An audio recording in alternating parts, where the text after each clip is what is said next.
On behalf of my Deputy Convener, Councillor Kelly, other members of the committee, both here in Grangemouth and remote, and officers, may I extend a very warm welcome to you to this planning committee held within Grangemouth Community Education Unit in Grangemouth and Abbots Road.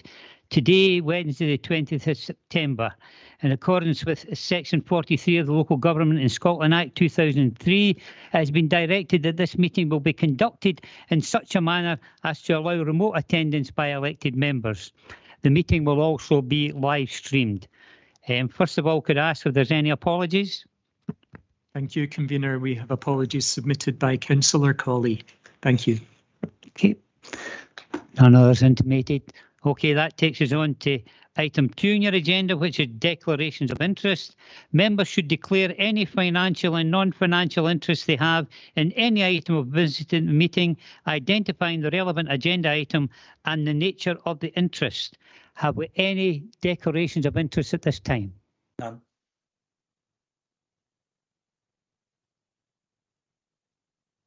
Fine, thank you. That takes us to item 3, which is the minute of meeting of the Planning Committee held on the 23rd of August 2023, pages 4 to 14 on your agenda. Any questions arising from the minutes?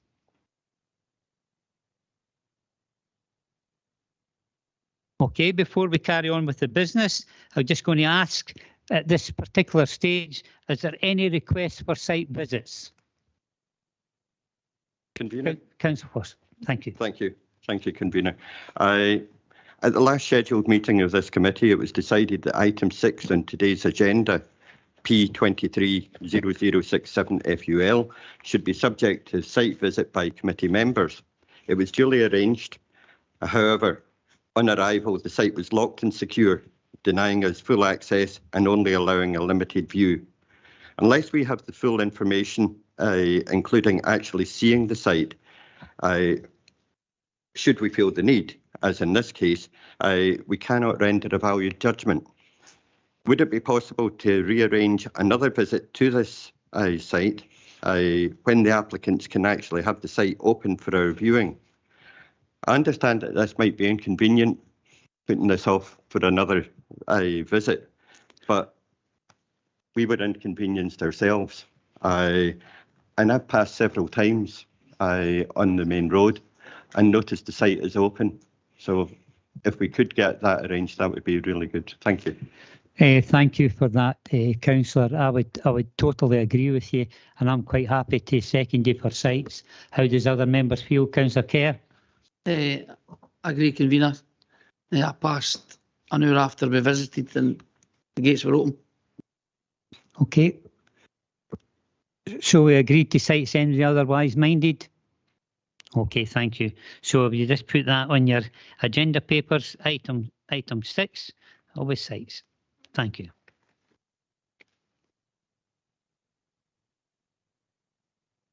That takes us to item 4 on your agenda papers this morning.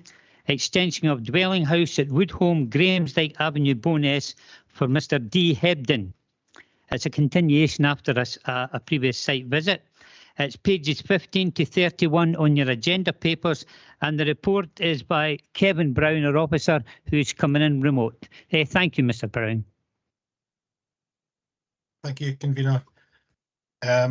This is a detailed application. It proposes a large extension to an existing single-storey dwelling house within the Grange Terrace Conservation Area at Grahamsdyke Avenue, Bowness. Jack, I would, if you wouldn't mind, if you could put up the proposed elevations 1 drawing, that would be useful.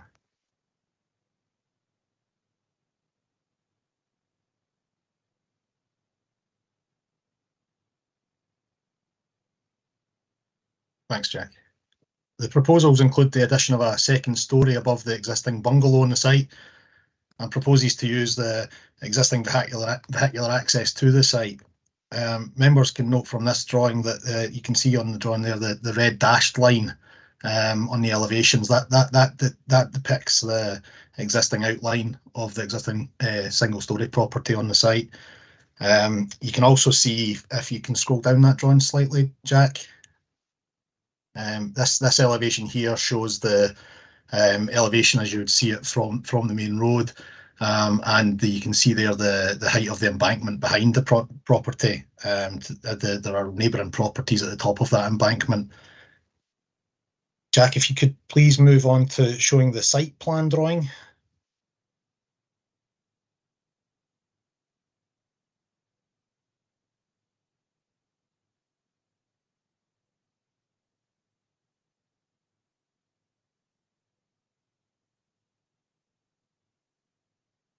Yep, you can see there the position of the dwelling house relative to the embankment to the south.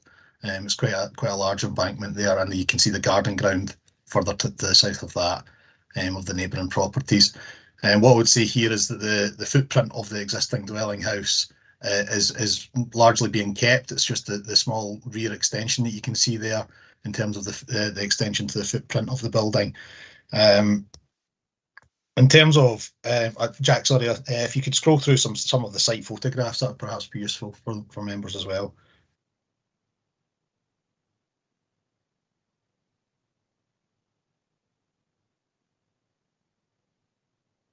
Thanks. In terms of site history, members will note that the planning permission was granted in August 2018 for the demolition of the existing dwelling house and direction of a new dwelling house in its place. The dwelling house previously granted permission in 2018 was larger in scale than that proposed in the current application. The consultation process has not generated any objections from consultees. Members should note that the consultation process has confirmed that a coal mining risk assessment is not required for this application, and should also note that the initial proposal for a flue serving a wood burning stove has now been removed from the application. It's also worth bearing in mind that the site is located outside of the scheduled areas and buffer zones for the Antonine Wall World Heritage Site. Historic Environment Scotland don't therefore have a role to play in the consultation process in these circumstances. In terms of public representation, we've received 25 letters of objection from neighbouring properties. The terms of these are summarised in section 6 of the Officer Report to the August Committee. The representations cover a large range of issues, which are assessed in turn in section 7B5 of that report. Policy assessment is set out in section 7 of the report, where it's concluded that the proposal accords with the development plan. The officer assessment on the proposal is that there are no material planning considerations that warrant a refusal of planning permission in this instance, and the officer recommendation for committee is to grant planning permission subject to the conditions outlined in the report. Thanks, Convener. Thank you very much, Kevin.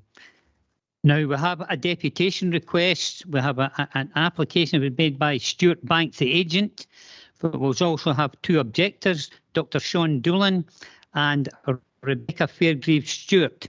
Now, are members happy to accept the deputations as requested?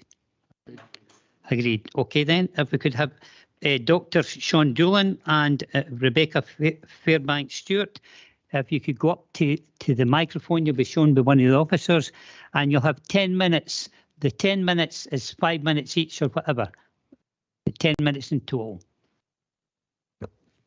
When you finish your submission, Dr. Doolan, if you just stay where you are, because members of the committee may have questions.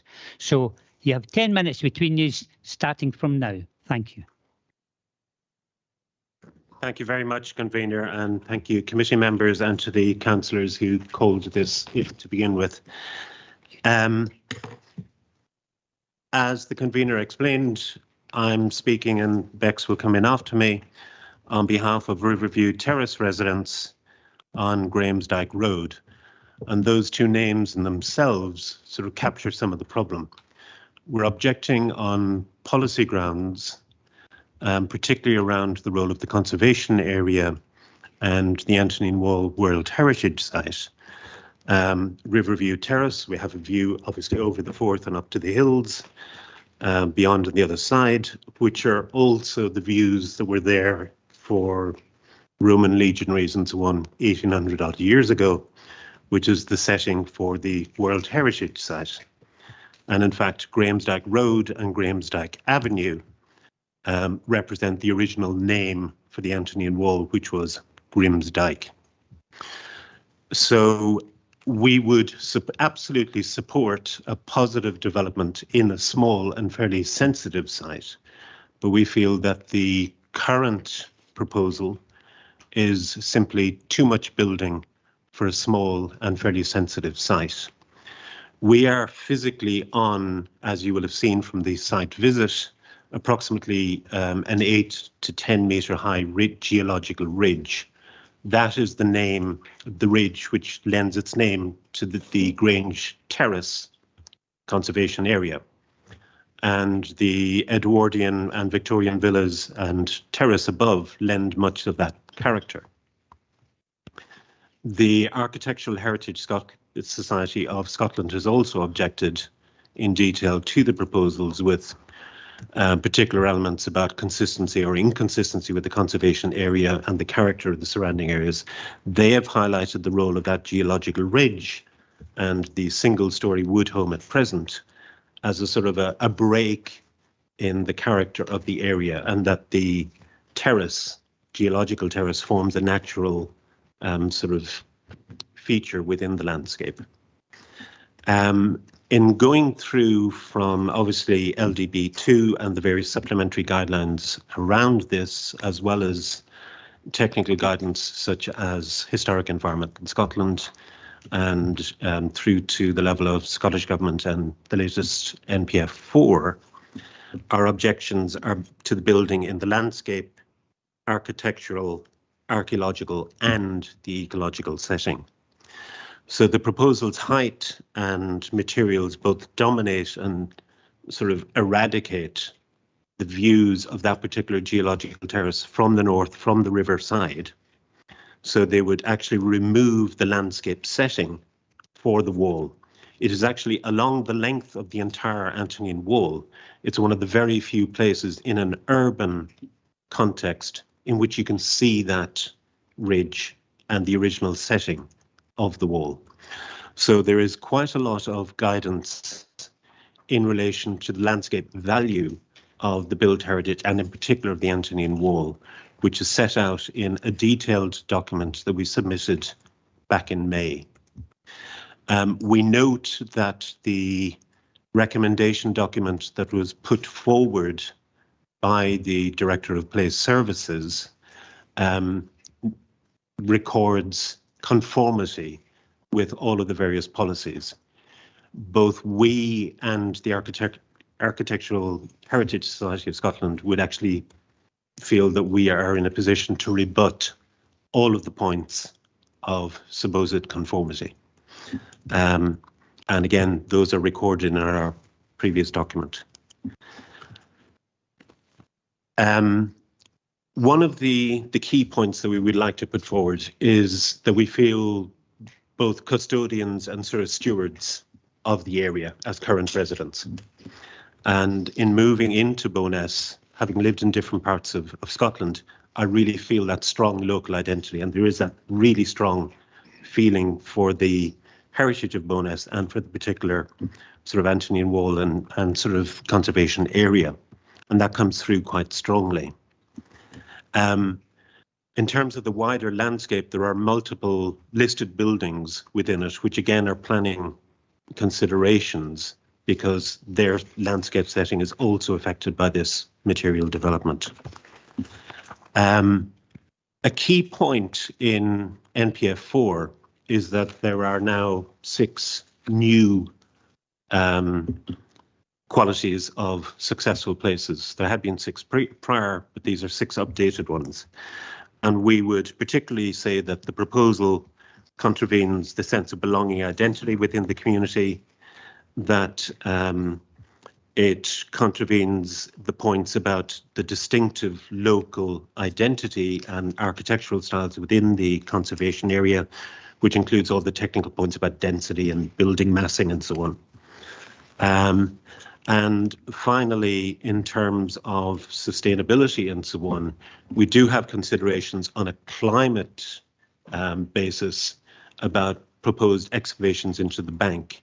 So it's not about the structure, which would potentially affect the longer term resilience of the area. The detail of the council's guidance on the Antonine Wall are really quite clear, that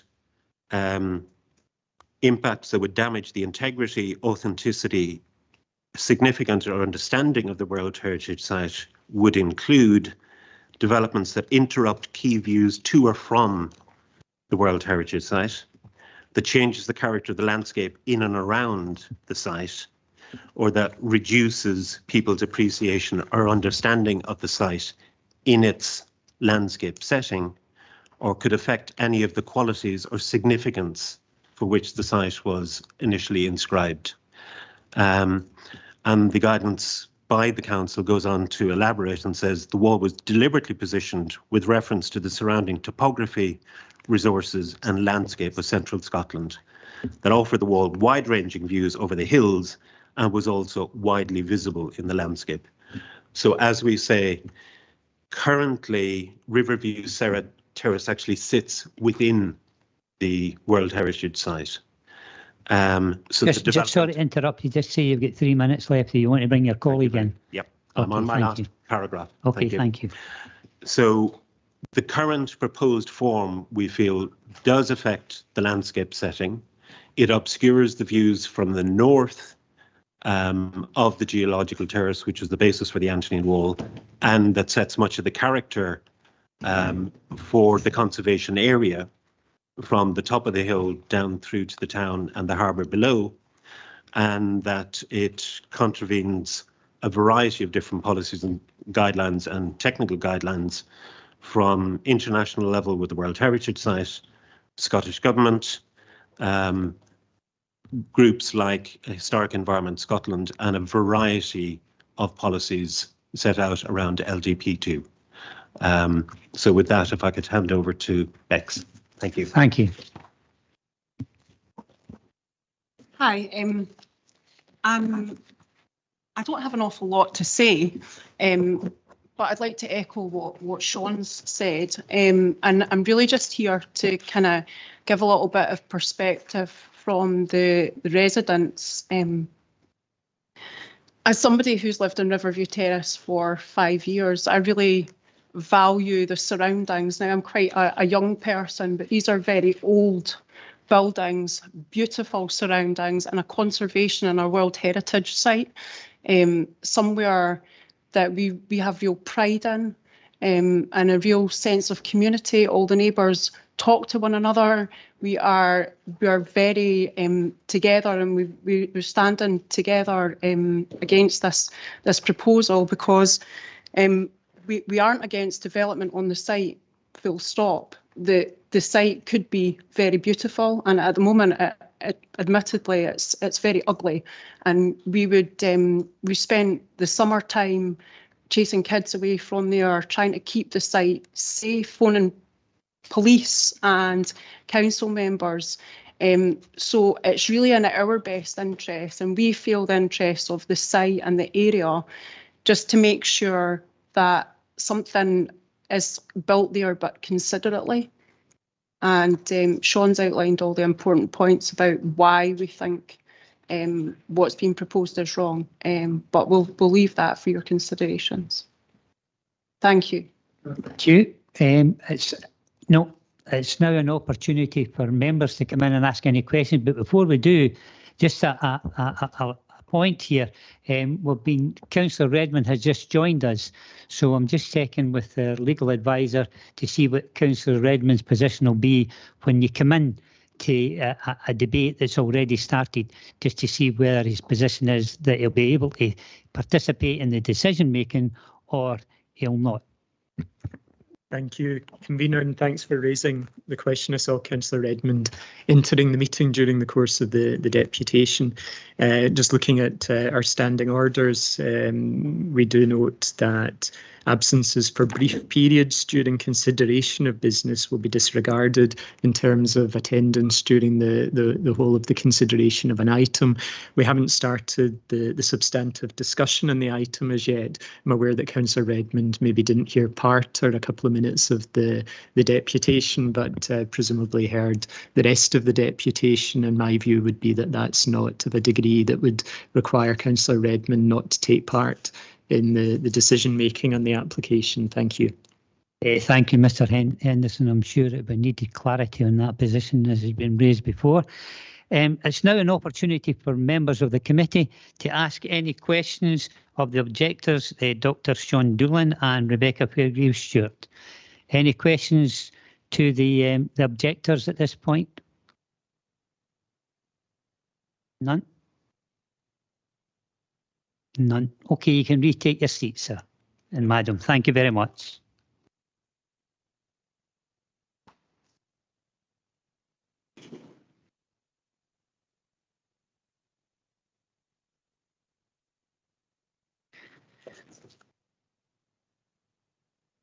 It's now an opportunity for Mr. Banks, Stuart Banks, the agent, to come forward, and has 10 minutes.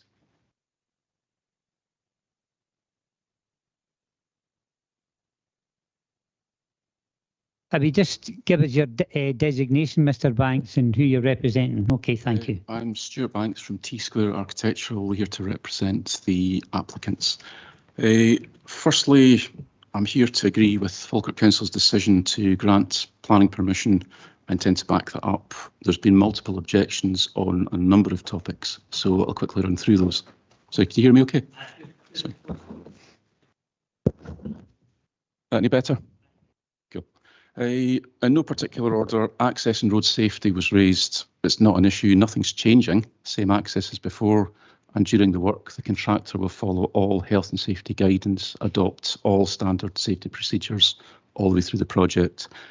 The Antonine Wall, I note the comments made previously.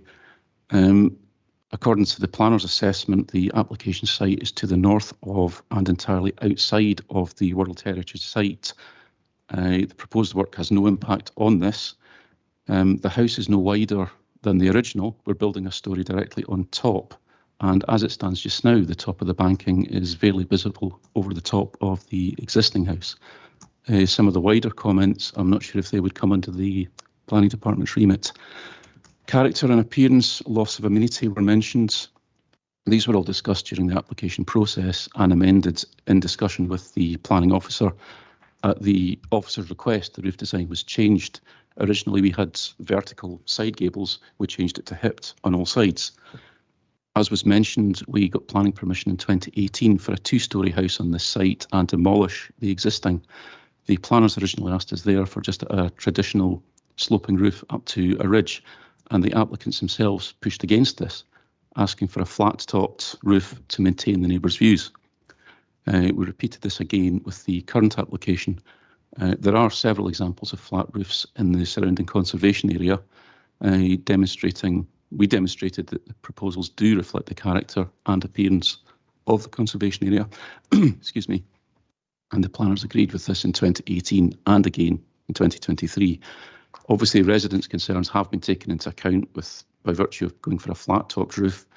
Even as recently as last month, we removed a stove from the application, even though the objection was received long after the notification period expired, and despite the council's advice that the flue pipe was satisfactory. Overshadowing, that's a moot point. The extension sits to the north of the objectors. It can never cast a shadow to the south. It's still in full compliance with all planning policies, had the orientation been different. The extension's maybe 8.5 metres high at the bottom of the banking. At its lowest point, the banking is maybe 7 metres high. The gardens slope away from the top of the banking up to the houses. There's another couple of feet, say, let's assume an average of 0.5 metre from garden level up to floor level of the houses on Grahamsdyke Road. So with those height differences in mind, the council guidance notes say that opposing windows should be 18 metres apart. Now that would be a level site. We're approximately 25 metres away, but also 8, 9, 10 metres lower than the neighbouring houses. Every south-facing window in this extension looks directly into the banking or looks up at the boundary fences. At worst, the flat-topped roof is 1.8 metres above garden level, not floor level, garden level, and that's 13 metres inside the applicant's boundary, and that only affects the easternmost neighbour on Grahamsdyke Road. It's worth noting anybody could erect a 2-metre high fence under permitted development right along that southern boundary right now. The only visible part of the extension, which will only be seen by a couple of neighbours, is the very top of the flat roof. The flat roof itself is only 11 metres wide. A visibility display, it doesn't cover the entire horizon. It's just quite a narrow projection. Further west, the top of the extension is 700 millimetres below garden level. Now, that doesn't take into account screening from existing fences, sheds, decks, and so on. So there's no loss of amenity. All the factors that contribute to living conditions, noise, overlooking, overshadowing, loss of daylight, loss of privacy, and so on, none of these are affected by the extension. It's the same height as the previously approved house, the new house in 2018. There's no reason to claim the extension doesn't comply with any Falkirk Council guidance and policies. HCO8, for example, the LDP, the design scale and materials, well, they are sympathetic to the surroundings. They're a vast improvement on the existing building. The rear extension sits neatly into the sloping site. It doesn't affect amenity, daylight, privacy. It's almost entirely built over the existing footprint, so there's no impact on road safety or garden ground, and it's clearly not overdevelopment. And even if the view was affected, and we've demonstrated that it isn't, planning policy clearly states the loss of a view as the result of an extension is not a material consideration in determining a planning application. It's been queried, is this an extension or a new build? Well, the planners originally accepted this description of the application, only queried it after objections were received. Yes, the house is in poor condition. It's been lying empty for 18 months, broken into and vandalised. The original roof will be removed. Existing foundations, basement, ground floor, external walls, and most of the internal walls are also being kept. It's simply a new story, one on top of the other, and a small first floor extension round the back. The planners were happy with that explanation, and they kept the original description as an extension. On to stability. It was mentioned concerns about structure. The application doesn't go into much detail in the structural aspects, simply because that, with respect, has nothing to do with the planning department. All that work is subject to a building warrant. It's designed and certified by a structural engineer, and it's inconceivable that Falkirk Council and any of the professionals involved in the project would or could allow work to proceed without all the safeguards in place. A lot of research went into that previous project in 2018. We already know a lot about the nature of the site. It's mentioned here in the planning officer's report, but there is already a coal mining risk assessment. Although it's not required for this extension, we sent a copy in March to the planners. It doesn't concern us in any way, and all the recommendations that were in that document are being followed. And interestingly, the risk assessment found that the Coal Authority report had wrongly located a mine shaft called Balfour's Pit or Balfour Shaft. The Coal Authority shows it inside the application site. It's now thought to be 15 to 20 metres south of the site boundary, well outside the applicant's boundaries. On landslides, they were mentioned. We're not aware of anything. We suspect what's been seen was a test dig at the bottom of the banking. Wildlife, the only excavations on the site are for the foundations for the posts that support the elevated rear extension and some work to widen a path around the back. We're widening the path just to get clear access. There'll be a small retaining wall. That's it. Badgers and bats were mentioned, but any sightings, they're likely to be animals passing through. All the large trees are on the neighbouring lands to the west, and that's the likely home of any local wildlife. We know that the banking is just a thin layer of topsoil. From our test dig, it's about 45 centimetres thick. 2 minutes. 2 minutes left, sir.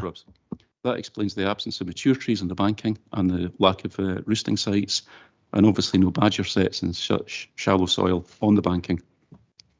Protected trees were mentioned. Well, there are none in the construction area.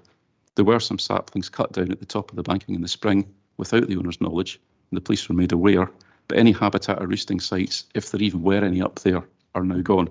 And please bear in mind, this is an overgrown garden that's lain empty for almost 2 years. It's not a woodland area. To give some context, there were no objections to the new house that was granted permission in 2018 on a much larger scale, but 22 objections to the extension, which is smaller, with far less impact on the site. It's probably coincidence, but I've been asked to point out that there was a boundary dispute in the last year or two about creeping encroachment onto the applicant's site and restoring the boundary to match what's shown in the title deeds. I'm told that dispute has now stalled and won't be continued, But to raise the point about accuracy of plans, as one of the objections, all the drawings are based on the title deeds. Impact on property value. I hope this reassures everybody, especially with the stability. The proposals have no negative impact on property values. If anything, it can only improve them because the extension clearly enhances the site. So in summary, all the proposals are in accordance with all relevant planning policies, and they don't just squeak past, they sail through every single stated minimum distance. They're in full compliance. The sloping site, the nature of that, it means that all the concerns about privacy, overdevelopment, overshadowing, they're all unfounded. I don't see any justification to overturn the planner's decision to approve the application, and I trust the committee. Okay, sir, thank you very much for your time. It's now an opportunity for members to ask any questions of the agent. Have we anybody here or remote? I'm looking at the screen as well. Any questions to come in to Mr. Banks? None? Don't see any. Okay, sir, you can retake your seat. Thank you, sir.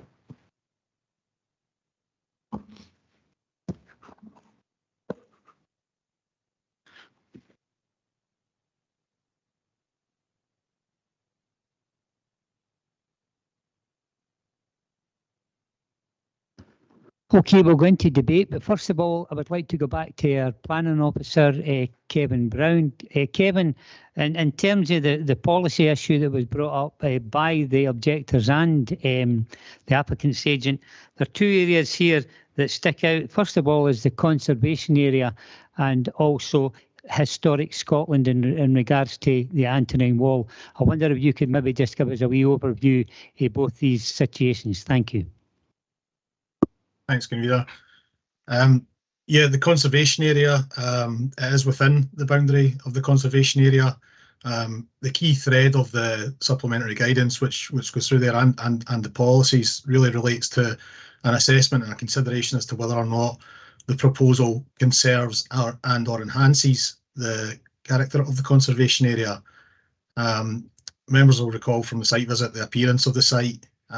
It's currently a pretty rundown and overgrown site. It's our consideration that the proposal does represent an enhancement of the conservation area, and you'll maybe note as well that there's a condition proposed in relation to finishing materials to ensure that we can get the best possible finishing materials and the closest possible matches for the character of the area. The wider area itself is characterised by quite a few large Victorian villas, detached villas, but there's also quite a mixture of other more modern properties within the area, a mixture of architectural styles and detailing and finishing materials. So there's not one prevalent finishing material or architectural style which this site is perhaps easily reflective of. The applicants have done made an attempt to design a property which meets the character of the conservation area, but that's for committee to obviously determine. In terms of the Antonine Wall World Heritage Site, it is outside of the scheduled area for the World Heritage Site. It lies to the north of the line of the Antonine Wall as it's shown on the Antonine Wall maps within the supplementary guidance. In that sense, we don't consult with Historic Environment Scotland on it. The consideration there is whether or not the proposal preserves the outstanding universal value of the World Heritage Site. Considerations there really relate to things like, as was mentioned by the objectors, views from the north and interpretation of the wall itself.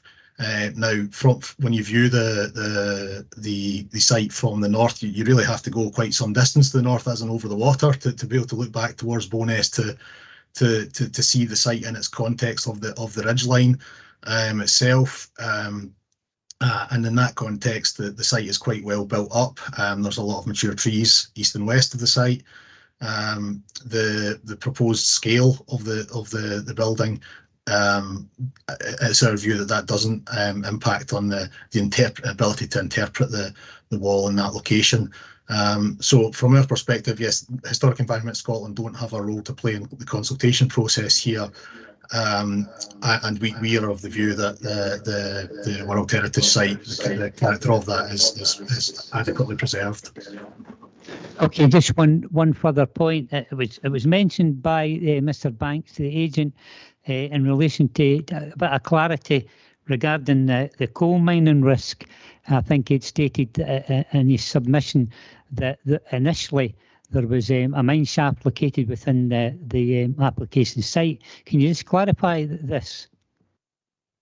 Yeah, so this relates to the issue of whether or not we consider the proposal to be an extension of the existing property or a complete new build. In the circumstances of a complete new build, the Coal Authority require us to ask the applicant to submit a coal mining risk assessment for submission and for consultation with the Coal Authority.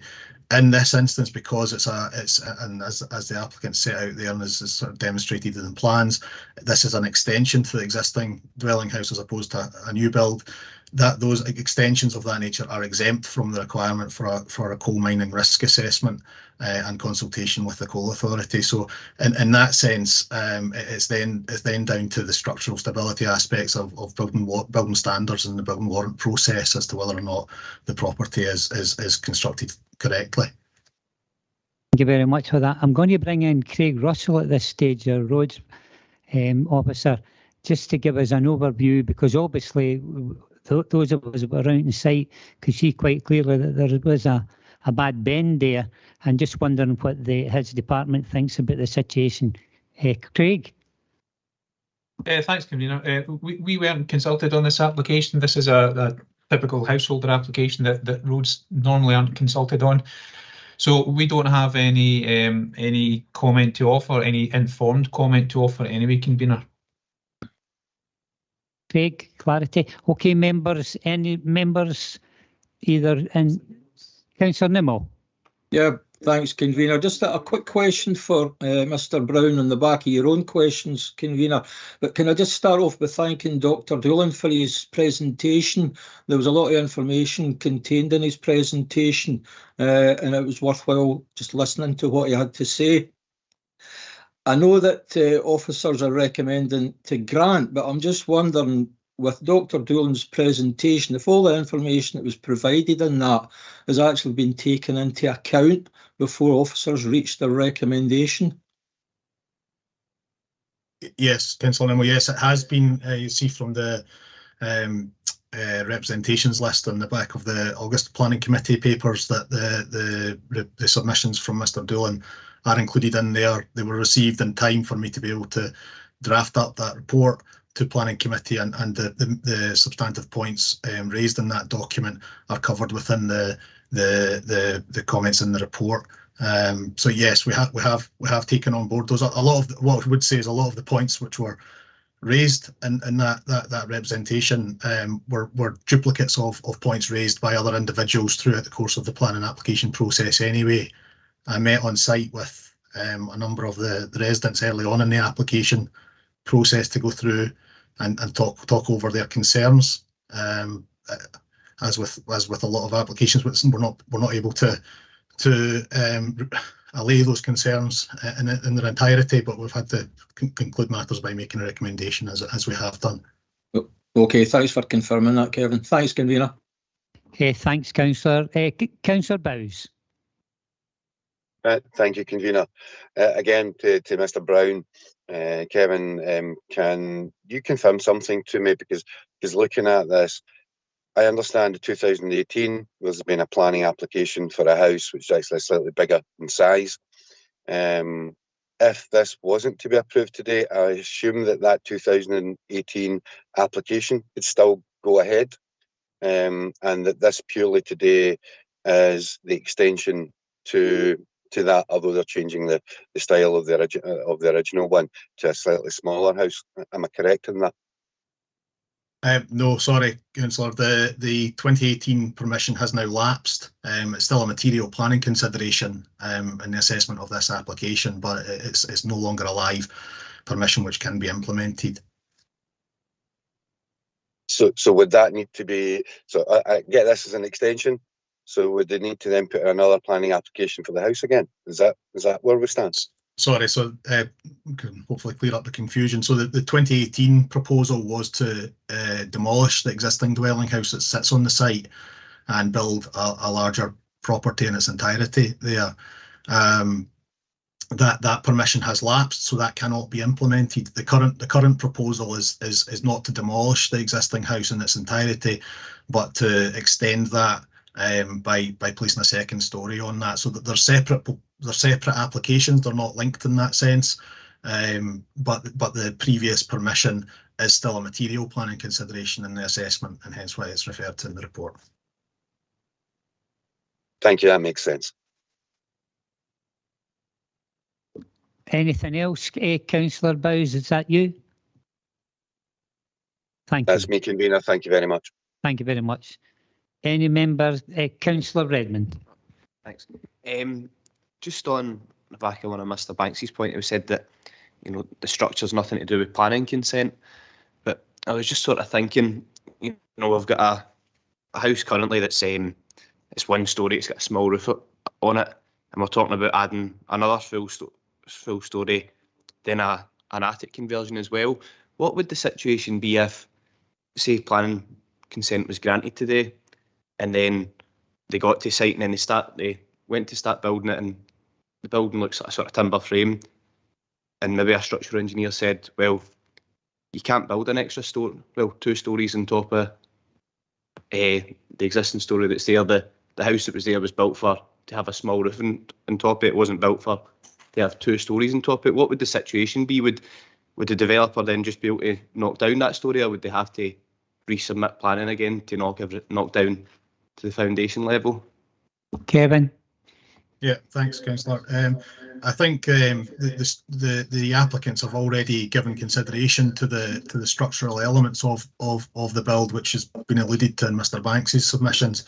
In terms of what would happen, I suppose it would depend on the scale involved, and we would need to give consideration as to whether or not any amendments of that nature were material or not, whether or not they intrinsically change the application itself from an extension to a new build. Now, there's quite a large amount of the existing property is proposed to be kept, so it's a bit crystal ball gazing, but I suppose there is the potential that if it was entirely demolished on site, or required to be entirely demolished, then that would be a separate application that would be required. So yeah, it would depend on the scale of those changes, and we would need to see some submissions from the applicant fleshing that out to make a consideration as to whether or not those changes were material or not. No, right, thanks. That's good to know. And then just my kind of final question was, obviously they've got in the elevations drawing, there's an attic, and there's a wee guy standing in the attic space, but on the floor plans, I can just see floor plans for the basement, the ground floor and the first floor. What are they intending to do? Is the attic going to be bedrooms, or is it just going to be one big open space? It has got Velux windows in it as well, which makes it look like it's going to be an open place. What was the... Yeah, it's my understanding it's just a storage element, and similarly with the basement area, it's just storage areas for the applicants, and not proposed as bedroom space. Incidentally, if it were ever used or converted at a future date to bedroom space, that would have obviously a consideration as to whether any of that required planning permission, if there were any external alterations to the property or anything like that. But what I would say there is that as Mr. Banks touched on in his submissions, the window to window distances involved are in excess of any current privacy standards. So we wouldn't necessarily be concerned about those windows causing a privacy issue or anything like that. It's more a matter of the current proposal is for it to be a storage area, and that's how we have to assess the current application. Perfect, thanks. Any other? Councillor Kerr. Thanks, convener. I think it was really important at the site visit to see the site itself and to see the full scale of the site. it was mentioned by, I think it was by the objector with regards to the size of the site, with regards to the house size. Kevin, does the site, is it the house size over provision for the site, or does it come into correct legislation? We don't any longer have a plot ratio calculation as you may be used to see in some of the legislation. There used to be a 1 in 4 plot ratio calculation that was applied to these sorts of proposals. Now the focus is really on the issues associated with overdevelopment and whether or not any of those issues are at play here. As we've talked about already, the window-to-window distances, the sloping ground, the distances to boundaries are all leading us to the conclusion that there are no privacy or overshadowing concerns here. There is space within the site, adequate space for quite an extensive area of garden ground, albeit quite a lot of that is heavily sloped, but there is quite a substantial area on the flat as well to the west of the proposed dwelling house itself, and there is also adequate off-street parking available within the site itself.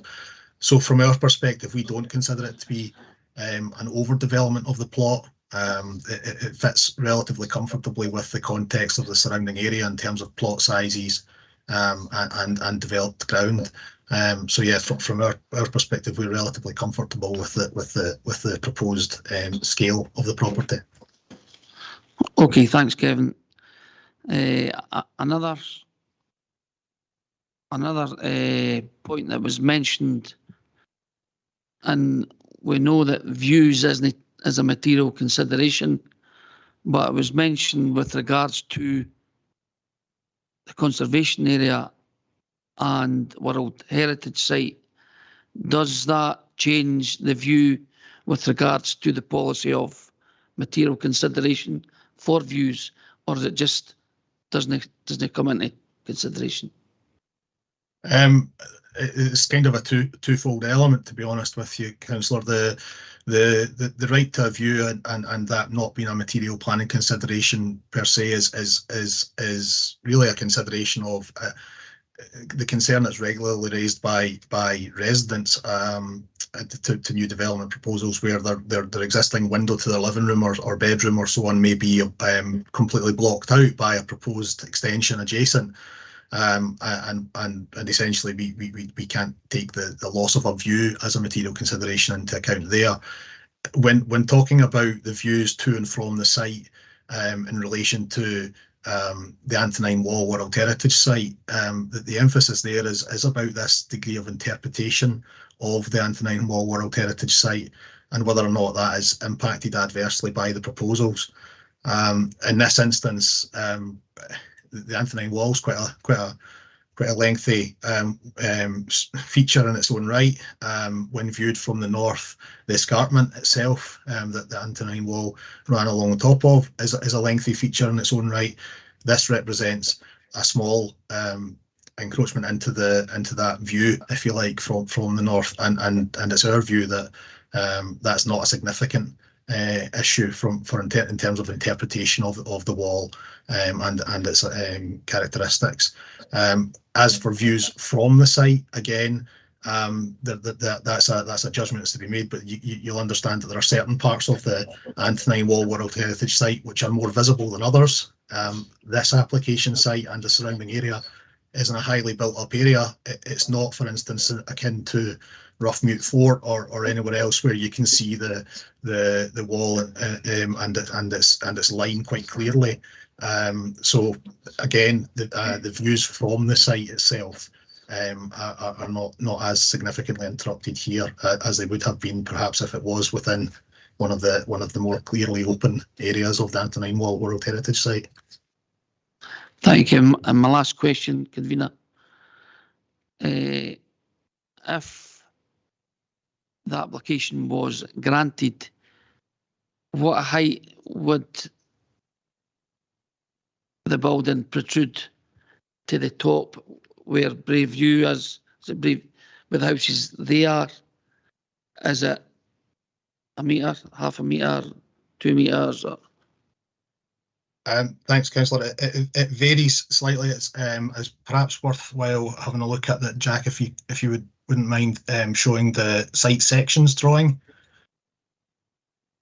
That perhaps gives the best reference for members to see the height of the garden grounds above relative to the height of the property proposed.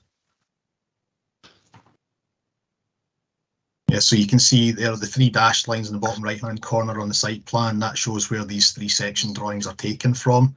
So you can see the 3 sections through the site there, and the line at the top of the embankment depicting the back fences of the properties to the south.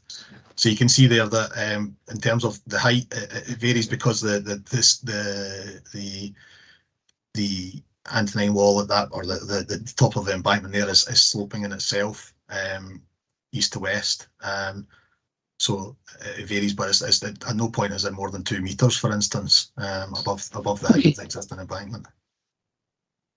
Okay, thanks, Kevin. Thanks, Convener. Okay, any questions? Anybody remotely coming in? Well, at this stage, after giving consideration and listening to all arguments, I'm going to formally move the recommendation from officers contained within the report, and that's to grant planning permissions subject to conditions. I'll second that. Anybody otherwise minded? Agreed? Agreed. Okay, then, Agreed. Thank you.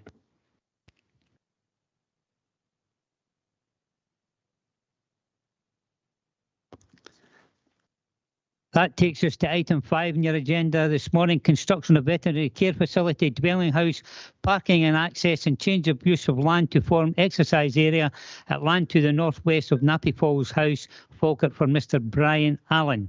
The report is going to be by Catherine Chorley, but we've also got deputation requests. And before we ask Catherine to give her submission, we have a deputation request from one of the local councillors, Councillor Robertson.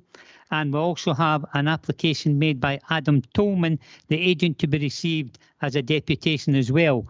We agreed, first of all, to the deputation from both gentlemen? Agreed. Agreed, fine, thank you. Agreed. Okay, that takes us on to the submission and report by Catherine Chorley. Thank you, Catherine.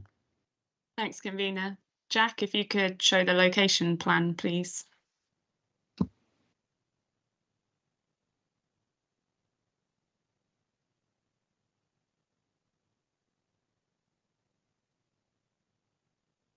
Thanks, Jack. So this is a hybrid application, meaning it's part full planning permission and part planning permission in principle. The detailed element is the change of use of agricultural land to form an exercise area, while a proposed house and veterinary care facility are being considered in principle. The site itself measures about 0.3 hectares and includes a 5-sided area of land in the corner of the field and a 2-metre wide walking area measuring 160 metres long, running along the boundary of the field. The call-in reasons are set out in section 2.1 of the report. The consultation responses are set out in section 4, and the Roads Development Unit have raised concerns about the potential safety impacts of the access in close proximity to a blind bend and taking into account the vertical and horizontal alignment of the road at this location. In addition to this, they have raised concerns about the safety of the unlit rural road for use by pedestrians associated with the proposal. Nature Scott have advised that the proposed development would have a detrimental impact on the qualifying interest of the bean geese associated with the Slamanan Plateau Special Protection Area, and for that reason they have objected to the application.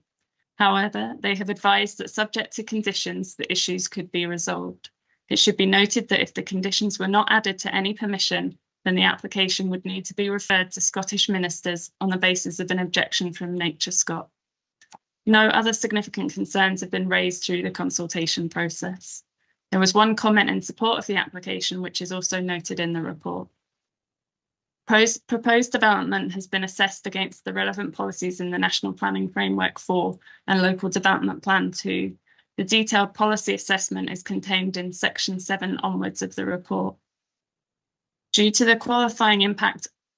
impact on qualifying interests associated with the special protection area, Falkirk Council as competent authority are required to carry out a habitat regulations appraisal. The findings of this appraisal are summarised in section 7.5b of the report. For the reasons set out in section 7 of the report, it is considered that the proposal does not comply with the relevant policies in the development plan, and the application is recommended for refusal by officers. There are 6 reasons for refusal, which are set out in section 9. The proposal is for a dwelling house and business in an unsustainable location without suitable justification. It would increase reliance on private vehicle use at odds with the policies in the Local Development Plan of NPF 4. The business plan lacks sufficient information to demonstrate a sound financial basis. The supplementary guidance on development in the countryside states that where a house is to be associated with a proposed economic activity, construction of the house will not be permitted in advance of the development of the business. In these circumstances, it is usual for the council to grant a temporary permission for a non-permanent form of housing pending the establishment of the business. That's all from me now, convener. Thanks. Thanks, Jack, as well. Thank you very much for that. It's now an opportunity. It's already been agreed for Councillor Robertson to speak. You'll have 10 minutes. Councillor Robertson is speaking remotely. Councillor Robertson, you have 10 minutes from now. Thank you, sir. Thank you, convener. Good morning. Thank you for allowing me to speak this morning. This application has been noted as an application in principle. Although I'm a local elected member and I was born in the Braes area, I have a long life history of the Slamanan area. I note with interest the Environmental Protection Unit, Nature Scot, the Coal Authority, Scottish Water in general have recommended a number of conditions and informatives. However, these statutory consultees have on balance not recommended outright refusal. These consultees I consider to be offering mitigation circumstances, reinforcing the view that the planning application in principle should be considered and analysed on its merit. I am also concerned that the planning authority was not aware that there was a hamlet called Nappy Falls in this vicinity, and my understanding is that according to the 1901 census that there were 24 inhabitants living in that area, and that was only the area in close proximity to the area we're discussing just now. Out with that, there was other people living in the area. I am also concerned that the planning authority was not aware. Sorry, I've just missed a bit. I'm repeating. Please forgive me. Slamanan was a former mining community, and the area is steeped in history in relation to this. Mines were dotted all over the area, and the area itself was a vibrant and busy community due to this. The area in question, where the applicant is looking to build a home and business, is located in the area that in the past supported a mining community. The area had numerous houses in close proximity to the application site. The housing in the area supported about 100 people. The mining community was served by a shop and post office that is only a matter of metres away from the entrance to the proposed site. A post box still remains today where the shop was located. Numerous businesses were formed on the back of mining activity that took place, and the blaze that was generated from the coal extraction was used to make bricks at the former brickworks. I am also concerned that the planning department did not take consideration of the history of the area. The situation, I contend, is a mirror image of a previous application determined in Limerick, where the planning department didn't know there was a settlement named Barnesmuir next to Limerick Primary School. Convener, I don't know if you can remember. You will, of course, remember that application. My understanding is that Nappy Falls area exhibits is littered with the detriment of industrial machinery, such as tramway lines, mineral railway, coke kilns and a pithead. Dear knows what else is hidden in that countryside. It was also used in the past for an area where waste was deposited by the council. I also noted in the body of the report that paragraph 7A11 that the land is not considered as being of prime agricultural quality. However, in the report under 7A26, the proposed development would result in the loss of good quality land. My view is that these statements are contradictory. The evidence points to a view that this area and the site in question was inhabited, and as this is so, the land in question should be considered brownfield site. What we should also take into consideration is the fact that this area has been in decline for 122 years. I firmly believe that development would improve the area and should be considered sustainable. How can you achieve more sustainable transport if there's no one to use public transport, which in turn means that the area will continue being in perpetual decline. Therefore, it accords with NP4, which advocates that repopulation of previous depopulated areas of rural locations. My worry is that the planning today is more town centre orientated and unfortunately does not understand the needs of rural areas. This proposed development should be considered as ideal infill development and is the type of business which fits comfortably within the countryside. In conclusion, as this is part of an application in principle, it's my view that Planning Department is asking for information at this stage which is not required. If the committee actually went to site and having visited the site, I hope you will grant the application in principle. There's another few points. How long have I got to speak? Minutes. You have another 5 minutes, sir. Thank you. I'll just like to point out some other things. Within the application, it's obviously been policy statements have been provided to go against the application. That number one, the application is contrary to policy PE01 placemaking of the Falkirk Local Development Plan 2 and policy 14 design, quality and place of the National Planning Framework 4, as the proposed development is not considered to promote the qualities of successful placemaking. The proposal is to change the use of land to form exercise area, construct a veterinary care facility, dwelling house, parking and access to land to the northwest of Nappy Falls House, Falkirk. The site is brownfield site, previously a hamlet, numerous dwellings. It is not designed to placemake. The place is already there. The application is also contrary to policy PE14, has been described, countryside and HC05, housing in the countryside of Falkirk Local Development 2 and policy 17, rural homes of the National Planning Framework 4. As the proposed development does not satisfy any of these circumstances where new house development in the countryside is supported, the application therefore represents unjustified development in the countryside out with the urban limits, which would have an adverse impact on the character and pattern of the development in the rural environment. The proposal is not a housing development, and as such should be viewed in the context of what its aims and functions are, namely to provide a much needed service to a rural community on a brownfield site where originally numerous dwellings were located. It is not unjustified development and does not infringe urban and village limits. The application is also supposed to be contrary to policy PE04 placemaking and IR05 travel hierarchy and transport assessment of the Falkirk Local Development Plan 2 and policy 13 sustainable transport and policy 15 local living in 20-minute neighbourhoods of the National Planning Framework 4, as the development would be accessed from an unlit rural road which restricted with vertical and horizontal alignment and without the benefit of pedestrian facilities. The generation of additional pedestrian and vehicular traffic at this location would not be the best interest of road safety, as the development would contribute towards unsustainable growth in car-based commuting and suburbanisation of the countryside. Unfortunately, the policy argument effectively rings the death knell on all urban development. Old or former small enclaves, hamlets, villages are being discriminated against by the enforcement of sustainable transport and 20-minute neighbourhood policies. I am asking the committee to utilise their own local knowledge and experience to consider the wider impacts to the Falkirk Council area. We are an urban environment. We do have small outlier dwellings across the district. We should recognise the impact such decisions will have on local communities.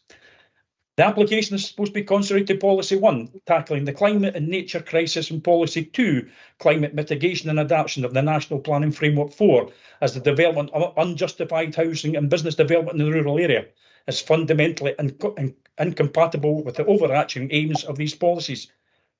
The applicant will take all steps to include climate mitigation measures in both the design and construction of development. The development will actually add to the Council's goal of net zero. It's also stated that the application is contrary to policy PE14 countryside and JIE05 business development, the countryside of Falkirk Local Development 2 and Policy 29 Rural Development of the National Planning Framework 4, as the proposed development does not satisfy any of the circumstances where new development in rural areas supported. The application therefore represents unjustified development in the countryside, out with the urban and village limits, which would have an adverse impact on the character and pattern of development in the rural environment. The application was not accompanied by sufficient information to allow consideration of application. The business is a veterinary care facility. It's ideally suited to an urban setting. Animals, by their very nature, obviously have ailments. This is an agricultural and farming-based area all throughout the rural areas. It would be beneficial to have this in place, especially in the winter times when it's difficult to actually get here from elsewhere to tend to animals that possibly have any ailments. The application was not accompanied by an ecology statement and biodiversity enhancement statement. The proposal would be contrary to Policy P19, Biodiversity and Geodiversity of the Local Development Plan 2 and Policy 3, Biodiversity and 4, Natural Places of Natural Planning Framework 4. It has not been possible I'm sorry, I'm just trying to go another page here, to consider the impact on protected species. I'll be as quick as I can, thank you. Protected species which may present or on an adjacent site. It is not beyond the applicant to submit an ecology statement. It was not deemed necessary at the time of the application, and that is easily rectified. It's been spoken about the road there and display of the road and the visibility. There's some hedges there that can be cut down to a size to allow further visibility, and it could also be enhanced by a hammerhead junction for the entrance to the application site. Thank you. Thank you very much for your submission, Councillor. That was very fulsome. Now it's an opportunity for members of the committee that would like to ask any questions of the local councillor relating to his submission. Any questions coming from either inside here or on remote to Councillor Roberts? None? None? None? Okay then, thank you very much, sir, for your contribution. It's now an opportunity now. Pardon? I say thank you, Convener. Okay, thank you. It's now an opportunity now for the agent, Adam Tolman, to step forward, sir. You have 10 minutes.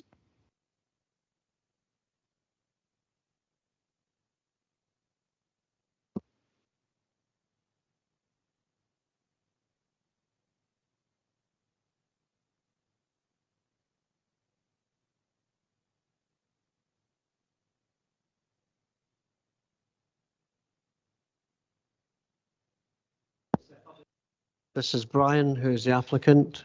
You just tell us who you are and your designation. I'm Adam Tolman, the agent. Brian is going to give a short presentation, followed by me, 10 minutes for the two. 10 minutes for the two. Yes. Okay. Good morning all, and thank you for giving me the opportunity to speak at this meeting today. My name is Brian Allen and I am the applicant. I currently live near Slamanan and I am one of the practice owners at Cumbernauld Vets for Pets Limited, working as a veterinary surgeon with an advanced qualification in small animal orthopaedic surgery. I am looking to expand the services offered by Vets for Pets Cumbernauld with a new animal care facility and an associated dwelling for myself on the application site. Currently, if my patients require boarding physiotherapy care, there is no service which offers this. The only available options are either hospitalisation on its own if boarding is required, or a day patient physiotherapy appointment. The business that I have proposed for the veterinary care facility at Slamanan combines both of these needs. The patients will stay at the premises and receive medical and pain relief interventions plus physiotherapy. This is unique, as no boarding kennels in the area have vets working at them, and no veterinary hospitals have physiotherapy facilities which include boarding. The existing Vets for Pets Cumbernauld business turned over just under £1 million last year. The accounts data have been provided for this, but it cannot expand with this service at its current location. A rural setting is essential so that convalescing animals can be exercised in an environment with seclusion for quiet, uninterrupted care, unlike taking a dog to a park or other public place, as happens with current veterinary physiotherapy facilities. The patient benefits for this type of location has also been confirmed by a specialist in canine rehabilitation, that's Dr. Amanda Lex Ormsby, a letter from whom was included in the application documentation. It should also be noted that this proposed area of rural land is classified as severely disadvantaged and would not remove good quality agricultural land as indicated in the report. Since Vets for Pets Cumbernauld is my business and I currently refer patients away just now for basic physio and or hospitalisation a few times per week, I am certain that I would be able to fill the facility at Slowmanon and provide superior care for these patients. My clients often have prior engagements such as weddings, holidays, etc. So when their pet needs surgery, they often postpone it for weeks until after their event. My facility would allow the patients to get help more rapidly, thus alleviating pain more quickly. My clients would get their patients back after they've returned from their event. It is not intended that clients would regularly visit the facility. The patients would be transferred between there and Cumbernauld Vets for Pets for collection at the end of their stay. We are unsure who provided comment to the Council on the submitted business plan, which was deemed unusual in its structure. The business plan was produced in consort with William Collins, who's a Senior Fellow of Accountancy at Stirling University. As with the original business plan for Vets for Pets Cumbernauld, the costs associated with capital, i.e. the costs of building the facilities, are not included in the plan, as the building cost is not associated with the business costs. The building could be sold, but not the goodwill of the business. Therefore, the two are separate issues. The costs associated with building the facility have not been excluded or dismissed. They're just not relevant to the business costs. Finally, when starting any new business venture, you have to work hard yourself in order to keep expenditure low. Blood, sweat and tears is what makes a business at the start. Therefore, it doesn't faze me to do the same here to grow the veterinary care facility. The proximity of the proposed dwelling is an essential part of the development plan, allowing for the 24-hour care necessary for the patient's rehabilitation in an affordable manner and within a secluded environment that will aid healing and be safe for the patients. I'll now pass over to Adam. Thank you.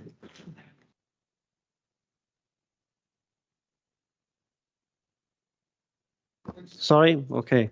Brian was brought up in Slowmanon and trained as a vet and wishes to remain in the area to bring his expertise back to the Braes whilst investing in his home village. It is important this application is presented to the committee. You are the local decision makers. National and local planning policies are vital in ensuring the direction of development is in common interest. However, NPF 4 and Falkirk's second local development plan, along with supplementary planning guidance, is a broad framework for decision making. They cannot take every set of circumstances into account. Committee decisions are therefore vital in applying policies to individual sites and on balance deciding the right outcomes for the local area. This is a complex application. It could be argued either way on policy grounds depending on whether you believe it to be of net benefit or indeed detriment to its location. We believe that the veterinary care facility with its associated dwelling will make a positive contribution to Slowmanon. I would urge you to read in full the arguments given in support of the application within our design and access statement and subsequent submissions. These arguments have not been presented in the recommendation report as they have not been accepted by the planning department, but in our view, that does not make them invalid. They are important to the discussion. Some key points I would appreciate that you consider. The business case for the location is vital to the animals' welfare, as Brian has indicated. The associated dwelling key to the sustainable operation of the facility in this secluded site. The rural location is important for the business, but can a dwelling be supported in association with it? It can, if the business is viable. Is this an ex-mining site? Brownfield land? It could be considered so. Mining left a legacy of railways, sidings, tramways, and even miners' cottages, all just below the surface. Does the development assist in the repopulation of a previously inhabited area? The Braes was once thriving with rural and mining communities. It is now a shadow of that former self. Much has been made in the recommendation report across a number of different policies that the rural location is not sustainable. As regards transport and the proximity of existing services with reference made to the 20-minute neighbourhood. This is a developing concept in planning determination terms. But what Braes Village could possibly boast the ability to access all the facilities deemed necessary to comply with Policy 15 in NPF 4? Play parks, schools, hairdressers, cafes, bars, restaurants, shops, libraries, banks, doctors, pharmacies, dentists. Yes. All have some, but few have all. No development in the Braes area could comply with this policy to the letter.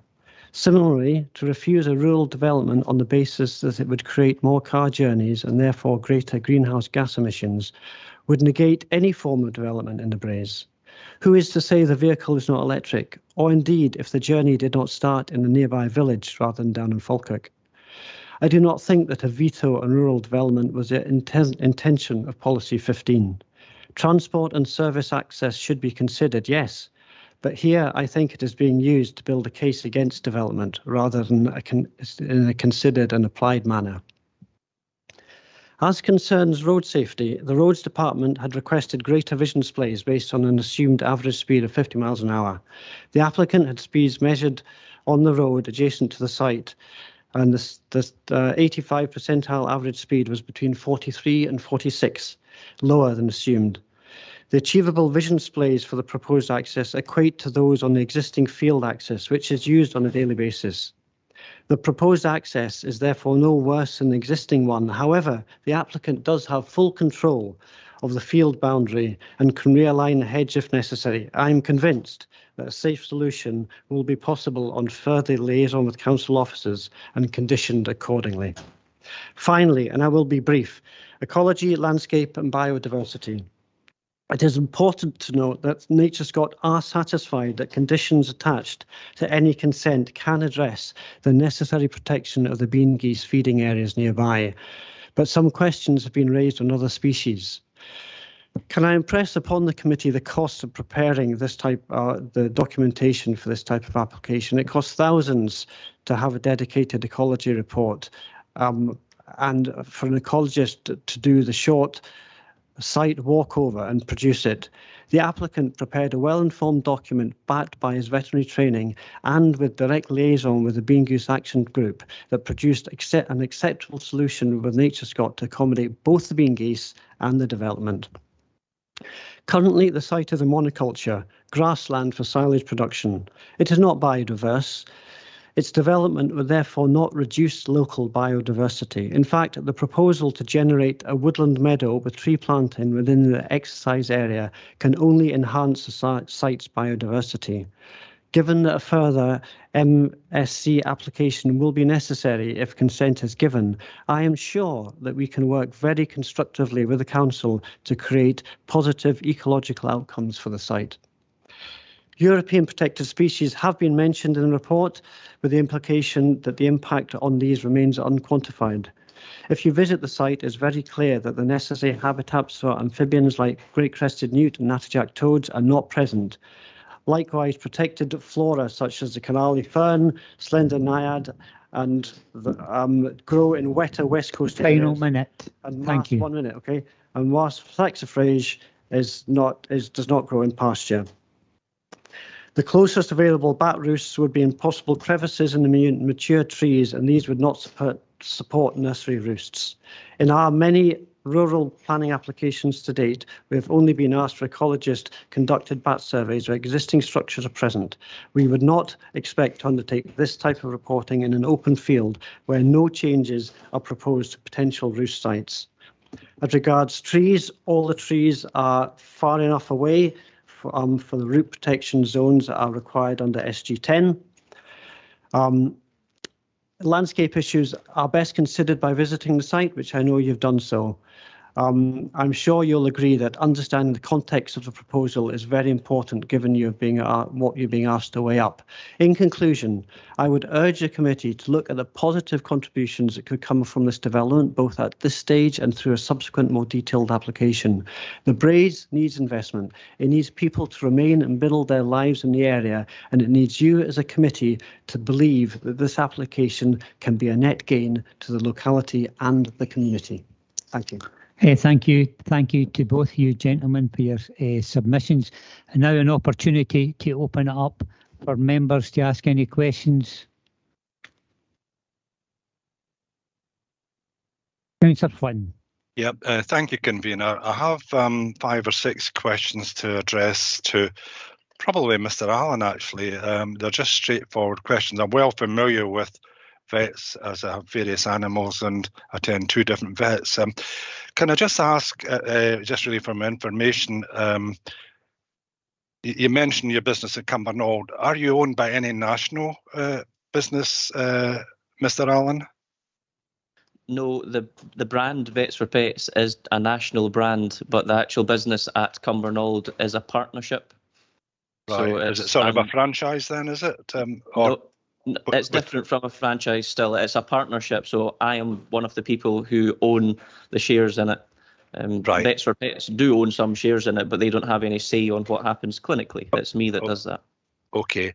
And then from what you were saying, I'm kind of guessing you seem to suggest that any animals that were treated, if this was passed at the Slamanan practice, would be taken to Cumbernauld where the owners would pick them up. Is that the same for when the owners, leave the animals? Would they leave them at Cumbernauld and then you just take them up in your van and then various treatments and things happen and then, is that how it would work? Yes, pretty much, yes. What you're saying is quite correct. The idea is that, my area of expertise is orthopaedic surgery, so operate on bones and tendons. Those types of surgeries usually require about 6 weeks of healing time.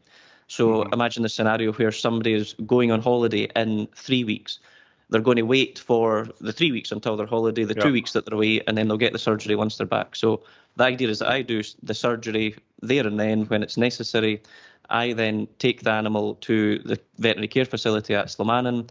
The owner's away on holiday, enjoying themselves, not having to worry about the recovery of the patient. And it's not having to get left with somebody who doesn't know enough about it in these very specialised recovery periods. And then once the owner comes back, I would take it back to the practice at Cumbernauld where they would collect it from. There's no need for a client to be at Slamanan. Right, so that would kind of minimise, I'm guessing, the number of visits to Slamanan by customers or clients, is a better word. It'd be the bare minimum, wouldn't it? Correct, yes. Yeah, that's right. And from what you suggested as well, you're obviously very skilled and have a niche area of your practice. Do you get referrals from other vets because of, your specialities and orthopedics, etc.? Yes, I do actually. I've got clients that come from as far as Dundee and as far south as Irvine, Ayr. There's a lot of practices down there that refer up to me at Cumbernauld. So there's massive scope for these types of surgeries to be looked after. Okay, thanks very much. That's good. And then the final couple of questions is, with your current practice, do you have a wait list? Is there, my own experience trying to find vets is quite often you say I would like to find a new vet and they've got a wait list. So is that the case with your Cumbernauld practice? So this would be a genuine expansion in addition to the speciality? It's more related to the speciality. But as far as the business is concerned, the books are open. We're taking new clients. I've taken new referrals, and wait times for surgery are usually between 1 and 2 weeks.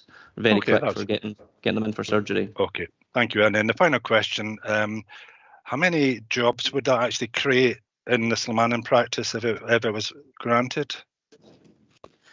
Initially, it would be 2.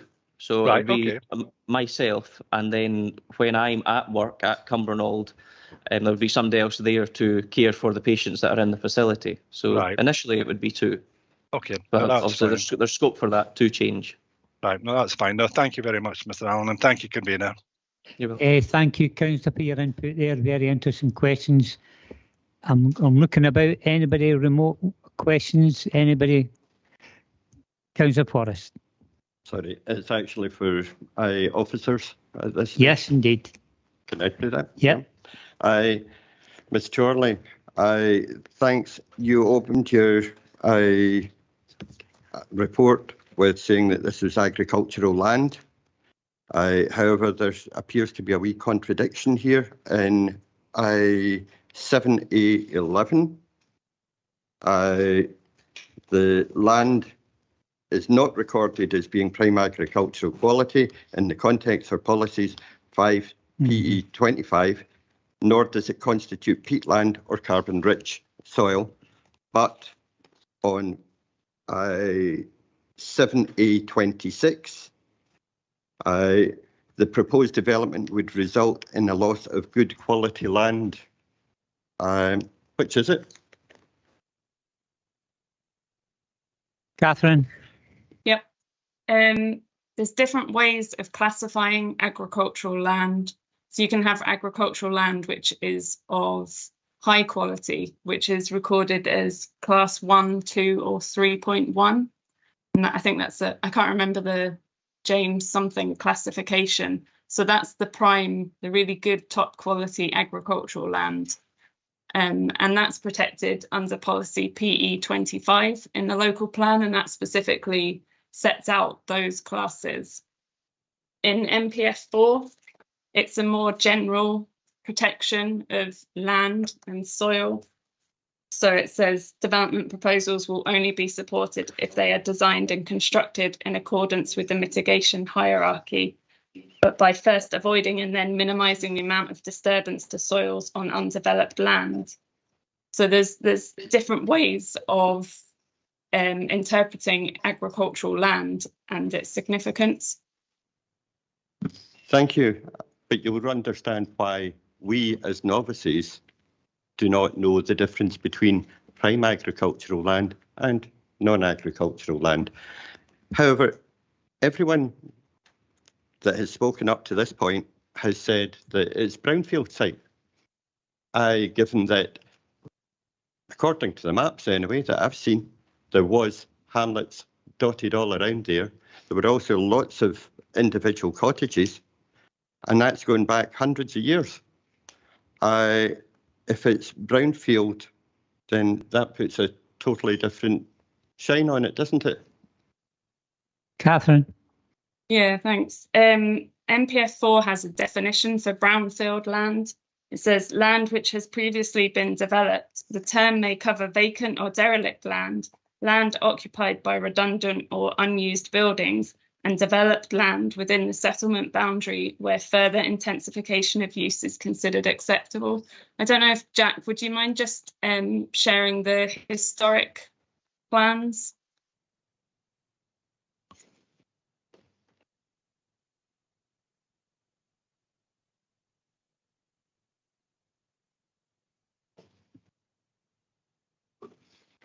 Thanks, Jack.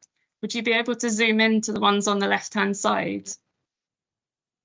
Thank you. So the applicant submitted some plans showing the area. This is from 1855. And you can see that Nappyfolds Cottage is shown on the southern side of the road, but there's nothing shown on the application site, which is just where, I don't know if you can see where it says well, it's just in that area on the north. And Jack, if you can scroll down to the next one, please. It's the same on this one. There's nothing on this plan from 1896 to show development on that site. And if you keep going down for me, please, Jack. Thanks. And the same on this one, which is from 1913, and then the more recent one below that as well. So I think we've got no evidence before us to show that there is historic development specifically on that site. I think even if there was policy 17 on development in the countryside, I'll just find it.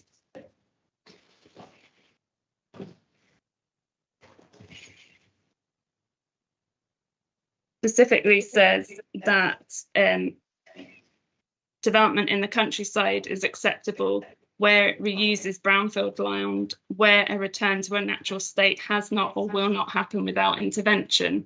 So I think when you go out to site and you can see that the land has returned to a natural state if it was indeed used for housing or development historically. Thanks. Thanks. I'd say two things about that. Firstly, you pointed out that it was near a well. No, you're not going to put a well at one end of the field and build a house at the other if you've got any brains, because you want it close by. The second one was there are other houses, etc., around about that. It has developed and underdeveloped over the years. I myself on the site visit pointed out to you where the post office was, which has still got the old VR pillar box. Again, the post office don't put pillar boxes in the middle of nowhere without anything, anyone to fill them up. And there could be any number of houses just under the ground. They've been developed, or rather they have been taken away, and therefore the ground hasn't returned to the state it is without human interference. So that has done that. Sorry, this sounds as if it's going on a bit, but I'm a bit confused with quite a few things regarding this. Excuse me a minute, Councillor Forrest. We'll just stay at this stage. Is there going to be any other questions from remote or in here in relation to the applicant or his agent? No questions. Then you can go back to your seats then, and then we'll carry on with Councillor Forrest.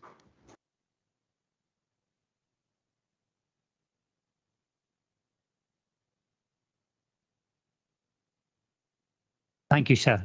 Thank you. Thanks very much, Convener.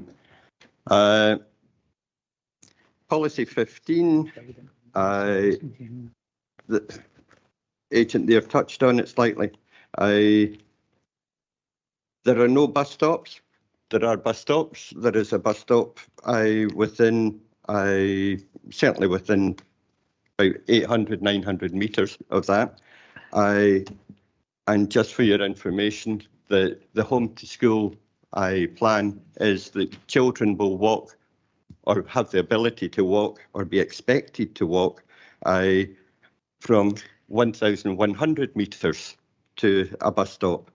But there are no bus stops. Areas of open space, there are stacks of open space. Play parks, schools, hairdressers, cafes, bars, pubs, restaurants, shops, libraries, banks, doctors, pharmacies and dentists. In a rural location, one of the most urgent things that people will need is actually a vet. That's not in the list there. But this is a thing that would be within the location for a great many people. We move on to the bean geese. Now, we had several conversations about the bean geese. In your report, you state that the bean geese have suddenly, or it's probably thanks to Nature Scott that have said this, that the bean geese are now no longer scared of gunshots. But apparently they're going to be scared of a couple of dogs barking. So they have said that they would not object, or what they would like to see is some form of barrier between where the dogs will be exercised and the bean geese. I asked if that could be likes of Harris fencing with a shield over it, and you agreed. And you said that the Nature Scott would not then push for their objection. So if this could be done as one of the conditions of the planning application, that would be okay as far as Nature Scott's concerned, would it? Catherine? They were looking for two conditions, thanks, Convener. So they were looking on one for construction timescales when the work would be carried out to construct the building, and another condition to provide screening. We've discussed with the agent and Nature Scott how that would work, and that could be done by a suitably worded condition. We would be looking for a temporary fence and then a permanent hedge. So the fence would just be there for the period that the hedge is growing to the required height. Thanks, Convener. Thank you. Thank you, Ms. Jorley. Thank you.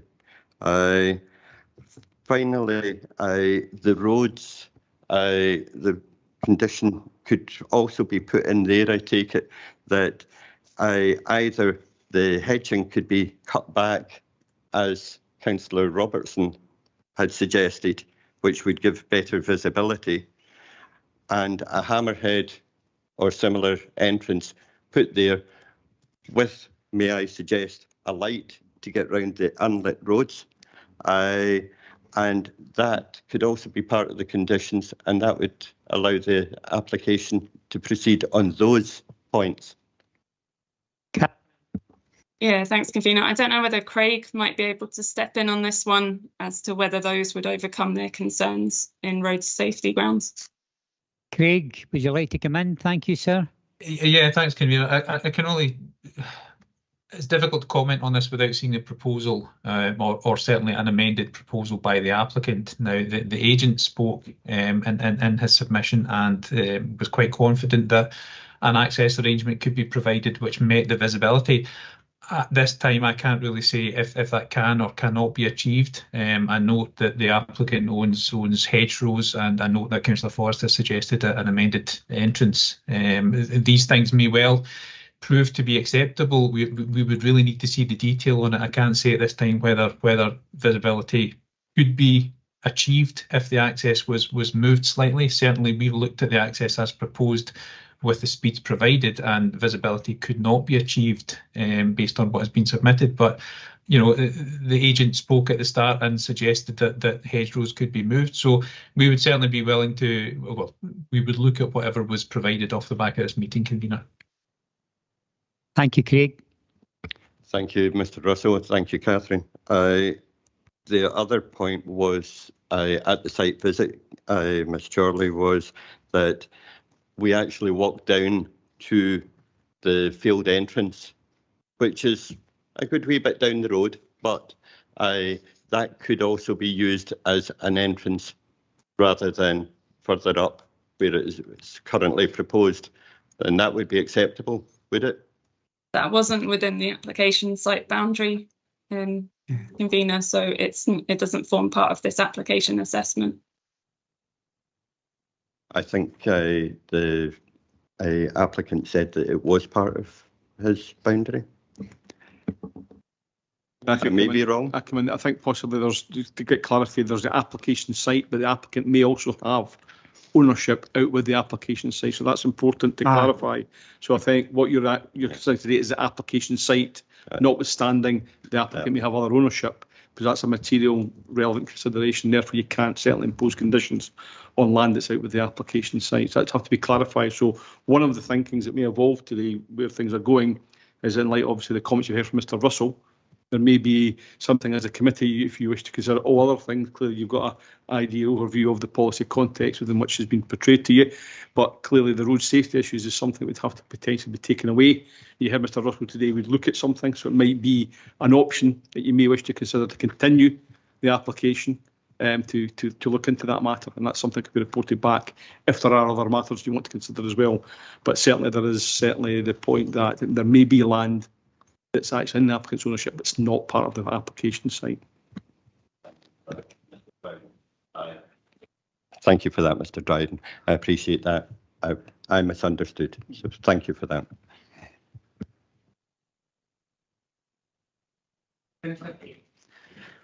Thank you very, very much, Convener. Like the previous application, it was very advantageous to go and see the site. Having been brought up in Slamanan, born and bred, I know the area very well, like Councillor Robertson, and I understand what people are saying about the hamlet of the Nappy Falls. There were various houses dotted all over the Slamanan Plateau, as at one point there were 17 pits there, and my dad worked in most of them, and that's why Slamanan was a thriving place at one time, as was nearly everywhere in Scotland because of the pits. People moved here, moved there. With regards to the bean geese, and I says it to Miss Chorley when I was there, having been brought up and lived there for many, many years, the place where the bean geese originally went was where the old open cast was, where now the gun club is. And the pond near Snow Hill. This is your turn to go on the Shield Hill Road. There where the bean geese are now settle, and have settled for years. So I was very surprised that this area was mentioned as where the bean geese settled. And over 50 years, I've never seen bean geese there. Anyway, with regards to reading the report, convener, I mean, you read the report and you look at what it says. At first, I thought somebody's trying to build a house here just to get a house in the countryside, because they're talking about putting 2 dogs and 2 cats, and I'm thinking myself, that's not viable. But listening to Mr. Allen and his explanation and his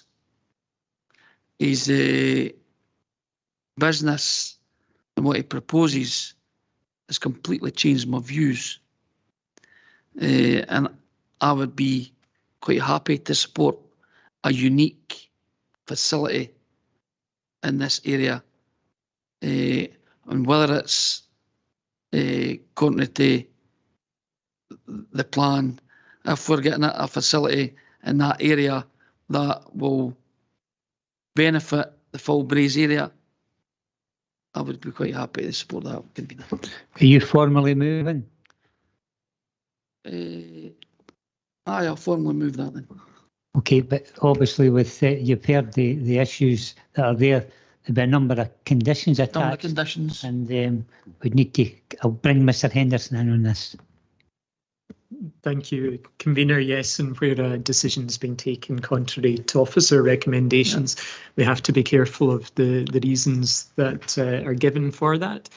I think so far I've noted that you would be wishing to move grant of planning permission on the basis that material considerations would be of such weight as to indicate the plan shouldn't be afforded priority. You mentioned the plan.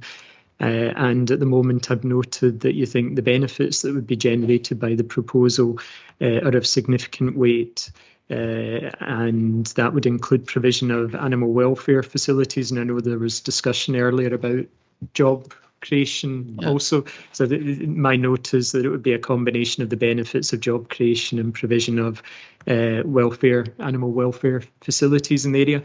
I'm conscious there were a couple of other points that were raised earlier, and that was nature, Scott. And I would presume, and I'm in your hands, that you would be wanting to take a view that with suitable conditions and mitigation as recommended by nature, Scott, you would be in agreement with granting the application and that it wouldn't adversely affect the integrity of the protected site. And accordingly, the conditions that the planning officer referred to would be applied to the application. Another matter that came up was road safety. I'm not entirely sure where things would be in terms of your motion on that. Were you satisfied on matters of road safety? I know there was discussion earlier about maybe some additional information from the applicant, or I don't know if that's something, looking at my planning colleagues, that could perhaps be conditioned. I think it would come in there. Probably it's difficult given the degree of. I think you heard Mr. Russell this morning on the call that I think probably further clarity would have to be required in that, because I think there's some debate or some concern. Maybe the extent of the road safety requirements of the roads officers might not tie in with the application site, although the applicant may own other land. That's the only point I would advise at the moment, that maybe some of the road safety requirements may well actually not be currently within the gift of the application site. Okay, I understand, and I understand when Councillor Forrest mentioned that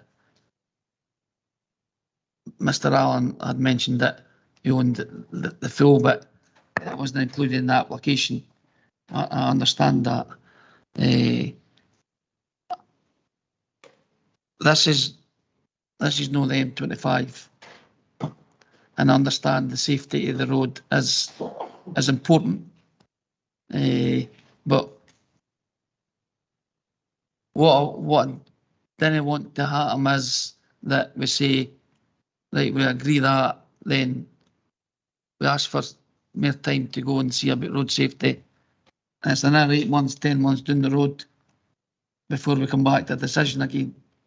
And I know we need to get the right information, understand that, but I'm in your hands regarding the road safety side. Maybe what I can suggest at the moment, maybe I appreciate Councillor Kerr's comments about timescale, but maybe an action could be that you wish to, unless obviously there's something seconds that, to ask officers between now and bring this back to the next committee based on the application site just now, whether officers would be, the road officer would be happy with the access arrangements as it stands, or what could be achieved within the parameters of the application site. Would there be anything that could be added? That's one option for you. Or alternative, you said, if you feel you're happy as it stands, that you feel the road safety implications are not of a scale that you change your motion to move this. That's entirely yourself. But one option would be to ask officers to bring this back to the next committee in October, where we could then just comment and give a quick update on within the application site. That's another option open to you. Okay, so you've heard Mr. Dryden. So in terms of your notice of motion, are you happy within yourself in relation to what you've heard in terms of submissions, and obviously conditions that would follow on? Yes, convener. But can I just ask Mr. Dryden? So, with regards to the bigger area that's not included in the application, would that be considered, or would that need to be another application to include that? It's possible. It's likely that would be the case. I'm quite happy for it to come back to October if we get the relevant information what Mr. Dryden's mentioned, but happy to support with the conditions that Mr. Henderson's already mentioned, and come back in October to say, yes, we're happy with the current road safety issues. Okay, I'll need to speak to Mr. Henderson regarding this. Thank you. You've heard what's been said. Obviously, Councillor Kitten, obviously we haven't heard the rest of the members as well. Councillor Kerr was putting a motion forward in relation to the application, obviously to move the application to grant it. Obviously, we then started talking about the conditions and the situation with the road. Other members hadn't come in. We haven't had a seconder yet for the Councillor Provost. Was you? I'd be happy to second the convener. First of all, I'd like to thank Councillor Robertson for his excellent submission. I think he's certainly done a lot of homework, and I'd like to thank Mr. Tolman and Mr. Allen for the first-class presentation. I think this would be a great regenerative project up there, and it'll help the economy and develop the area, everything that we've talked about. And I think the areas we've discussed can be addressed. And I'd be perfectly happy to say second the motion subject to the conditions that have been raised. Fine. Well, before we bring Mr. Henderson back, I'm going to other councillors, both here and in remote. Is there anybody got anything to say at this stage? Councillor Bowes. Thank you, convener. I was going to come in and second Councillor Kerr.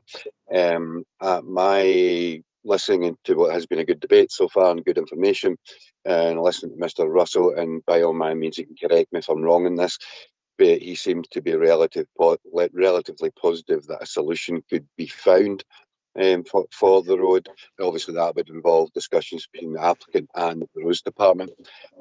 I would have been keen to see a condition going on that we approve, but with the condition that an agreed access is agreed with the roads department. rather than, and I understand, and I see Councillor Kerr quite happy for it to bring it back to the October meeting. I just wonder if that could be put as a condition, because and I'm only going on, as I say, and if I've misrepresented you, Craig, please tell me. But I've just the feeling from what you were saying that you saw there was a potential, but there might have to be some amendment.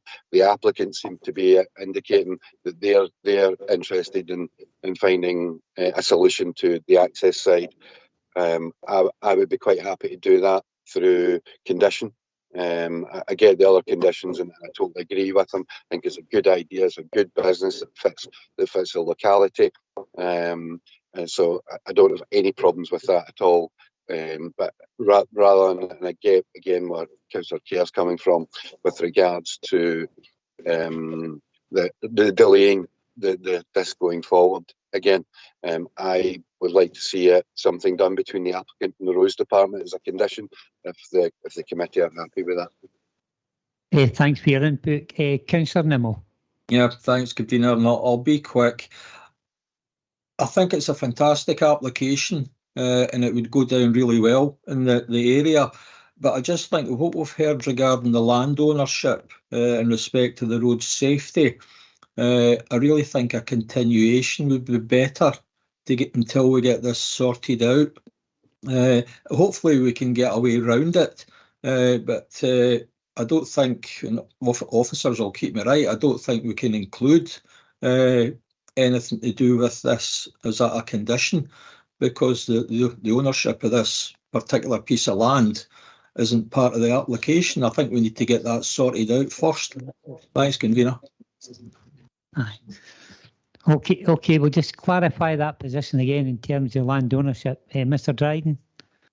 Thank you, Convener. What we can do is to say, given the time frame that the committee is looking at, I think we could certainly liaise with our roads officer colleagues to find out exactly what their working thesis would be in respect of acceptable road safety, traffic junction visibility parameters. We could then look at that in the relation of the parameters of the application site as submitted, and then to find out to what degree, if any, if there's any deviation from that, and have a look at that to see what the extent of that deviation is. We would then bring back a short update report to let you see what that is, what that complies. It may still be that there are road safety concerns, and that'll be for you then as committee with regard to that, because there is it still remains the case that the application site really can't be amended. The application site can't be amended as such. Convener, sorry, Ian. Convener, with that in mind, I'd like to move continuation so that we can look into this and get it sorted out one way or the other. Okay, thank you for that. I'll go to Councillor Flynn now, and we'll come back in relation to your amendment. Yep. Councillor Flynn. Thank you, Convener. There was just a couple of things related to the road safety. Of course, it's extremely important. There's no doubt whatsoever. But the applicant has already mentioned that this isn't going to be a regular vet's practice with dozens of clients coming every day with their animals to and fro. It's merely their vehicles coming from the Cumbernauld practice with animals that have been treated, and they're coming back for whatever you want to call it, recuperation, rest, or whatever. So I don't envisage, like any vet, in fact, most vets don't have that much of a big traffic anyway, because it's an appointment system.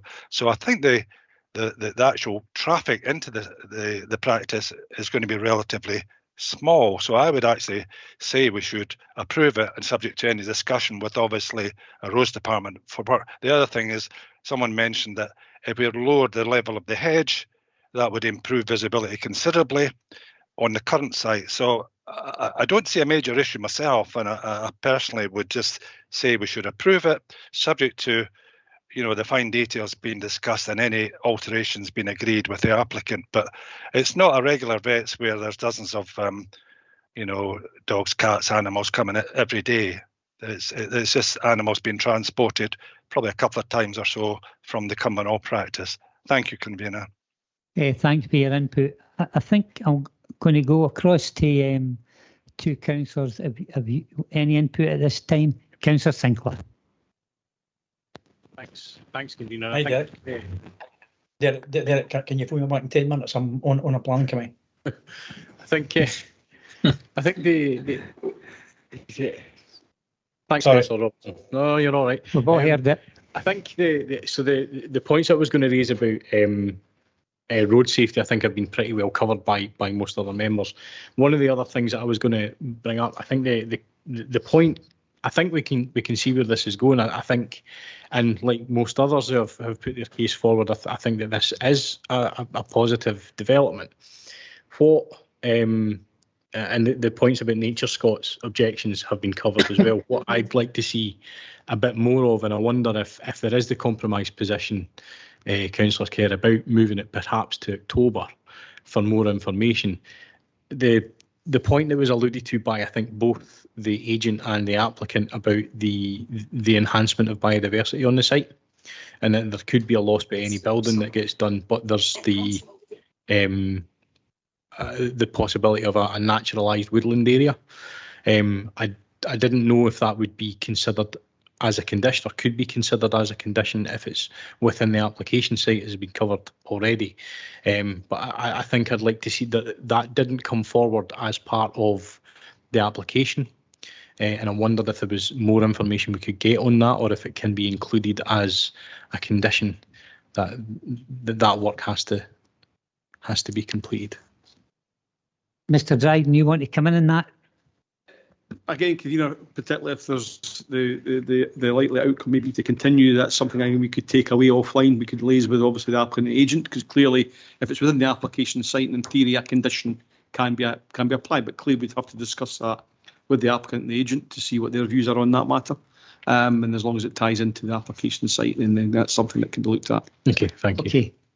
I think that's me. Thank you. Okay, thank you. Now, we don't want to get confused here, because there's been, first of all, we're going back to Councillor Nimmo. Councillor Nimmo put an amendment up for a continuation. Is there a seconder for Councillor Nimmo's continuation?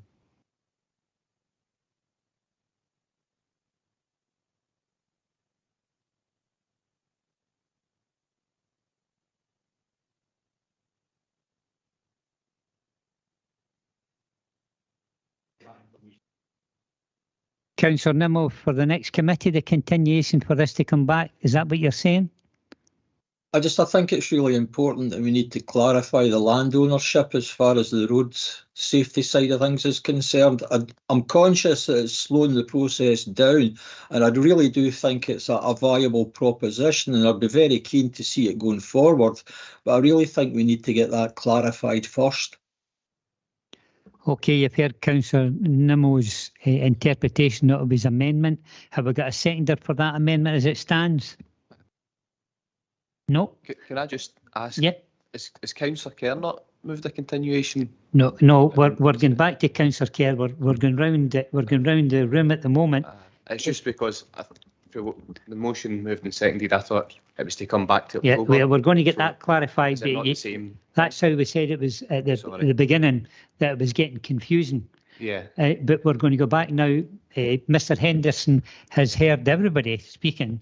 We opened up with a motion by Councillor Kerr, seconded by the Provost, and now we're going back just to clarify exactly where we are. We had amendment come in for Councillor Nimmo, which wasn't supported, so it falls. So all we have now is the motion, and what we're going back now is to get the nuts and bolts of the motion to make sure that everybody's happy.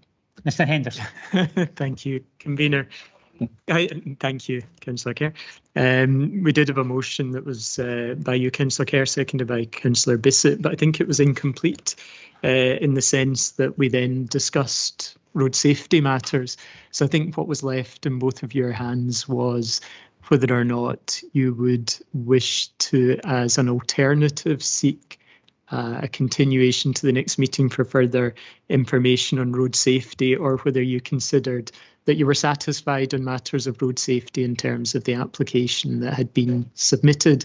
So unfortunately, we're in your hands as mover and seconder to agree the position that you would like to take. One thing I would say is I don't think we would conflate we would like to grant this, but we want to continue. I think you would simply have a motion for a continuation for further information on road safety, or you have the motion to grant the application, noting that you're satisfied on road safety matters. and the other conditions that I narrated earlier, which just touching on one aspect that you've probably heard me raise before, but obviously appearance, visual amenity, etc. of an application is important. It's a full application, and I would be assuming that you were both satisfied as to visual amenity of the application, its impact in the surrounding area, etc. So sorry to put it back into your hands. And convener, any amendment to a motion would require your agreement. Yep. And indeed, if it was to be withdrawn, it needs the unanimous agreement of the meeting. I'm quite happy to keep the motion in. I'm quite happy with the safety aspect as well. Provost, as the secondary, I think the Rhodes mentioned that we could just talked about removal of that hedge, and I think overall the amount of traffic in that area will only be significant. So I'm quite happy to continue my second motion. Okay. Will I clarify where I think we are at the moment? So we have a motion by Councillor Kerr, seconded by Provost Bissett, which is an agreement of the committee to grant planning permission as it's considered that the following material considerations are of such weight as to indicate that the development plan should not be accorded priority. And the basis would be that the committee is satisfied in matters of road safety, with suitable conditions applied and mitigation as recommended by NatureScot. The application won't adversely affect the integrity of the protected site. The committee is satisfied as to the appearance, visual amenity and impact of the development and its relationship to its surroundings. And the committee welcomes the benefits that would be generated by the proposal, including job creation and provision of animal welfare facilities. And presumably you would be in agreement that that would be granted subject to conditions as determined by the Director of Police Services, which would include the conditions recommended by NatureScot. Yeah. Okay. And as matters sit, we don't have an amendment. We have an amendment that Councillor Nimmo has mentioned, but that's not been seconded as matters sit. Okay. Okay, thank you for that. Okay, we've had clarity. It's been a very good debate, obviously. We've heard clarity from Mr. Henderson in relation to the motion that's been submitted and seconded. Is there anybody otherwise minded? I'm looking at remote. Is there anybody otherwise minded? Agreed. Okay, thank you very much. That's agreed. Now, what we're going to do now is we're going to have a comfort break, maybe a bit between 5 and 10 minutes. Okay, thank you very much. Thank you. Sorry? Yeah. I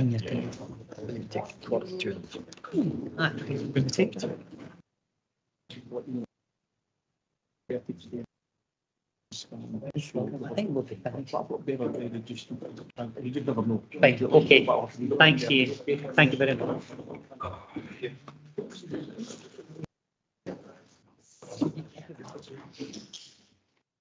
Okay, thank you. We'll now reconvene.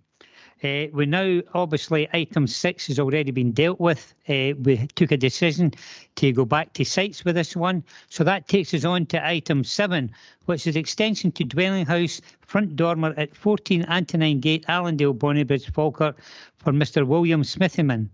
It's a continuation as we went out in site to look at this situation. Pages 65 to 77 on your agenda papers, and the report is by Ryan McDonough. Thank you, Ryan. Thanks, convener. So I don't know if Jack is able to share the relevant photos for this application to start with. So as members will recall, the application was continued at the last meeting of committee in order that members could undertake a site visit to view the physical characteristics of the application site. The site visit took place on the 23rd of August 2023, and the photographs shown on the screen should hopefully highlight what members viewed. Yeah, there we go. So as highlighted within section 3 of the update report, there's not considered to be any matters arising from this visit which would alter the recommendation of officers. So in terms of the application site itself, so the application site is located on Antonine Gate within Allendale and Bonnybridge. The donor property consists of a 1.5-storey dwelling house with its principal elevation facing out onto the main road through the settlement, which is in this instance the B816. The application site is located as part of a wider row of properties which portray general symmetry when viewed from the street. This detailed application seeks planning permission for the construction of a box dormer extension on the principal or front elevation of the dwelling house, and the dormer would be finished with a brown cement board cladding. In terms of consultations, so due to the scale of development proposed, it was not considered appropriate to formally consult any internal or external bodies in respect to this application. So in terms of representations, so statutory neighbour notification was carried out for this application, as a result of which 3 comments of objection was received. The points raised within the objections are detailed within section 6.1 of the report. The matters where material have been responded to within section 7b.5 to section 7b.13. So in terms of a planning assessment, so planning applications are required to be assessed against development plan unless material considerations indicate otherwise. So in this sense, we've got National Planning Framework 4 and the Local Development Plan 2. So Policy 16 of NPF 4 and Policy HC08 residential extensions are of relevance in this instance. The policy assessment for this application can be detailed in section 7A of the committee report. If Jack's now able to share the proposed composite plans for the application, that would be great. So in summary, Policy 16 of National Planning Framework 4 states that development proposals will be supported where they do not have a detrimental impact on the character or environmental quality of the home and surrounding area in terms of size, design and materials. In this instance, it is not considered that the scale and design or the proposed box dormer would be in keeping with the donor property or wider residential area. It is considered that a dormer extension on this principal elevation fronting the street would appear out of character with the surrounding property styles which display a general uniform design. This stance is supported by supplementary guidance law SGO3, which sits alongside our local development plan. SGO3 states that box dormers will only be permitted where the street is characterised by a number of existing examples. So as you've seen in the photographs, we acknowledge that there are existing examples on semi-detached properties to the north-east of the application site. However, it is considered that these properties have an existing character which is significantly different from the row of properties which are concerned with this application. In terms of site history, it is noted that a previous application, reference number P220453 FUL, was granted under delegated powers in late 2022. This application concerned the construction of a box dormer extension to the rear of this property, and this application has now been implemented. It is considered, however, that there are significantly different policy considerations for the construction of a dormer to the rear of a property compared with a principal elevation which runs through a settlement.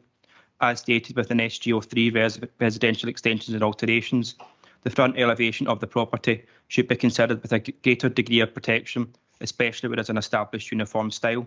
In conclusion, Convener, the proposal is considered an unacceptable form of development as it fails to accord with Policy 16 of National Planning Framework 4 and Local Plan Policy HC08. There are no material considerations which would warrant the granting of planning permission. It is thus recommended that Planning Committee refuse permission for the reasons as outlined in section 9.1 of the report. Thanks, Convener. I'm happy to take any questions the committee might have. Thank you very much for the report, Ryan.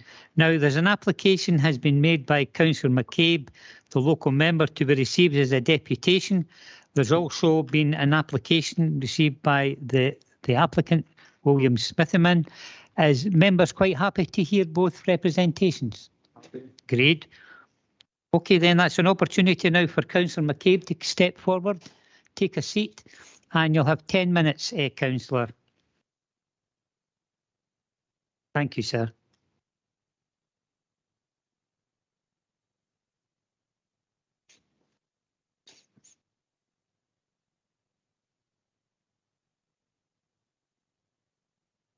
Just before I start my deputation presentation, Convener, I've already submitted to Mr. Frawley paper documentation. If we could pass it around, it's basically just my comments, just so that the members can see what I'm talking about.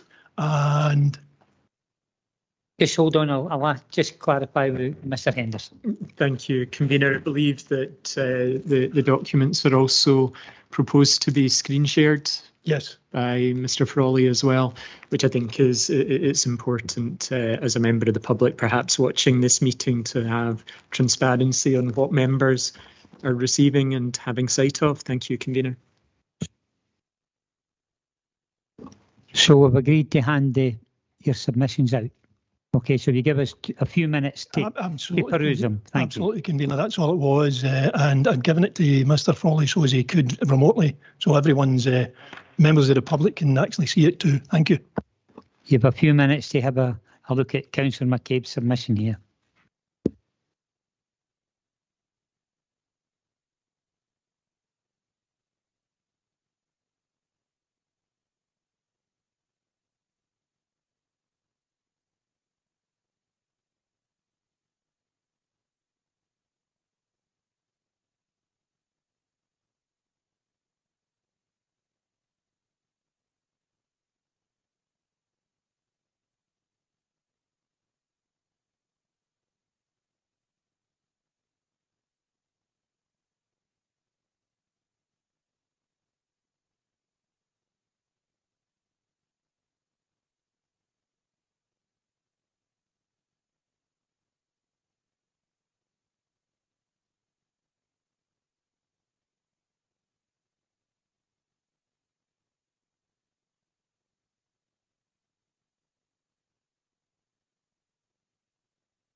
And just to clarify, Convener, I won't speak to Mr Smithyman's comments there. You know, I'll only speak to my own here.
Are members satisfied they've had an opportunity to look at the comments? And obviously the members that are on remote, you've had an opportunity to look on screen.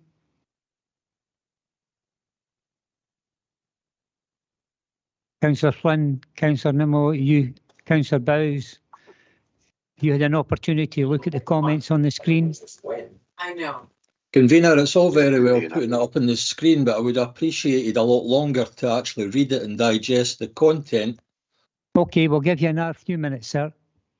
That's not what I was meaning. We could have had that in advance.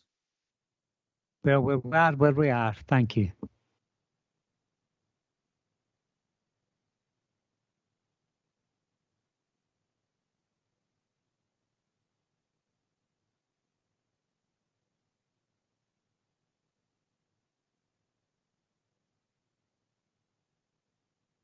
Mr. Henderson. Thank you, and it's a good question, Councillor Nimmo. It's not unusual that people that may wish to make a deputation request seek to provide information through officers to members in advance of a meeting. Now, the information will be spoken to at the deputation, and the committee needs to agree the deputation at the meeting. So I would hope that what you'll hear is an amplification of the information that's been presented. But yes, we wouldn't normally, as officers, circulate information received very shortly before the meeting to members, which is then going to be the subject of a deputation. Thank you. A good point, Councillor Nimmo. We'll now go back now to Councillor McCabe. You have 10 minutes from now, sir. Thank you very much, Convener. Just picking up on, I do apologise to Councillor Nimmo, but unfortunately it's the process, Councillor Nimmo. As Mr Henderson alluded to, it's got to come in front of the committee to allow the deputation to be heard, and therefore any paperwork to be presented. I'd already given copies earlier on to Mr Frawley to perhaps email them out to the remote members so that they would have a copy that they could actually view on their own screen, just to clarify that. So again, just because Councillor Nimmo has alluded, didn't get a lot of time, I wasn't going to just repeat it, but I will do now.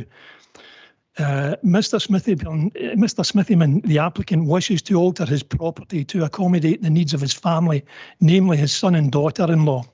They currently stay with the applicant and his wife. Given the cost of living crisis we are currently facing, entry into the property market for younger couples is proving difficult, to say the least.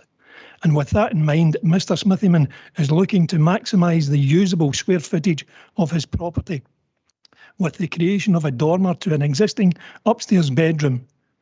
This is entirely to overcome the limited accessibility within that bedroom caused by the sloping combed ceiling.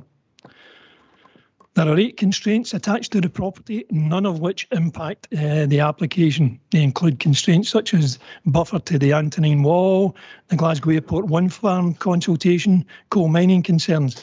These are not affected by the application.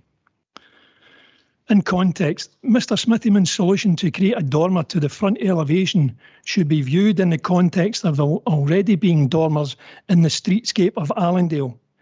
Less than 50 metres along the street on the opposite side of the road, there are dormers visible to the upper floor of traditional cottages with an 80 to 90 year vintage. Antonine Gate cottages are less than 25-year-old. They do not sit within the historical Miners Row properties some 300 or 400 metres distant. Indeed, there are 2-storey properties built during the 1960s between the Antonine Gate and the Miners' cottages. The question as to the acceptability of a dormer to the front elevation of the property now falls to a subjective opinion rather than an objective planning opinion. This comes down to a personal view on the design of the dormer. Dormers exist along the road. It would be perverse to hold that dormers should not now be accepted 50 metres further along the road. The acceptance of the dormer as a lawful alteration has already been established. It therefore only falls to agree on the design of the proposal. I am sure that an acceptable design could be worked out and agreed between the applicant and the planners. Given the difficult circumstances being faced by the electorate, I believe it should be the Council's main aim to assist our residents in whichever way we can. With the recent rise in interest rates to 5.25% and the news that there are now more homeowners defaulting on their mortgages, pressure on families out there in the property market clearly illustrate the Council has to be agile in helping those in need. Mr. Smithyman and his family are a prime example of the current housing market. I would ask that the committee consider and agree to approve the application. This would give peace of mind to the family and prevent further pressures perhaps being imposed on the Council's own housing stock. At a recent executive committee meeting, discussions took place to look at potential council tax increases of between 25 and 35% in some house bandings. The pressures on our residents are relentless. I'd just like to take the opportunity to thank Councillor Bowes for seeking a site visit at the previous Planning Committee meeting.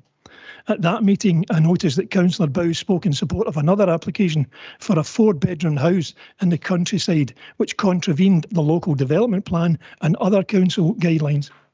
Quite appropriately, the committee agreed to approve the application due to the mitigating circumstances presented.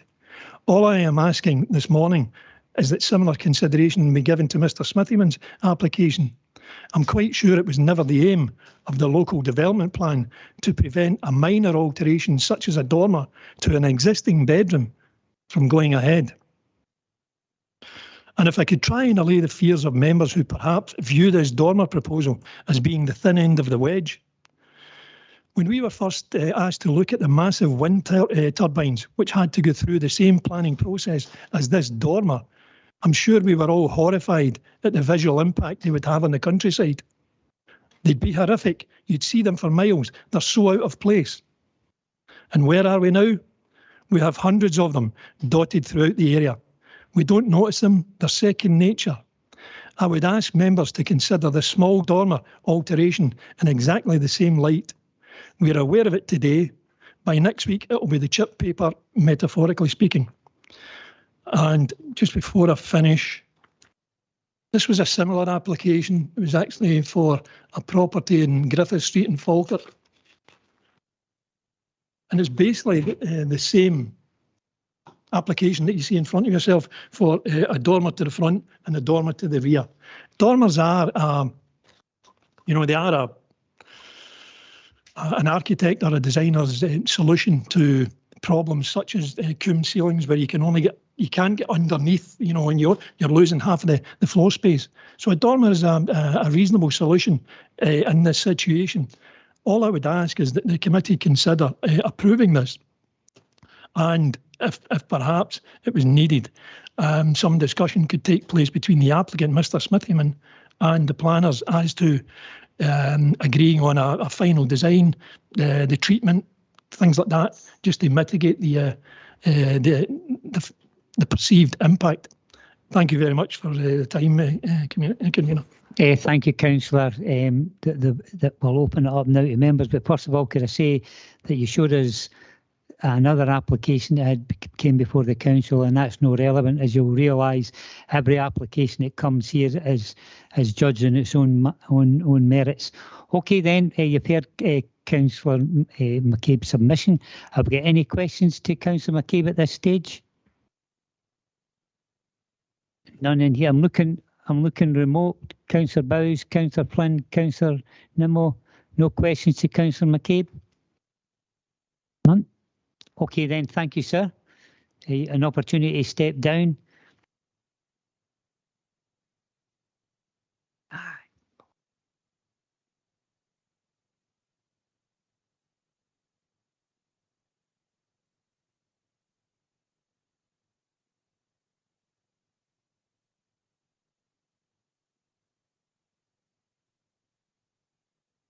Thank you.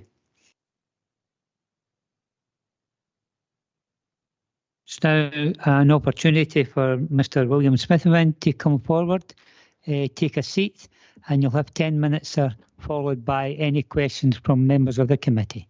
Thank you.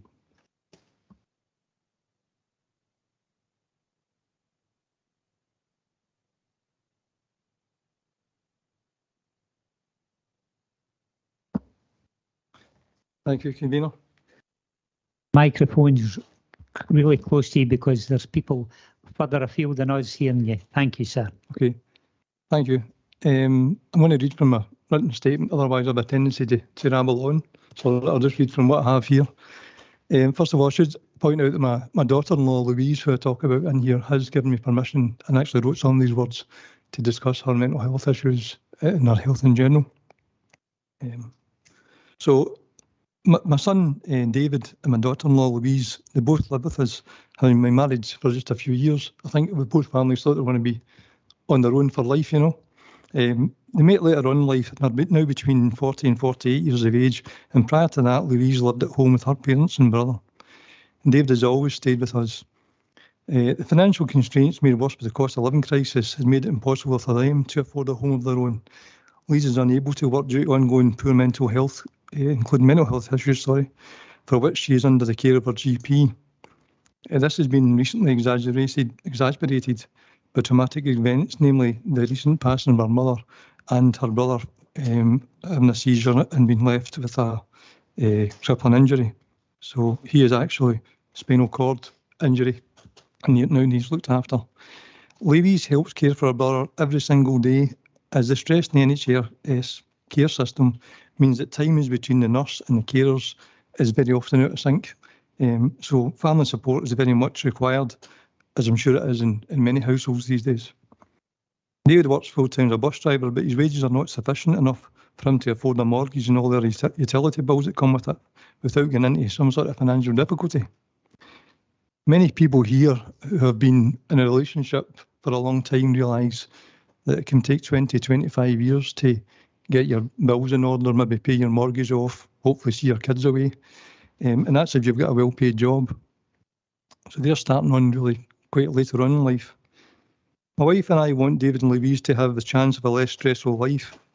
We get on exceptionally well, living together for 5 years now. We always discuss any kind of grumbling issues, but it'll always be my house and my wife's house. They'll never have their house, if you know what I mean. The lack of space and square footage in their bedroom means they're unable to even have a chair or a sitting area, so that they give some privacy to themselves. And as Councillor mentioned, the roof starts a couple of feet in, so it's very kind of oppressive. We therefore want to remove the slope, but most importantly is the extra footage space this would bring. I already have my agent architect draw up a hip roof option, if that would be more aesthetically pleasing. He already tried to make the 3 windows in the dormer mirror the 3 windows of the bay window down below to try and make it fit in with the building. But a sloped roof at the top may help, I don't know. Lack of privacy is a real issue, though, you know, who wants their parents to walk in a conversation? When I tried to extend a few years ago, it was a conversation with my agent and somebody from the planning department. I tried to extend out the back, but it was a 2-storey extension. And I get the idea that the houses look like bungalow types. I think it's a 2-storey house. I think you clarified it's a 1.5-storey it's considered to be. So the suggestion then at that time was to build flat roof dormers front and back, which surprised me.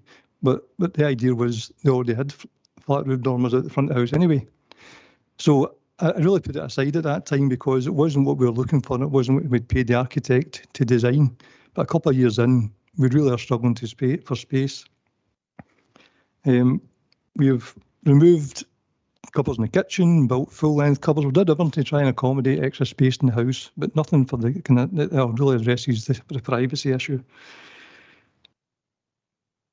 My house is not like the houses in Allendale along the used to be the brickwork houses.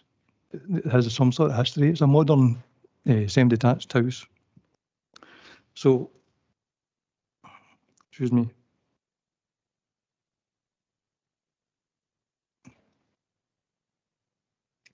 When I undertook the back dormer this year, I built it myself to keep the cost down, and that was because I wanted to get the practice of materials, logistics, handling before I actually tackled the one that was on the roadside. Silly for me, but I thought this would be a mere formality to build the back one and now to build the front one. So I was really surprised when this rejected or proposed rejected. So finally, I look at the flat roof dormer every morning out my window. The photographs that were shown there of the street, obviously they're a bit elongated. I don't think you'd even see the flat roof dormer in that photograph. So unless you were actually at the visit that day, you wouldn't even have seen it in those photographs. I can assure you it's not that far away.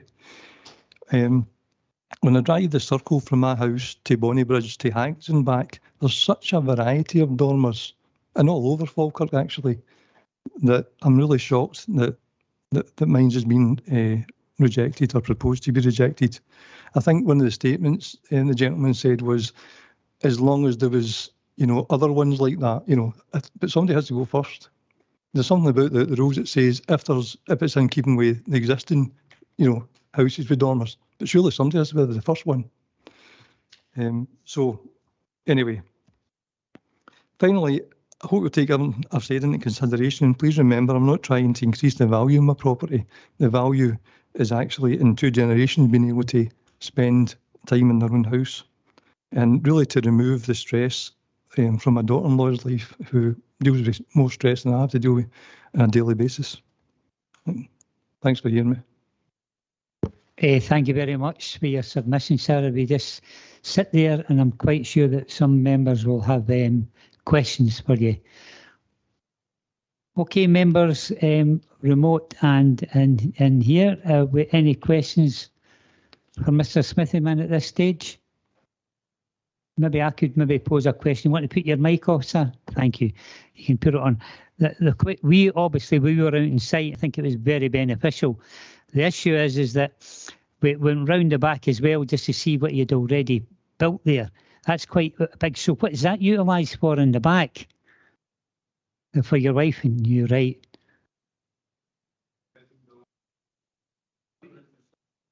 Right. So, yes, it's my wife and I. Although the 2 bedrooms were of similar area, the location of the beds and the 2 bedrooms is quite different.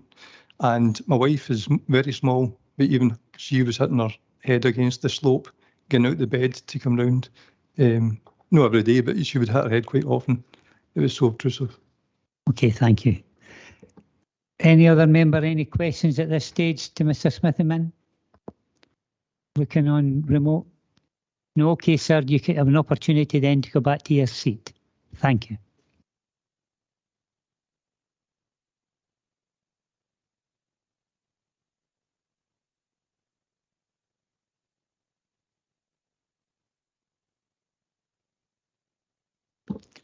Okay, members, you've heard one of the local councillors. You've also heard the applicant.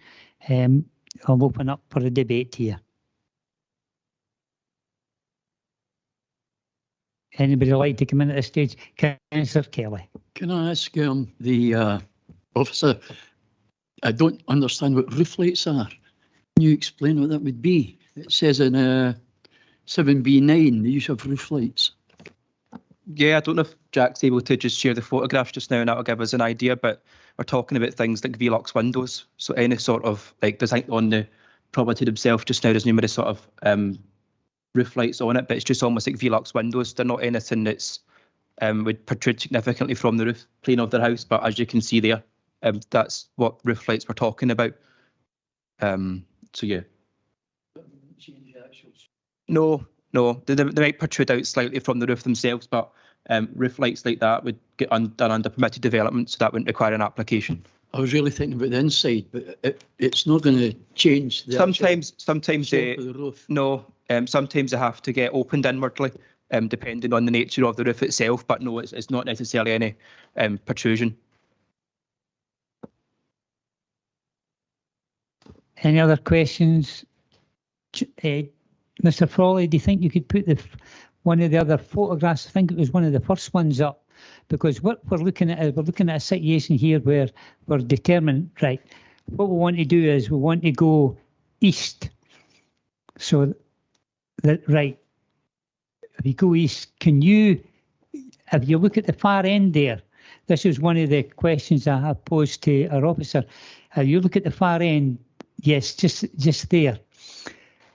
There's I'd asked a question to Ryan when we're out in sight in relation to they're no dormers, but what would you classify these that really step out to the pavement? So they're porches on the property. So looking at the original history of the application dating back, some of them were actually built with porches, but it tended to be the ones on the end, presumably in order to try and make them less visually obtrusive. But as well, what we mentioned when we're out on site, I wouldn't be able to comment on necessarily those porches themselves, but a level of porch extension to the front could get conducted under permitted development as well. But as I said, as part of the original development from the property, from the row of houses originally, I believe that there was a number of them built with porches, but it tended to be the ones on the far end of the row. Yeah, but here's the question then. If an application came in to build one of those porches now that extend right out to nearly to the pavement, would they be permitted development? No, it would depend on the size of it. I don't have the number off the top of my head, but it's all to do with square footage. So it is, to be honest with you, quite a small square footage of porch they're allowed, as well as in relation to the height. But a level of front porch extension would be allowed, but not something that would enable any increase in bedroom space or even a toilet. They tend to get more used for storage of anything else. Yeah. The reason the question is that when we talk about something that might have an adverse effect on visual impact, when you come in, because I travel that road all the time, when you come in, if you look there, you see these porches extending out to the road, and therefore an application that's come in now for although it's different entirely, it's still going to extend out to the pavement. Have you followed my meaning?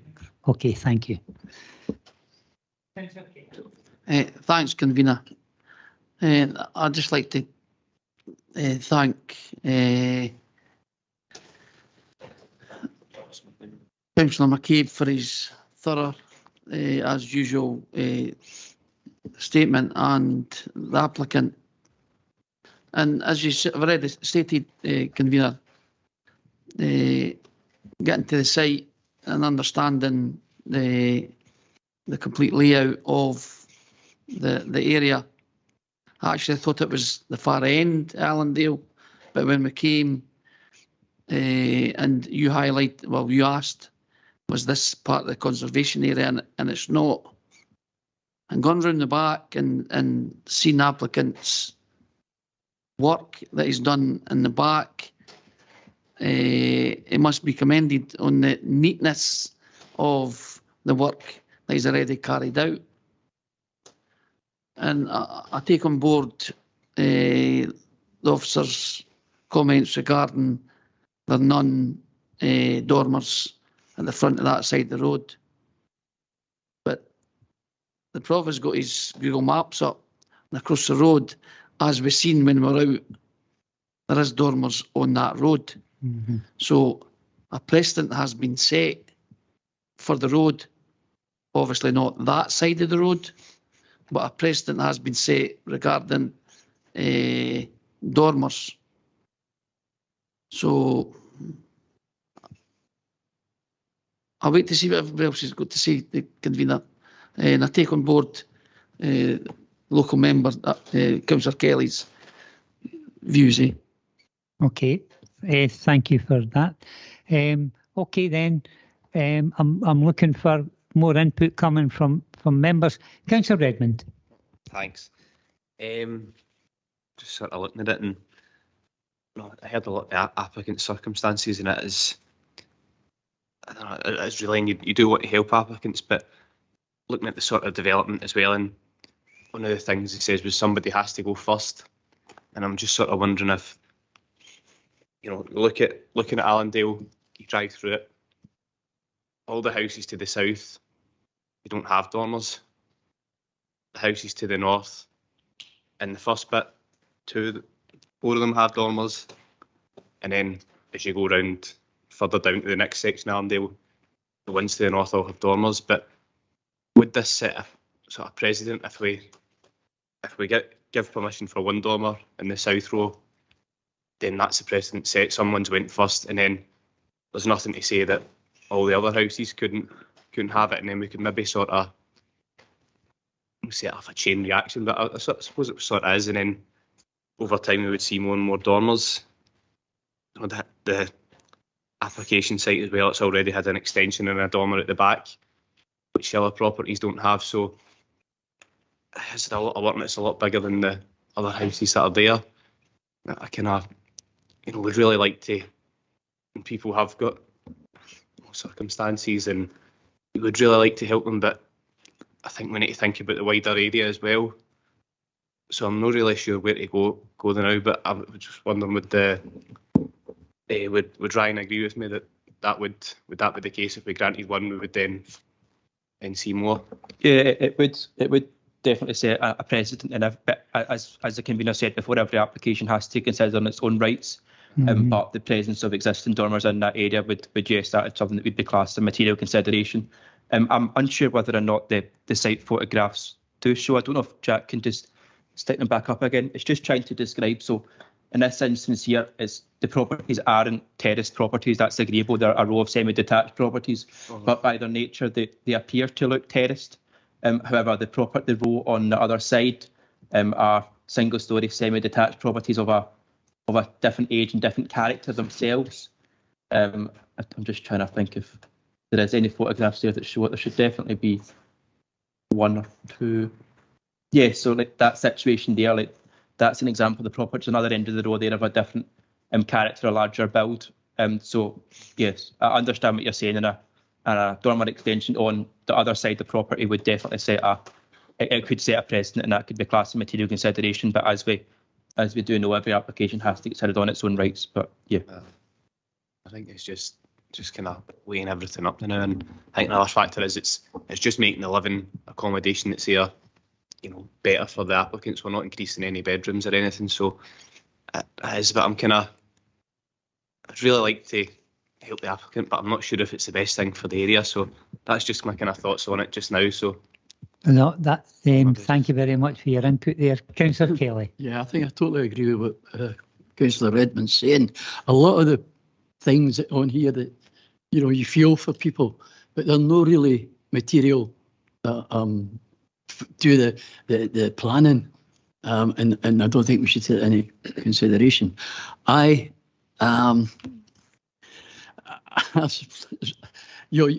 you read about people's problems, and that it does affect you no matter what. But again, that particular row has got its own its own look, and would a dormer upset that, or another 6 dormers, doesn't really matter. We're only looking at this one, what it's going to do. But I remain to be convinced either way. Thank you for your contribution. Anybody else like to step in at this stage? Councillor Flynn, and then Councillor Bowes. Thank you. Then Councillor Nimmo. Okay, thank you, Convener. There's just I'm not sure who would answer this question, perhaps Ryan, is that my first question is, the applicant mentioned that he may be interested in putting a hip roof, Now, if he puts a dormer, quite clearly, there's no increase in floor space because the floor space is fixed, but what it does give quite clearly is headroom. I just wonder if a hip roof was put in, which might be aesthetically more pleasing, would that give similar headroom or not? And I'll just pose my second question, which I think Ryan will be able to. The adjacent properties, they've got Velux windows, but do they use these? Is it just light into the attic, or are these bedrooms, Because there's a worry about impacting on neighbours. Hope that. Yeah, in relation to the second point that you've raised, so we're not aware of exactly what the properties across the road are used for. It would be hard to make a comment on that. In relation to the privacy aspects of it, so that was a point that was raised through objections, and it's also a point that we would consider as part of an application's assessment. So in terms of privacy distances, it does comply. So any dormer extension on that does comply from privacy standards. However, in this instance, it's the principle of a dormer extension on that elevation, which would also quite tie into the first point you made about the hipped roof. We'd have to see detailed drawings about that, and if that was something that had to get proposed, and I don't imagine that I'd be able to consider through this application, because we'd have to consider whether or not that's material or not. And if it is classed as material, the chances are it it would require the application to get withdrawn and then resubmitted. However, right, I would possibly have concerns of whether or not a hipped roof dormer on that extent and that elevation as well would be impacting. So okay. yeah, you'd have to see drawings about it, but I would have Okay. concerns. And I think one of the other councillors, convener, just mentioned a point is that if there'd been other dormers on the roadside, we wouldn't be having this long debate, you know. And that other councillor did mention somebody's got to be first in any application, you know, and we do consider each application individually. I understand that. So I think that's worth bearing in mind considerably, because what happens if 6 months' time there's 3 more applications, you know? But you know, thanks for giving me the time to get these questions answered. Thank you. Thank you, Councillor Flynn, for your input. Councillor Bowes, then Councillor Nimmo. Thank you, convener. I wasn't going to speak up on this because basically I've been mentioned earlier on, but I will. Looking at, particularly in the photographs that's shown along the street with all the windows, the Velux type windows that are in, there seem to be a bit of a scattergun approach to them, but I understand they come under permitted development and understand that. It's the concern with this would always be if that entire street had just been slate all the way along, then I think it would have more of an effect in changing the look of the street. I think when you've got so many Velux windows actually in the roofs already, I think there's probably a lesser impact of a dormer going in. When you look across the road, the photograph shows you when it's stone-built houses, bay windows, then you will tend to have that gable end effect extension on there. It's quite natural in that style of building at that age of it. Significantly though, there's one picture which shows houses of a similar age and they've got 2 dormers to the front of it. I appreciate they're on the north side of the road, but I think also with the work that's been done, putting in a number of Veluxes right along the street, it sort of makes me feel a wee bit more amenable, let's say, I think is probably the right word, to granting this, because I think there's been so many changes. I think there's been quite extensive changes in it. I appreciate the applicant and what the applicant has said and the reasons for doing it. Don't know how much they actually carry, and I do apologise for this, but I don't know how much they actually carry planning strength. But I am at the moment, and I'm not proposing it because obviously other people have got to speak, but I'm a lot more minded to grant this than what I was before I've seen the photographs. Thank you. Thank you for your input, Councillor Bowes. Now go to Councillor Nimmo. Thanks, convener. Obviously, I wasn't at the recent site visit, and I tend to agree with Councillor McCabe in his presentation and what he was saying. I'm disappointed to learn that there's dormers already on the other side of the road. Okay, the properties might be slightly different, but I think that really does set a precedent. The road that we're talking about, I'm just wondering, what is the actual history with this street? Has there been applications for dormers or extensions to the front from other properties in the past? I'm just not sure what the history is in that respect. Well, that's Ryan. Yes, in terms of site history, so having a look through our records, there's been no applications for a front dormer extension on any of those properties before in the past. Okay. Whether or not that predates our records or not, I'm unsure, but as it was alluded to before, the properties aren't of a historic age. I managed to, I think it was late 2000s, late 1990 that the original development was built, so I would imagine that any application would show in our system, but as I say, there's been nothing that's recorded. Okay, thanks for that, Ryan. Convener, I think there really needs to be a common sense approach taken when we're dealing with things like that, and I fully appreciate there's planning legislation and the likes as well.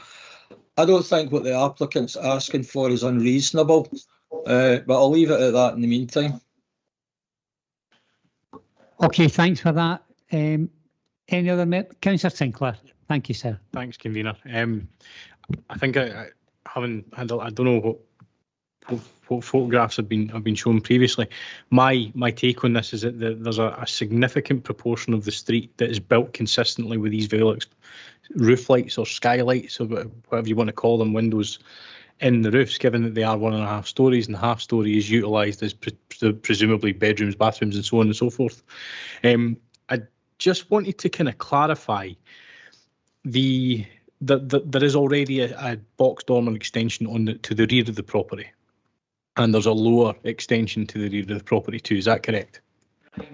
Yes, that's correct. So both applications were decided on the delegated powers. As was said before, there is opportunity for any development to take place at a rear of a property. However, in this instance, we would consider that there's not much else that the applicant could do to the rear. They've already done a rear extension of a single story and put a dormer on. So yes, there has been development undertaken, and it did require an application. Okay, so the development to the rear of the property and on the half story above, that couldn't be extended somewhat, for example, to have the same effect as putting a box dormer on the front, but to the rear of the property, extending that dormer at the top, if you see what I mean. I'm unsure about how capable that would be from a building standards stability point of view. I wouldn't really be aware of that. But there's a level of development on a roof from a structural engineering point of view as well, how much you could actually put on that due to the strength of the roof. I'm not aware of that myself, but in our opinion, there's already been a significant degree of development done to the rear, and possibly that's went beyond the development of what's possible. Therefore, the option for the applicant in this instance is to construct a dormer in the front elevation. Okay, thank you. Convener, I find myself conflicted with this one. I heard the deputations and the quite rightly the points that were put forward there, and the specific circumstances that are in place there, and I have a significant degree of empathy with the applicant. I, much like Councillor Redmond and Councillor Kelly here, have a conflict in that is a very touching point to make, but it's not really a material consideration. I think I'm content with, in my own mind, that the houses on the other side of the road to what I presume is the east of the property are sufficiently different enough to suggest that it's a different situation entirely, that there are box dormers on those properties themselves. These properties on the other side of the road are sufficiently different enough for me to think that I would be more content at this point with the officer's recommendations to refuse that permission. Although I have to stress that it does put an incredible amount of conflict within me to say that, given the circumstances of the applicant and their family. So, yeah, that's where I am at the moment. So I'm not sure if anybody else is coming in, but that's my. I'm asking you formally moving refusal of the application and going with the officer's recommendation at this time? Under a certain degree of stress within my own self, yes, I would formally move the officer's recommendations. Okay, we're looking for a seconder for Councillor Sinclair's. I'd like to formally second Councillor Sinclair's reluctantly. Because of the personal nature. Thank you. Just to clarify, we have a motion moved and seconded to agree the Council's recommendation to refuse this application. I'm looking at Councillor Bissett. Provost Bissett. So. Thanks very much, Convener. I've listened very carefully to what's been said, and I'd like to thank Councillor McCabe for his excellent submission. And I think when buildings go up, there's a kind of natural evolution, if you like, over the years that take place, and families expand and all the rest of it. Cost of living crisis would deter you from moving. So I think you need to have the opportunity to be able to expand your property without having to be forced to move. I think a dormer could be fitted in that area that's in keeping with the buildings. The materials you get these days would make it blend in, and I don't think it would be out of sight. It would be unsightly at all. You drive along there, you after a while you wouldn't notice it really. So and even I think over time you maybe find other people coming forward, and I don't have a problem with that if the circumstances dictate that. And I'm sure I've seen many properties over the years that I've developed and had dormers fitted as well due to people have came forward and pled their case. I think in this case, it wouldn't affect the streetscape of the area and a great deal. So I would formally move to grant, convener. Okay, thank you. So that's an amendment coming forward from the Provost to grant the application. Councillor Kerr. I'm quite happy to second the Provost's motion. Amendment. Sorry. Okay, thank you. Bringing anybody else in this stage, we have a motion moved and seconded to go with the officer's recommendation to refuse. We have an amendment moved by the Provost, seconded by Councillor Kerr to grant the application. Anybody else like to come in before we go to the vote? Okay. Mr. Henderson. Thank you, Convener, and as you would expect, I'll just clarify a few points. Yes, indeed. We have a motion by Councillor Sinclair, seconded by Councillor Forrest, to refuse in accordance with officer recommendations, and we have an amendment by Provost Bissett, if I can speak properly, seconded by Councillor Kerr, and that is to grant permission. Can I just check on a couple of points around that, and that's the reasons, and also that you would be happy that it would be subject to conditions as determined by the Director of Police Services. So in scribbling notes through this, but I'm not entirely sure if it was explicitly picked up in what you said. I think you commented that the committee was satisfied with the design scale visual amenity materials proposed and the relationship with its surroundings. I know there was also mention of that the extension is supported by box dormers in the vicinity. Is that something that was intended to form part of the amendment? Thank you. So I'll maybe just read out the amendment as I've noted it, and you can correct me if I'm wrong. The committee, in exercising its planning judgment, agrees to grant planning permission as it considers that the following material considerations are of significant weight. And the committee considers that the extension is in keeping with the character of the area, and there are examples of box dormers in the surrounding area that would support it. And the committee is satisfied with the design scale, visual amenity and relationship of the proposal with its surroundings, something along these lines, and any grant would be subject to conditions so determined by the Director of Police Services. So I will take the vote by way of roll call, and as a reminder, the motion is refusal per recommendations and the amendment is grant with conditions for the reasons noted. So Provost Bissett. Councillor Bowes. Amendment. Councillor Buchanan. Amendment. Councillor Colley's absent. Councillor Flynn. Amendment. Councillor Forrest. Refuse. So that's motion. Councillor Kelly. Amendment. Amendment. Councillor Kerr. Amendment. Councillor Nimmo. Amendment. Councillor Redmond. Motion. And Councillor Sinclair. Motion.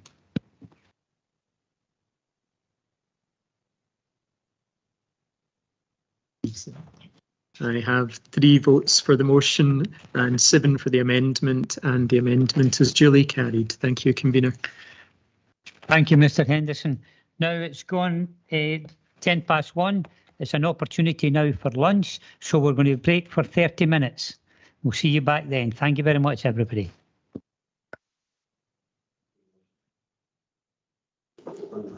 Okay, Jack? Okay, good afternoon then. Can everybody hear me remotely there?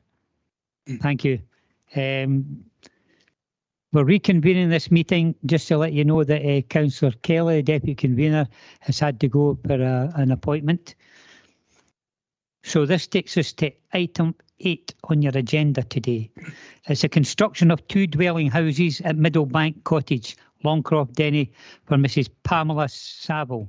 It's pages 78 to 90 on your agenda. The report is going to be by Brent Vivian, but before we bring Brent in, just to say that there's been a submission been in for representation for the agent, Inderpal Guild, to speak on behalf of the applicant. Are we happy to hear the representation from Mr. Gill? Agreed to that. Fine, that's fine. Okay, then we'll go straight now to Mr. Vivian. Mr. Vivian, will you give us a report, sir? Thank you very much. Thank you, convener. Jack, can I just ask you to be on standby with the site photos? This application seeks planning permission in principle for the construction of 2 dwelling houses. Brent, we can't hear you very well. Thank you. The application site lies within the countryside. Can you hear me now? Thank you. The application site lies within the countryside on higher ground to the north of Longcroft and the M876. The site forms part of garden ground of Middle Banknock, an old 2-storey stone-built farmhouse, which is in a state of disrepair and appears to be vacant. Middle Banknock Cottage lies to the east of the site. The site lies at a bend in Station Road.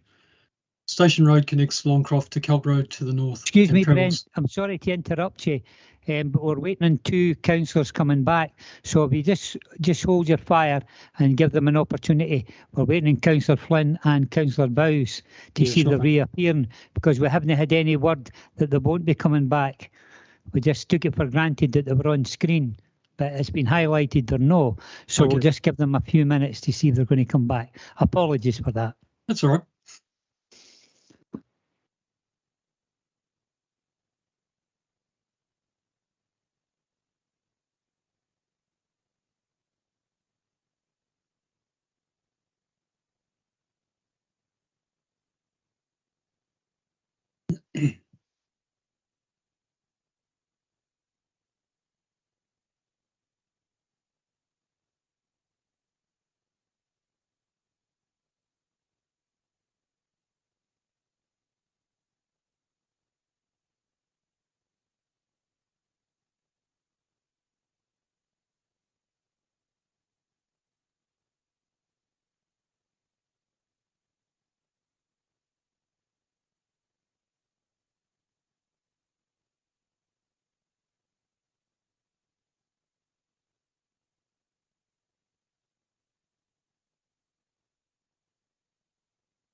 Nice to see you, Councillor Flynn. Can you hear us, Councillor Flynn?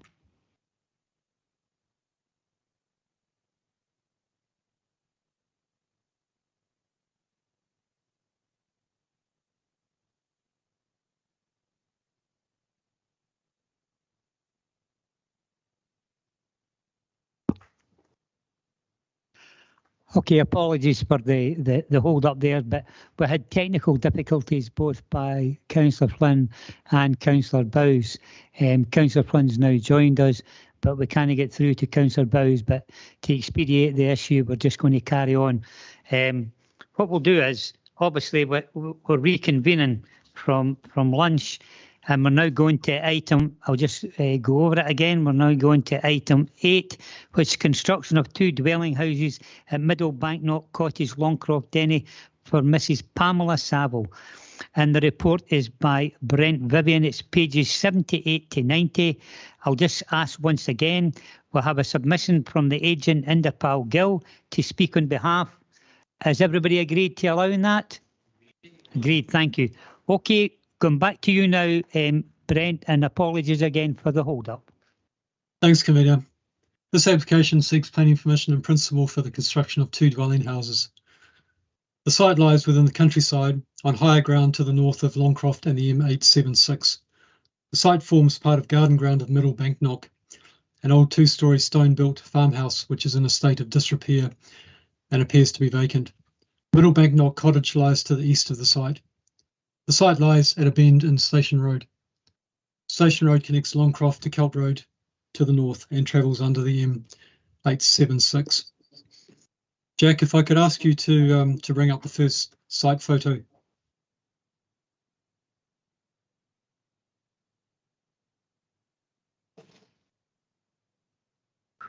This shows part of the site frontage looking east.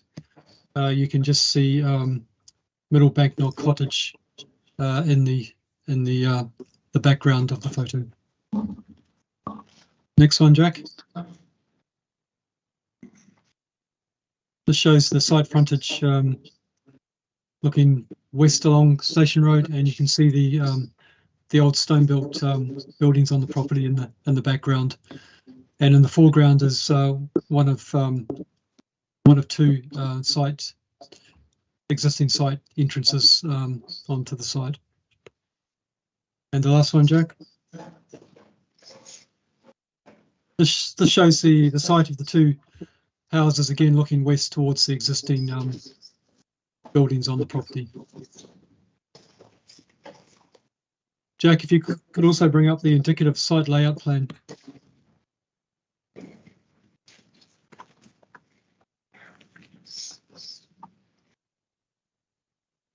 So the application has an indicative site layout plan accompanying the application. This plan shows the footprint of 2 1.5-storey 4-bedroom detached houses, road widening along the site frontage to provide for passing places and additional parking spaces, new positioning of the dry stone walling, creation of a new site access to serve the proposed house to the west, and retention of an existing site access to serve the proposed house to the east. The application has been called in by Councillor Kerr to allow committee to consider and view the physical aspect of the application and the whole area. There is no planning history recorded for the application site. Turning to the consultations, I would highlight the comments to the Roads Development Unit. They've advised that Station Road at this location is an adopted rural road without lighting or footway provision and is subject to the national speed limit. It is a particularly windy and narrow section of road with a relatively steep gradient. They are concerned at the introduction of additional vehicular movements where there are substandard levels of visibility. They are also concerned that the development may lead to pedestrian activity in an area where there is no footway or lighting provision. The Council's flooding team have advised that a drainage impact assessment is required as the proposed development consists of multiple residential dwellings. And the Coal Authority have advised that, according to their records, there is a recorded mine entry within the site boundary. They hold no treatment details for this mine entry, and due to the historic planes used to plot its position, there could be some deviation by several metres. They consider that building over the top of or close to mine entries should be avoided wherever possible, even after they have been capped, in line with their adopted policy. In addition, the site is affected by both recorded and probable unrecorded shallow coal workings, and the Coal Authority have in the past been called upon to deal with surface hazard close to the site. These coal mining risks could affect public safety and stability for new built development at the site. They note the recommendations of the submitted mining risk assessment report to carry out intrusive ground investigation works, and they advise that such investigations would need to confirm the exact location and condition of the on-site mine entry, its zones of influence, and the implications for the layout of the development. The layout would need to be informed by this mining feature to ensure that adequate separation between buildings and the mine entry are incorporated to afford due consideration to their adopted policy. The Bagnock, Haggs and Longcroft Community Council have not made any representations, and no public representations have been received. Section 7 of the report deals with the detailed planning assessment in relation to the National Planning Framework 4, the Local Development Plan, and the Council's relevant supplementary guidance. Under the Local Development Plan, the application site lies out with the urban and village limits within the countryside. The main points to note in terms of the planning assessment are: first, the site comprises garden ground associated with a vacant dwelling house that has fallen into a state of disrepair. The development plan policies relating to vacant land offer a degree of support for the proposal, although there are local living issues to consider in terms of the sustainability of the development, and there is no indication in the application that the restoration and reuse of the farmhouse form part of the overall development proposals. Second, the proposal does not support all qualities of successful places, as the site is not connected by pedestrian or cycle infrastructure and is not accessible to a bus service by walking. The proposal therefore does not promote reduction in car dependency. In addition, intrusive site investigations have not been carried out to confirm the exact location and condition of the on-site mine entry and its zones of influence. The implications of coal legacy for the layout of the development are therefore not yet known, and as a result, it has not been demonstrated that the site has the capacity in principle to support 2 houses. Third, the application is not considered to be supported by the Rural Homes Policy of National Planning Framework 4. Under National Planning Framework 4, one of the new criteria introduced is to support new homes in rural areas where there is a reuse of brownfield land and where a return to a natural state has not or will not happen without intervention. In this case, there is no evidence to suggest that the currently unused garden ground would not return to a natural state without intervention. Fourth, policy HC05 of the Local Development Plan provides additional criteria to the Rural Homes Policy of National Planning Framework 4 to support new rural homes. These include appropriate infill development. The proposal does not meet all of the infill criteria, as it has not been demonstrated that in principle the site has the capacity to accommodate 2 houses. Fifth, the proposal does not contribute to local living due to the remoteness of the site to local facilities and services and lack of accessibility by sustainable modes of transport. The size of the properties suggests at this stage that they would be family homes. It is reasonable to consider that the transport needs of the development would include walking, cycling and public transport. And lastly, there are concerns whether an adequate standard of vehicular access can be achieved.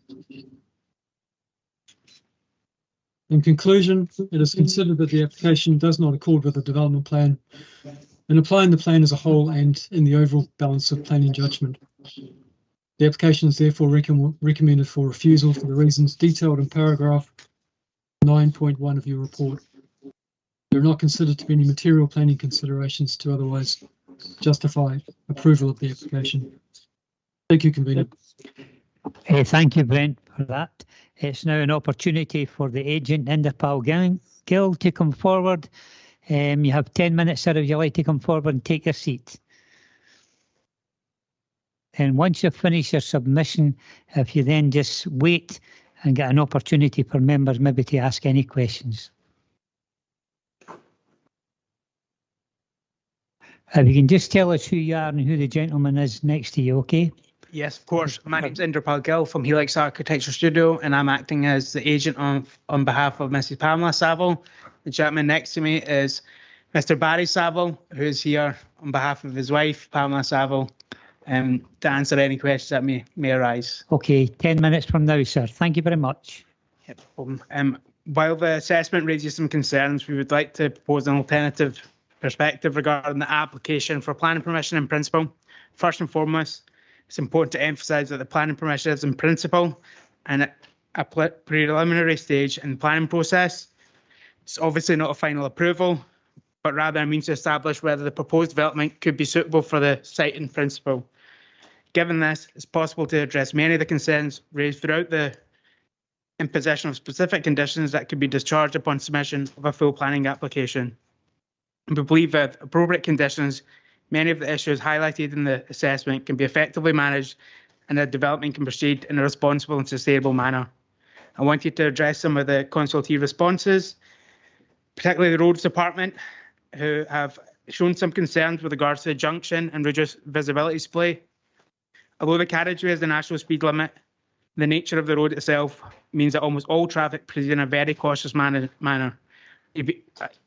For people that have driven up Station Road, it'll be very difficult to drive over 10 to 15 miles per hour. The development is proposed to be set back from the road, and the applicant would be open to consider measures to maximise the possible visibility displays at the entry points. Scottish Water have no objections. The Environmental Protection Unit have asked for a contaminated land assessment. However, it should be noted that DRGCS conducted a site inspection report which included trial pits, and the report states that there are no signs of contamination.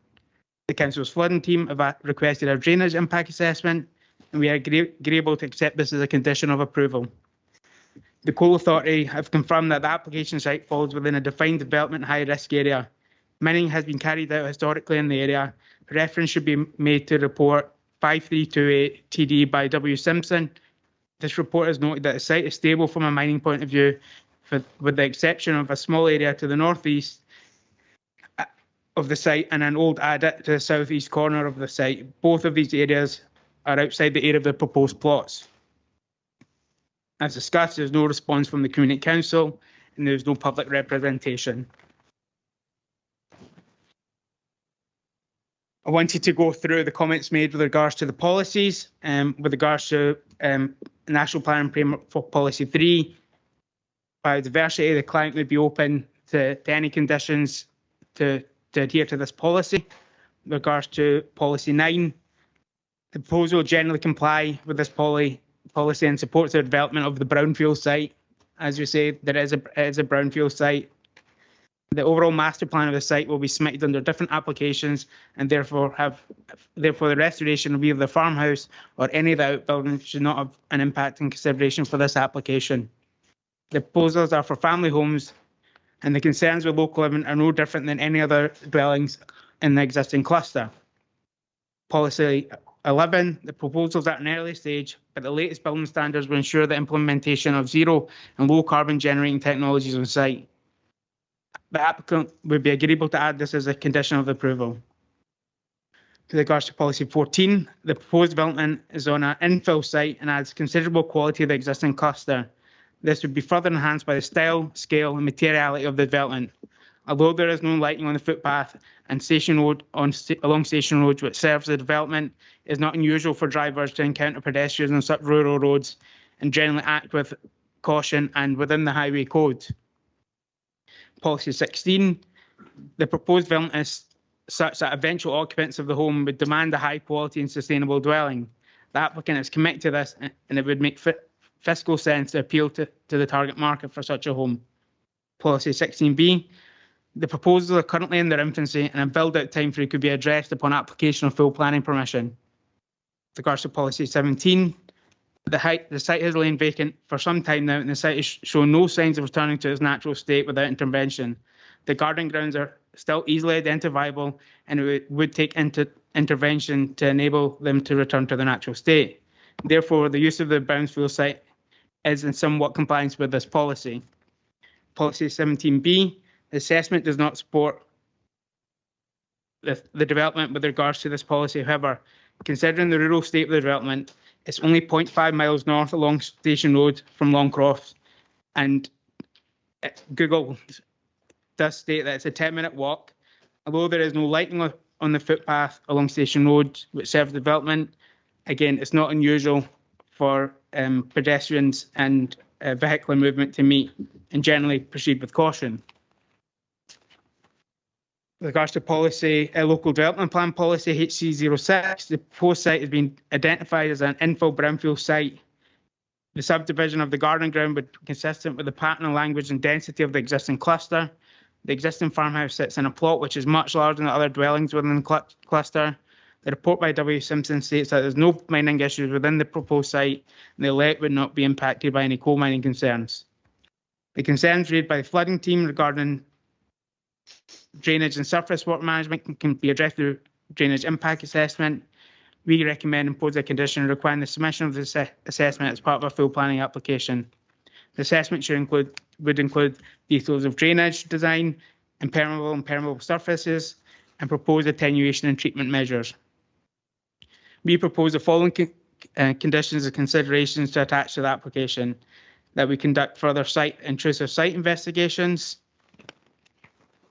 that there's a contaminated land assessment undertook, and a drainage impact assessment is also submitted as part of the full planning application. We appreciate it's crucial to strike a balance between facilitating responsible development and addressing legitimate concerns about safety, environmental impact and infrastructure. But by allowing that application to proceed to full planning application stage with these conditions in place, we create an opportunity to conduct a more detailed and comprehensive assessment of the proposed development. This approach aligns with the purpose of planning permission principle, which is to establish the suitability of a development concept for a particular site. By addressing concerns through conditions, we enable thorough due diligence and ensure the final development proposal is well informed, safe, and in compliance with all the relevant regulations and policies. In conclusion, we believe that rejecting planning permission principle outright would not be the most prudent course of action. Instead, we recommend considering the application of the aforementioned conditions, allowing for further investigation and ensuring that any issues can be resolved during the subsequent full planning application process. This approach promotes responsible development while addressing legitimate concerns, ultimately benefiting both the community and the applicant. Thank you for your time. Happy to take any questions. Thank you very much. Going to open it up for questions. I'll come in right away. Myself, Mr. Gill, in relation to your submission, you mentioned on a number of occasions about infill and brownfield site. And also, if you would maybe give more information, because obviously there are a number of members, both here and remote, that maybe don't know the locus. I know the locus very well, so I can attribute any comments I have to knowledge.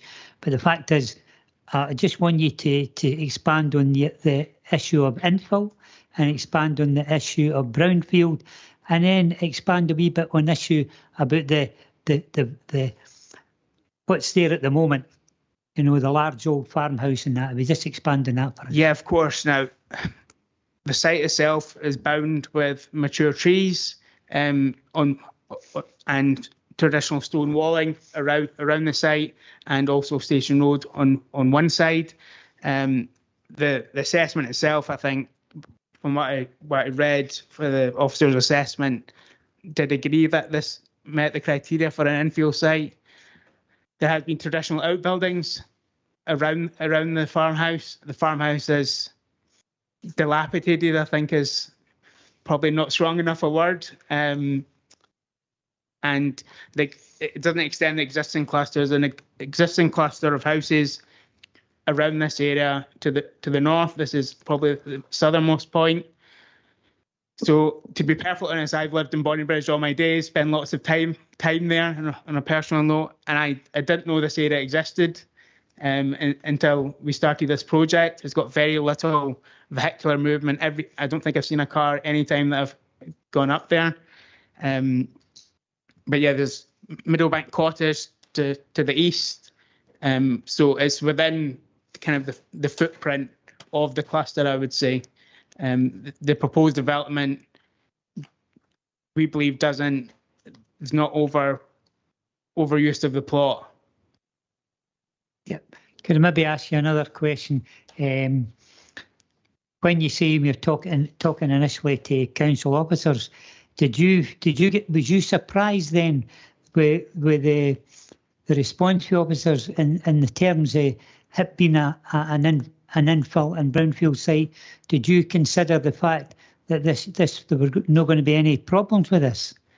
Well, I think with the planning officer, we did have some back and forth with regards to interpretation of the policies in National Planning Framework 4 and Local Development Plan. And to be perfectly honest, my interpretation from the report after reading it was the officer actually had a change of opinion. I don't know if I've read that correctly or not. But yeah, we did have some back and forth, which surprised me that was required, to be perfectly honest. So what you're saying in essence then to my question is that you believe that there wouldn't be a problem with getting permission because of the history of the ground, and the fact is you believe that it's infill and also it's brownfield. Yeah, agreed. Right, okay, that's it. I'm going to open it up to other members. Councillor Kerr. I just want to ask Mr. Gill, you've stated on maybe 2 or 3 occasions regarding a report from a Mr. Simpson. Was that submitted to the plan officer? Because we've never had anything here to say, and he's saying that there's no mining in that area. Is that correct? From what I can gather, there is mining in the area, but not on the site that the proposed development is on. Right. The report was submitted, and I believe is available on the public planning portal. But yes, it was submitted. Okay. I just think myself back to what I says about the previous application, 17 mines in Slamanan, and nobody mentioned a word about the mining. But now we're here and we're talking about mining. But thanks for that, Convener. Okay, thank you. I'm going to open it wider. Councillor Sinclair. Thank you, Convener. Just first of all, thanks, Mr. Gill and Mr. Saville, for attending today. It was interesting to hear the submission. There's a significant amount of conditions that you're proposing to put forward, and you've mentioned a couple of times that this would be put forward as part of a full planning application. There's clearly been a decision here to take forward a planning permission in principle application instead. Could you expand on the reasons as to why that is, given that there's a significant amount of information required to make those decisions? I think the decision was based on the fact that it was deemed in a rural location. I think that's the crux of the matter, to be perfectly honest. I think that's why we applied for planning permission in principle rather than full planning permission.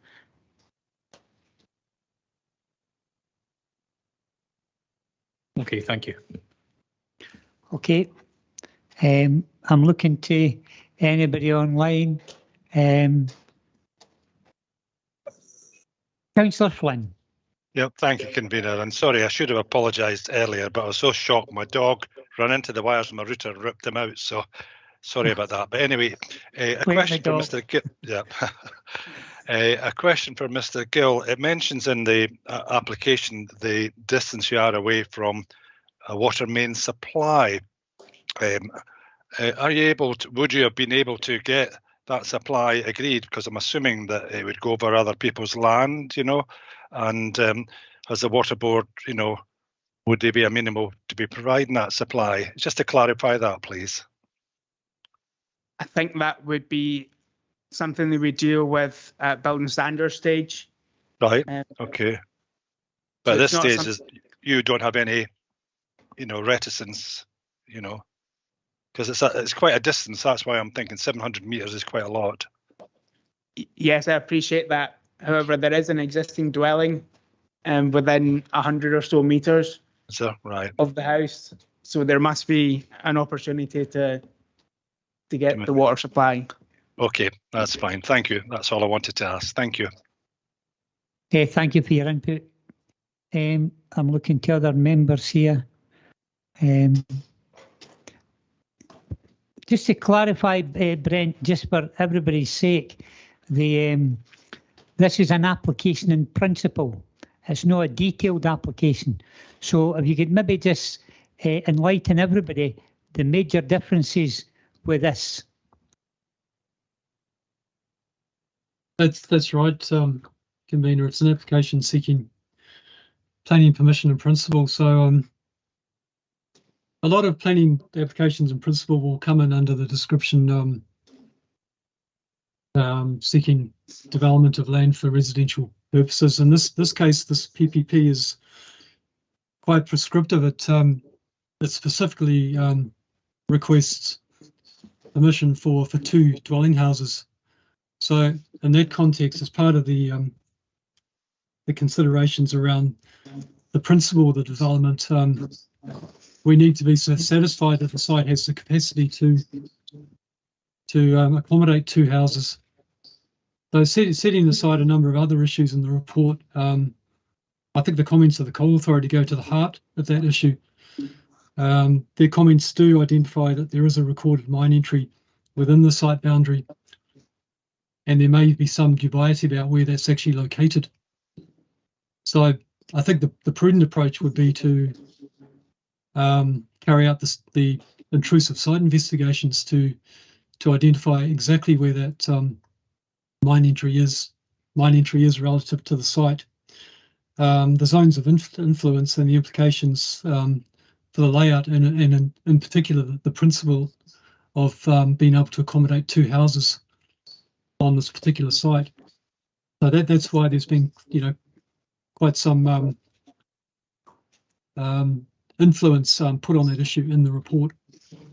There are obviously other issues raised in the report. I think it's probably appropriate to just highlight that this application came in before National Planning Framework 4 came into existence. So at the time when the application first came in, we were considering the application in terms of rural housing against the infill criteria within the local development plan. Obviously, with the application overlapping at the time of National Planning Framework coming into existence, we also now had to consider National Planning Framework as part of the development plan.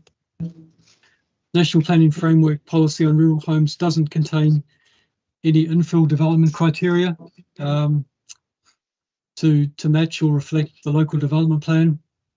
The overall assessment in the report is that there's no specific support under the rural homes policy of NPF4 to support the application.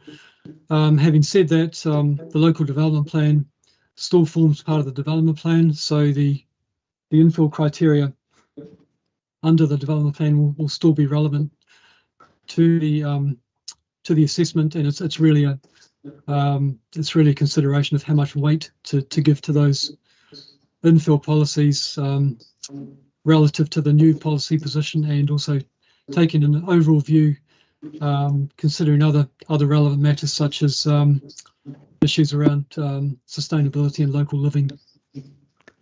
Well, I'm just quoting from the NPF4 Policy 9 Brownfield, vacant and derelict land and empty buildings, and it says quite clearly that corresponds broadly to Policy PE27 of LDP2, but with different caveats. And Policy 9A supports development proposals that will result in sustainable reuse of brownfield land, including vacant and derelict land, which this is.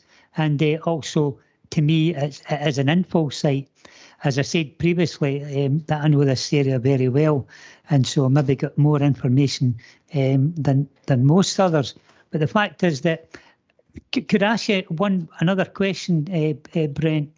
Just to clarify the situation, are you saying that this isn't an infill site and it's not a brownfield site? There's a definition for brownfield land under the National Planning Framework, which I think was referred to in one of the earlier discussions this morning. The definition under the National Planning Framework does suggest that vacant land can be a form of a brownfield land under the definition. Secondly, in terms of infill, it is assessed in the report as being a type of infill development, that being infill within an existing building cluster. So there's a number of criteria to meet in relation to that type of development. I'm satisfied on most fronts. The one issue I have is that there's still an issue in terms of the coal mining constraint or an uncertainty as to whether there is capacity on the site for two houses. Hence why that issue is highlighted at a number of points through the report.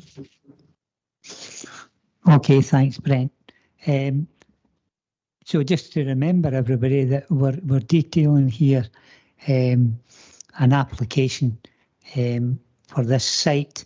It's not detailed as yet. It's only planning in principle. Is that correct, Brent? It's a planning and principle application for two houses. Okay, thank you. Anybody else like to come in at this stage? Just before we do that, is there any more questions for Mr. Gill or the applicant, or they can return to their seats? No further questions, gentlemen, if you'd like to go back. And thank you very much for your time.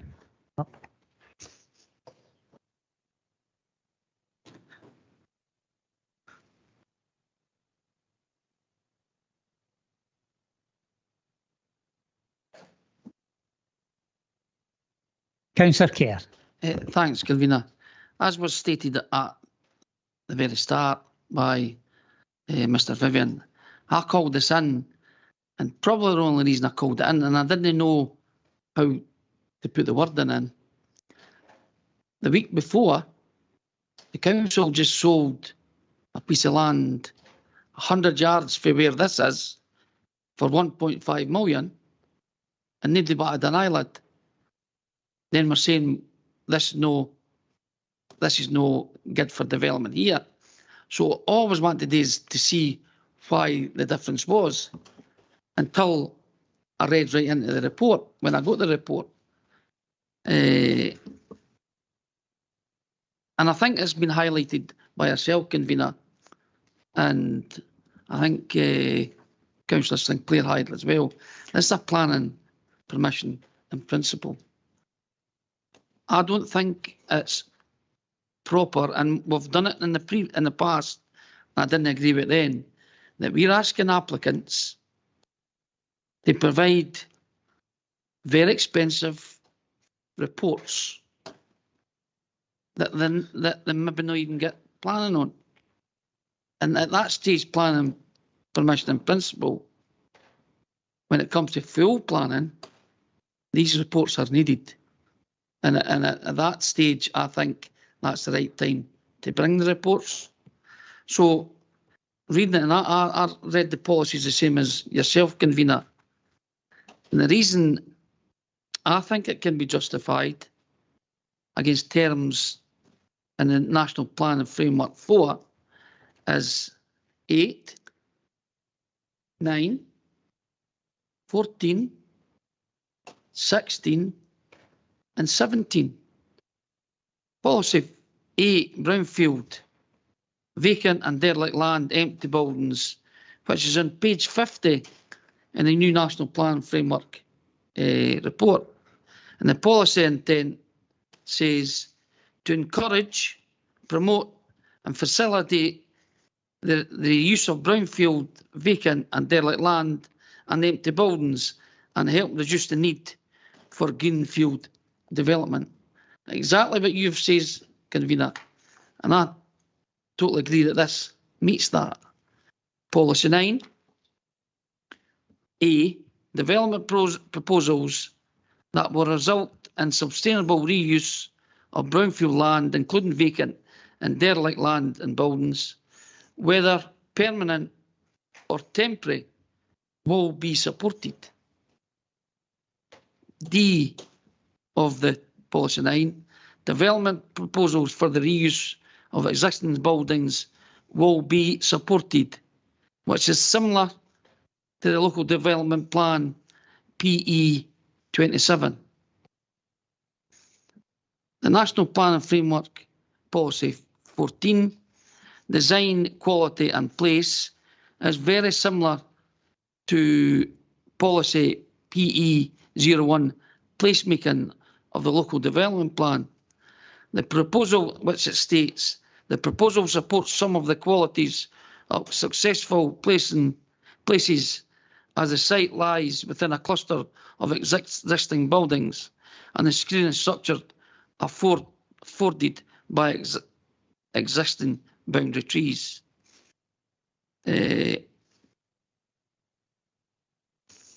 Policy 16 and NPF 4, quality homes.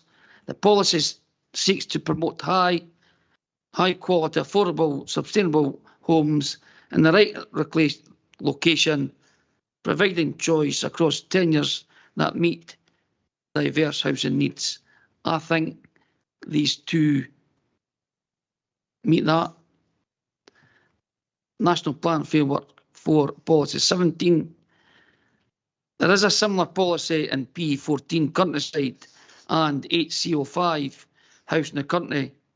However, one of the criteria to support new homes in the new policy is rural areas, is the reuse of brownfield land where a return to natural state has not or will not happen without intervention.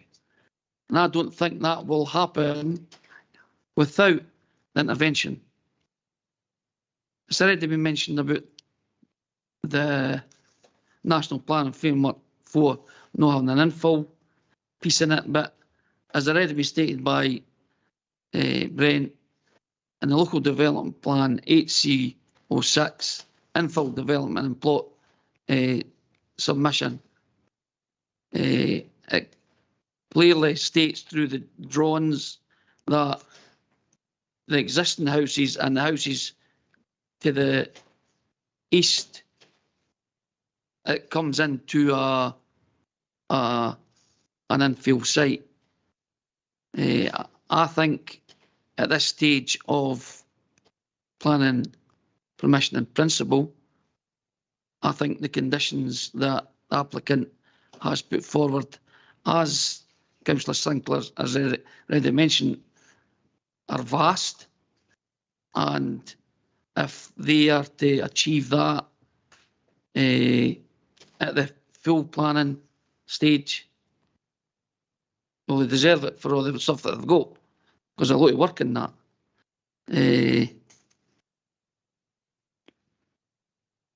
So I think that it meets a lot of the criteria, especially at this stage of planning permission in principle, Convener.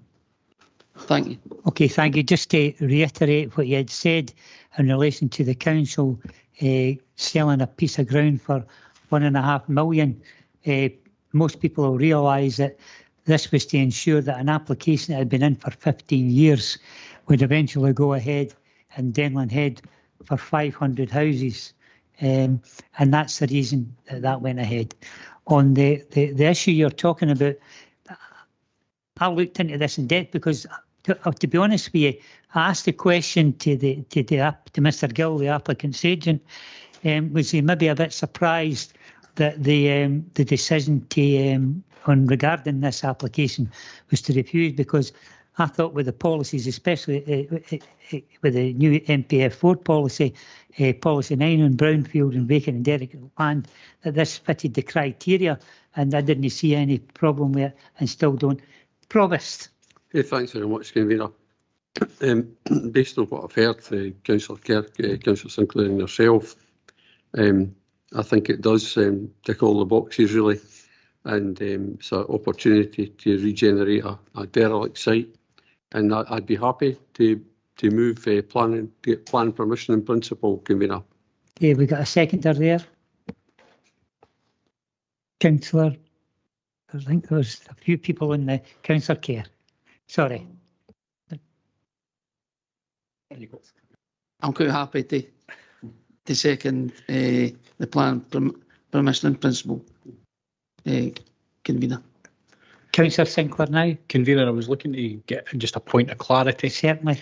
Planning permission in principle, if so granted, any further works on the site would have to come forward as a full planning application. Would that be my understanding? We'll just clarify that. Brent, you've heard the question from councillors. Or Bernard there, one of the two use.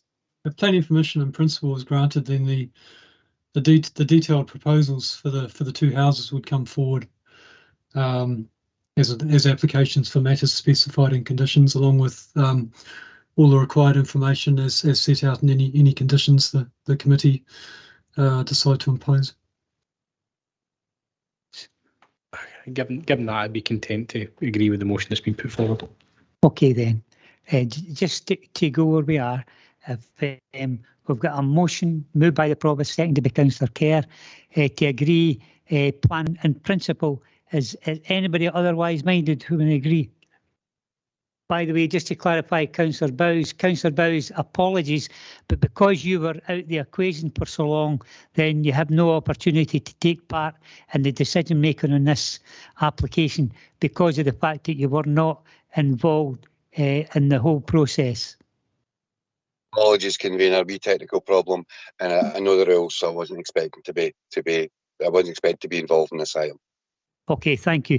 The reason we've already mentioned when Councillor Redmond, I think it's important for everybody to know this, when Councillor Redmond came in during another application that was being determined, that in the past these things have happened, and we've had people in general public have been complaining in relation to members not being fully aware of all the opportunities and information. So that's how we do it, and we make sure that our legal representative, Mr. Henderson, tells everybody that is the reason.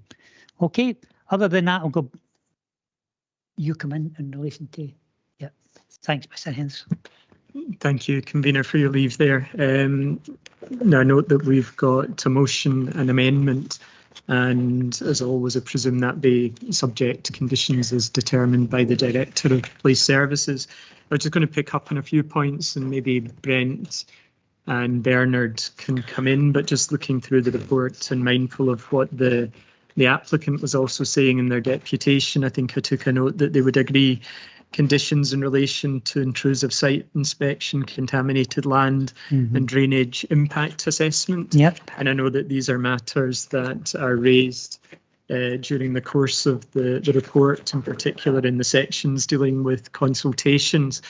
So there was also a condition that was being suggested by the Roads Development Unit of the Council.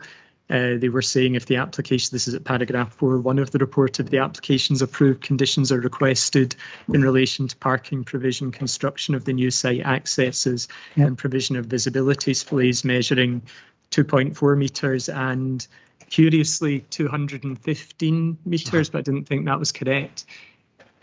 Perhaps it's slightly less. We then... Indeed. Thank you. We also had reference to the Environmental Protection Unit talking about contaminated land assessment and the flooding risk. Had mentioned provisions. I don't know, was that something? Yeah, I think they conclude by saying a flood risk assessment is not required. Right. But then we have paragraph 4.5, which relates to the Coal Authority and their interest in the matter, and it finishes off with a sentence which says the Coal Authority have no objection to the application subject conditions to secure the implementation of a scheme of intrusive site investigations and any necessary remediation works and or mitigation measures. to address land instability arising from coal mining legacy. So I'm just flagging up these points, maybe seeking some comments from my planning colleagues if they would be suitable to be conditions that would apply to the motion. Brent and Bernard, anybody like to respond? Brent, obviously the planning officer. I think Mr. Henderson's captured the matters raised in the consultations that would be subject to conditions of any grant of planning permission. He did refer to the visibility displays. We do have the roads officer here if any clarifications required in relation to the extent of displays required at the entrance points.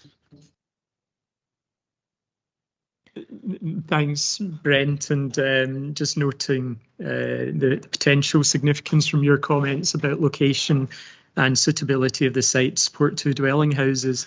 I was scribbling down some wording that maybe that a scheme of intrusive site investigations would be prepared to confirm the exact location and condition of the on-site mine entry at zones of influence, necessary remediation works and/or mitigation, and that the site has capacity to support 2 dwelling houses. Does that seem a reasonable form of condition? You happy with that, Brent? Well, I think the only point I would make is the applications for two houses. So you would be effectively granting planning permission in principle for 2 houses if that's the way you want to go on it.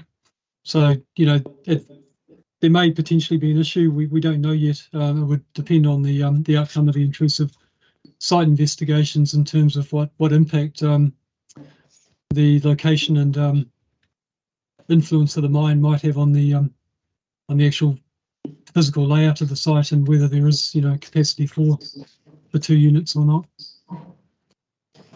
Thanks, Brent. Would it be worth, in that case, looking at wording which didn't refer to 2 dwelling houses, but maybe just said support development? Yeah, well, as I said earlier, normally a planning application in principle is for, land for residential purposes. So you're not actually specifying a particular number of units, and you have flexibility at a later stage to decide how many is appropriate according to any issues and constraints on the site identified at a more detailed stage. But in this case, as I said, the application is specifically for the 2 dwelling houses. Thanks. Going back to the mover and the seconder, in that case, for the purposes of the motion, will we keep the wording that wording would be finalised by the Director of Police Services and remit to officers to produce an appropriate set of conditions around parking, contaminated land, drainage impact and site investigations? Aye, so what we're saying is we're not saying 2 houses. I wouldn't like to come back and them saying, oh well, you can only get 1. If they're in for 2 houses, it's 2 houses that we're agreeing to.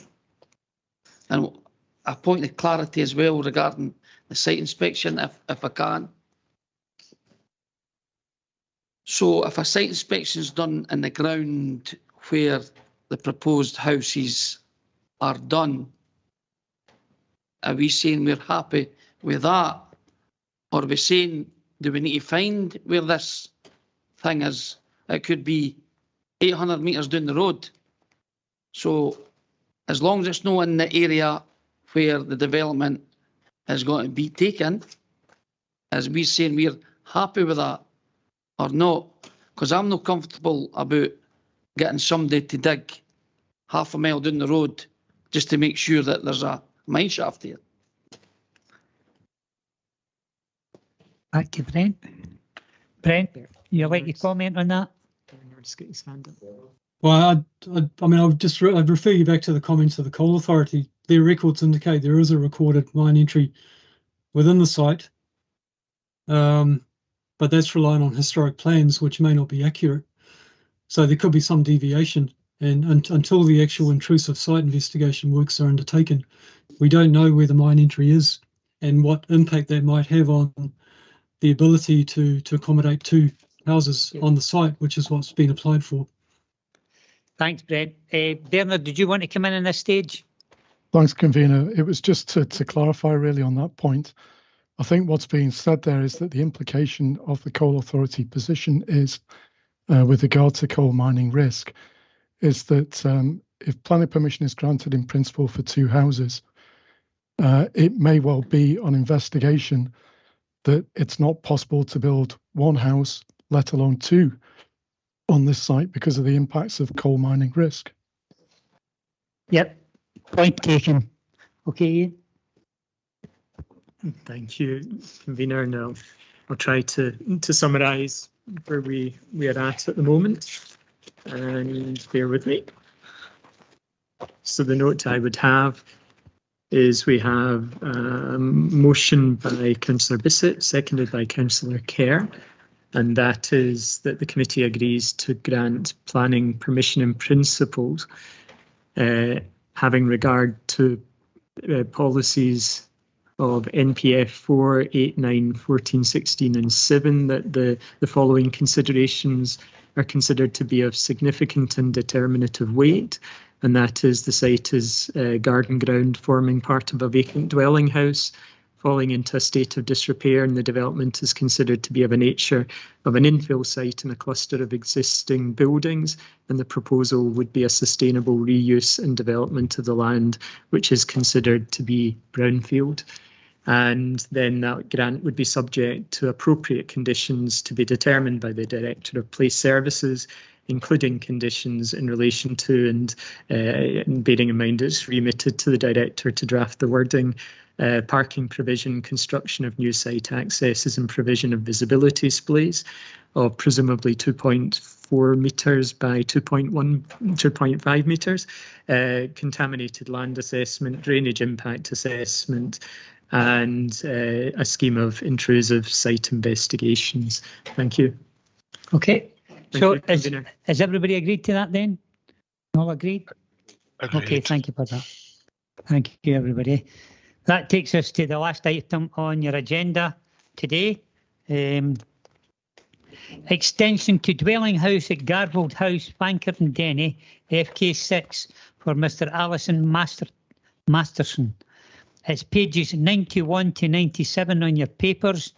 The report is by Brent Vivian, but before I ask Brent to step forward, there's a deputation request. An application has been made by Councillor Brian McCabe, local member, to be received as a deputation to be heard in respect to an item of business. There's also been an application come in from Mr. Kevin Forster, who is an objector to be allowed to speak. I'm quite happy to move that both be allowed. Everybody agreed? Okay, Agreed. thank you very much. That takes us then back to you, Brent, for the report, sir. Thank you. Thank you, Convener. Jack, can I just have you on standby for to share the photos and the block plan, please? This application seeks written confirmation that an extension to an existing dwelling house is permitted development and therefore does not require an application for planning permission. The development involves demolition of an attached single-storey garage and construction of a new extension to the side and rear. The extension is single-storey and provides for an entrance hall, a toilet and a utility room, and an open plan kitchen, dining and living area. The construction works have already commenced. The site lies within the countryside to the west of Denny. It is occupied by a 1.5-storey dwelling house and forms part of a small cluster of 3 houses at this location. Jack, could I ask you to share the photos, please? Firstly, the east elevation.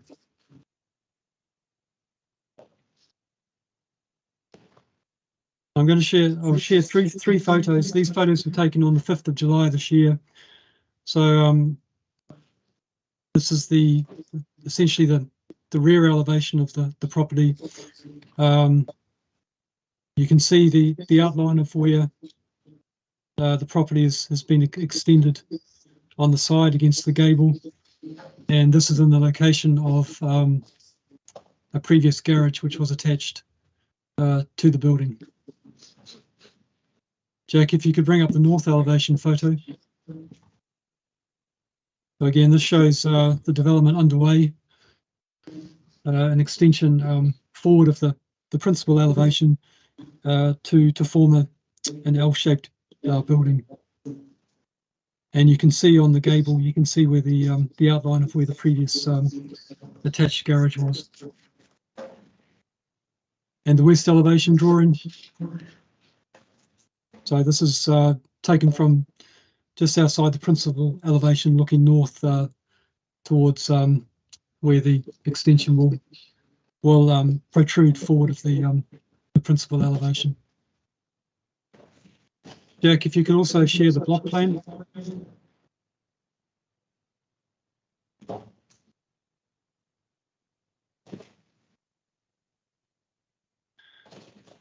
So you can pick out on this plan where the proposed extension is and its distance from the curtilage boundaries, and you can also appreciate from that drawing the size of the proposed extension works relative to the size of the curtilage of the house. You'll note that the curtilage is rather large, which is not unexpected for a countryside location.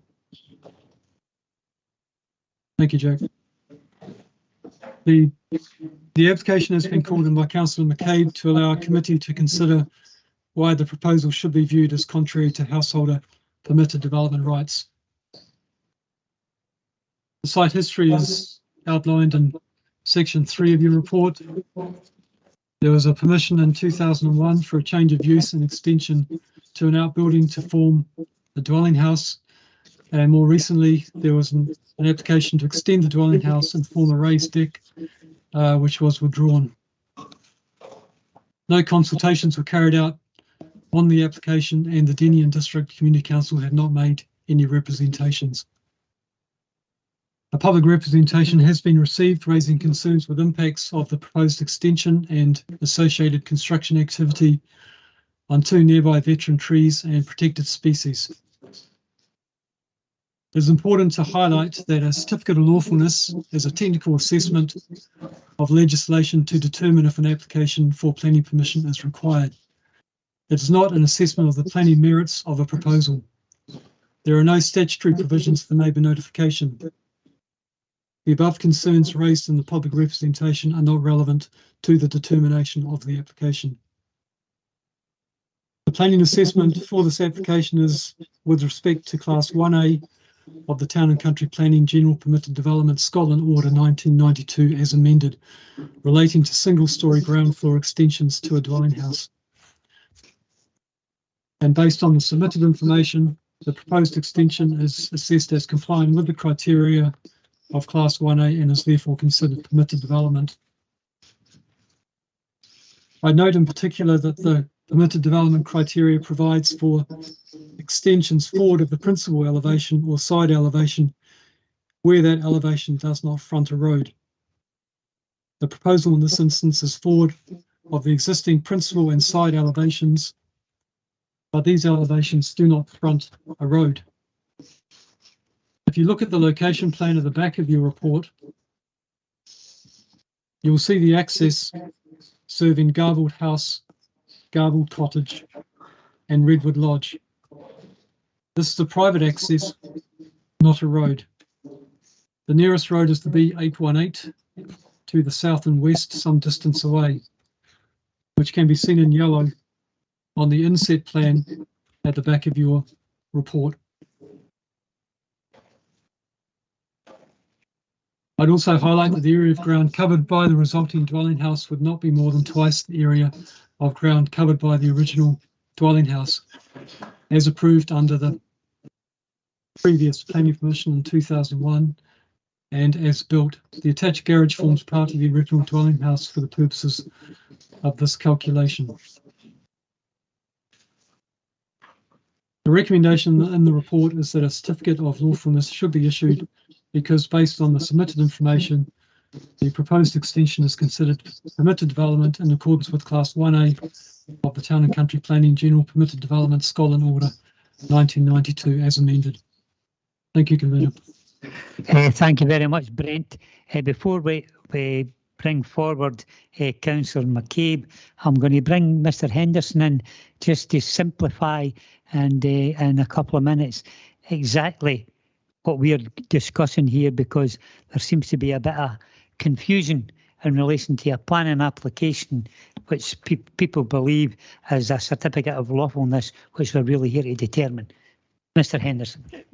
Thank you, Convener, and I think Mr Vivian's probably covered everything, the core aspects here, but I suppose the main point to make is this isn't a planning application.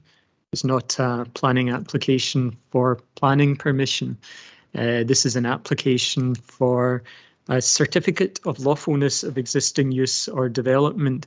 So it's essentially when you don't need planning permission, that's defined under the General Permitted Development Order, which sets out situations where a development may not require planning permission to be obtained. Normally it's of a kind of smaller nature of development, and there are particular... Sorry, Councillor Nimmo.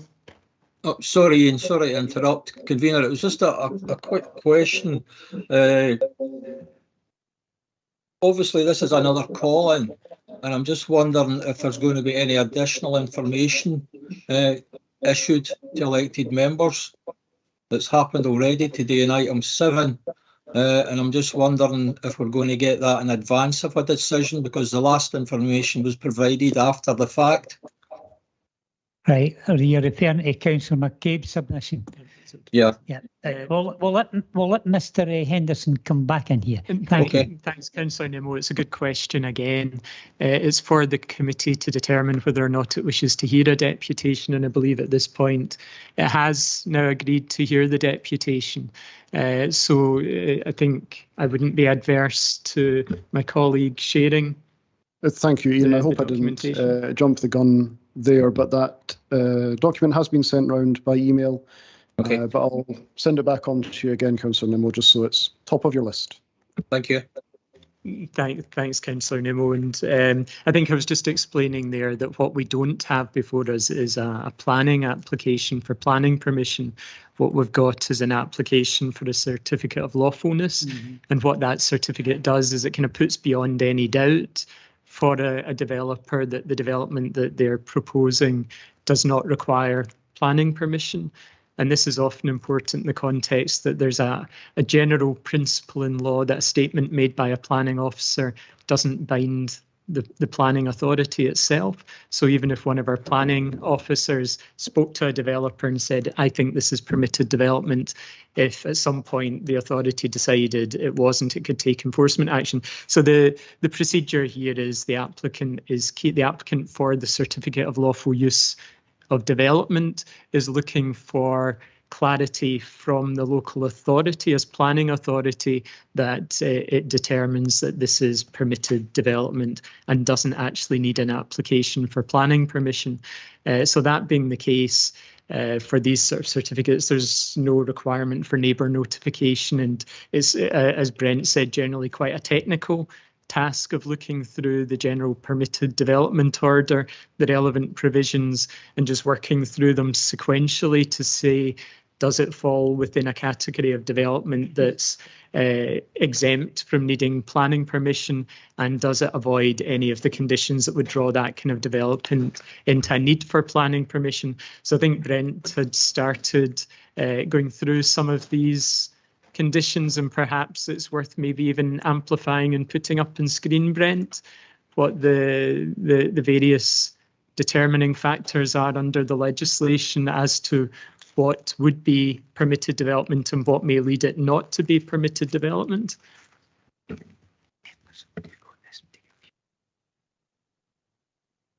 This is the first I've seen this as well, so members will get a few minutes to go through this, and then we'll carry on with the submissions.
Excuse me.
Okay then, everybody. There's quite a bit of reading in that, but I'm quite sure that Councillor McCabe will expand on what's in that paper when he gets called up. Okay, it's an opportunity now for Councillor McCabe to step forward. in respect of this item of business. Councillor Nimmo. Convener, if I may, just quickly on the back of what we've just read, 18 pages, was this included in the agenda?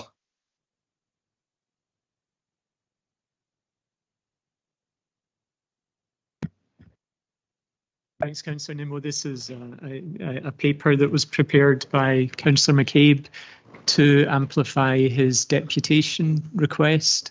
Right, okay. It wasn't included in the agenda papers. Thank you. No, that's fine. I just wanted to clarify that. Thanks, Convener. No, thank you for that. Councillor McCabe, sir, you have 10 minutes starting from now. And you put your microphone on, we'll all hear you. Thank you. Beg your pardon. Thanks, Convener. Thanks to the members for taking the time. I do realise it's an extensive document, and again, apologies to Councillor Nimmo, but unfortunately, Alan, it's the process. That's right. I just have to go along with, whatever. Okay, thank you. You've read, hopefully, my presentation. There's quite a level of detail in the statement, and my thanks to the committee for agreeing to hear the deputation. You'll see the reasons for the call-in, the property's planning history from the Council's own portal, a brief summary of the origins of the dwelling house with referral to repeated refusals of an adjoining site made by the applicants. In essence, in 2001, an original outbuilding was approved by a change of use and erection of 2 extensions plus an upper floor. The original building has been extensively developed.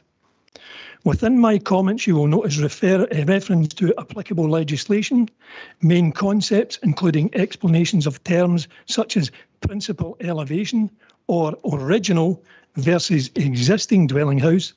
These are critically important items. All of the terms I use are contained within the householder permitted development rights guidance here. I make no inventions of my own. At part 4 within the document, making changes to a dwelling house, permitted development rights are described and the limitations which must be complied with are identified. The applicant and/or planning officers have identified the proposed development as being categorised as Class 1A. The proposed large extension is non-compliant with the relevant legislation. Within the guidelines, the effects of limitations and non-compliance in Class 1A are that the dwelling house was created by virtue of a change of use under Class 18B or 22A. Extensions are generally located to the rear, and the footprint of the extension is no larger than the original dwelling house. I refer to the technical explanation contained within the guidelines. It states at 4.14, if the extension exceeds any of the following limits, then an application for planning permission is required. It's unequivocal. 416, the extension cannot be forward of a wall forming part of a principal elevation or side elevation if that elevation is fronting a road. And 421, the area covered by all extensions, including any existing and the proposed extension, cannot be greater than the footprint of the original dwelling house. I'll now refer to the legislation contained within the guidelines. Class 1A, development is not permitted by this class if clause ZA, the dwelling house is a dwelling by virtue of a change of use permitted under Class 18B or 22A. Clause A, any part of the development would be forward of a wall forming part of the principal elevation or side elevation where that elevation fronts a road. Clause E, as a result of the development, the area of ground covered by the resulting dwelling house would be more than twice the area of the ground covered by the original dwelling house. I'll now refer to permitted development contraventions and explain in greater detail those contraventions. And I'm pleased to see that officers accept the importance of recognising the term principal elevation.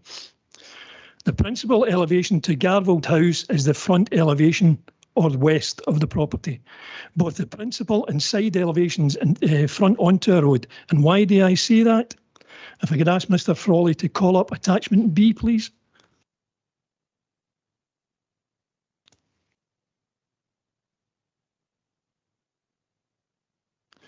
Yeah, just back up a wee bit, Jack. Yeah, just down here, just down a wee bit again. What you see here is the original planning application, and I offer in evidence the original planning application where it's a change of use and extension to outbuilding to form the dwelling house. The detailed planning certificate dated the 27th of August 2001 issued by Falkirk Council states, Falkirk Council, in exercise of its powers under the above-mentioned acts and orders, hereby grants detailed planning permission for the said development in accordance with the plans docketed as relative hereto. In accordance with the plans. If Mr. Frawley could move on to attachment A, sorry. I beg your pardon, Jack. If we could move back to the previous slide. Apologies, Jack. Yep. If we look at the top two, both of these drawings clearly indicate the existence of a road to the west of Garfield. You see it going round the back. That is the principal elevation, both of them. If we then move down to the next two drawings, 3 and 4, both drawings in plan and elevation clearly indicate there are no entrances, openings in any elevation other than the west elevation, and both drawings clearly indicate a garage to the west elevation. There's been an element of non-compliance with the original planning application. If Mr. Frawley could now call up the animated visual principal elevation, I'm hoping that this will assist the committee to visualise the property. The existing house, dwelling house, was not built in accordance with the plans docketed as relative hereto. The existing road, here we go. That is the west elevation. The garage at the left-hand end was turned round and faced in the other direction against the planning permission. The actual garage faced to the right there, faced in this direction against the original planning approval. The existing road has been done away with. The new garage was built facing in the wrong direction. The existing dwelling house was in breach of its own planning permission. Again, permission of the principal elevation has been accepted by our officers. Construction of the extension is therefore non-compliant with Class 1A, where it states quite specifically, any part of the development would be forward of a wall forming part of the principal elevation or side elevation, where that elevation fronts a road. I now move on to the size of the new extension. The original building was 70.5 square metres. The new extension is 105 square metres in area alone. The resulting dwelling house totals 198 square metres. Mr. Frawley, could you call up attachment C, please?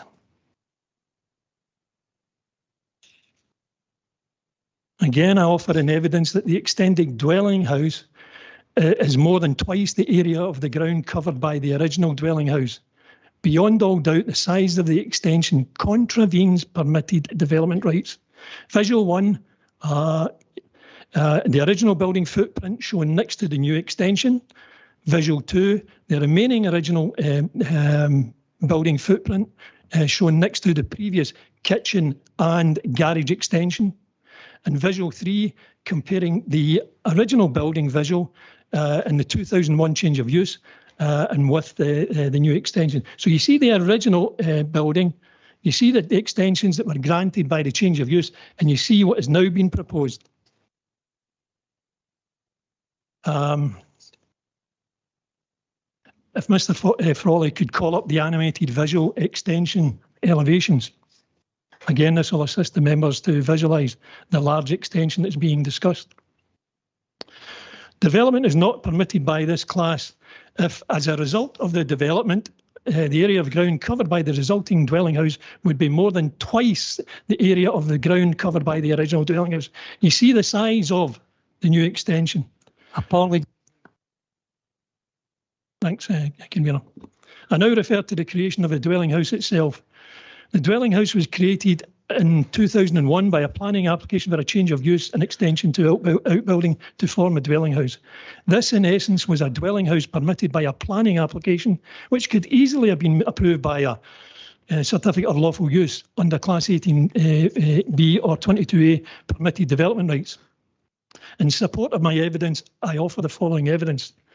The existing dwelling house is now effectively prevented from utilising permitted development rights by legislation contained within the Town and Country Planning Scotland Act and the Town and Country Planning General Permitted Development Scotland Order itself.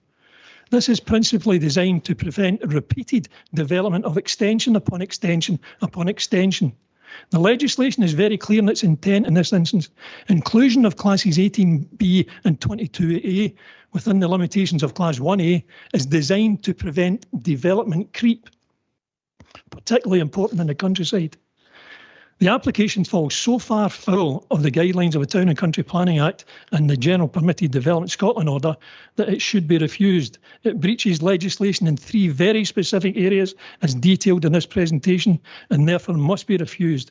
Anything other would leave the Council potentially breaking the law. And finally, I have very grave concerns regarding the accuracy of the officer's report supporting this agenda item. At 6.2 in the report, it states this is a technical assessment and not an assessment of the planning merits. And yet in the very next line, it states planning assessment. The very next line, this is a planning assessment. It further states the attached garage forms part of the original dwelling house for the purposes of the calculation. This is inaccurate and misleading. Original and existing have very specific meanings in planning law. If I could just ask Mr. Frawley for the final time to call up attachment E. It shows the completed application form, which contains highly inaccurate and misleading information. The applicant agent state quite specifically, the council has already confirmed that the proposed extension is permitted development. That's not true. The application form advises it's an offence to submit false information. Why was this technicality not corrected within an alleged technical assessment? I've got serious concerns regarding this application, and I'll pursue these concerns external to the forum, this forum. I'm more than happy to answer any questions. Okay, thank you. Thank you for your submission. I think it would be only fair to go to Mr. Vivian and come back on some of what you had said in your submission, Councillor. I think it would be only fair because there was areas directed at officers.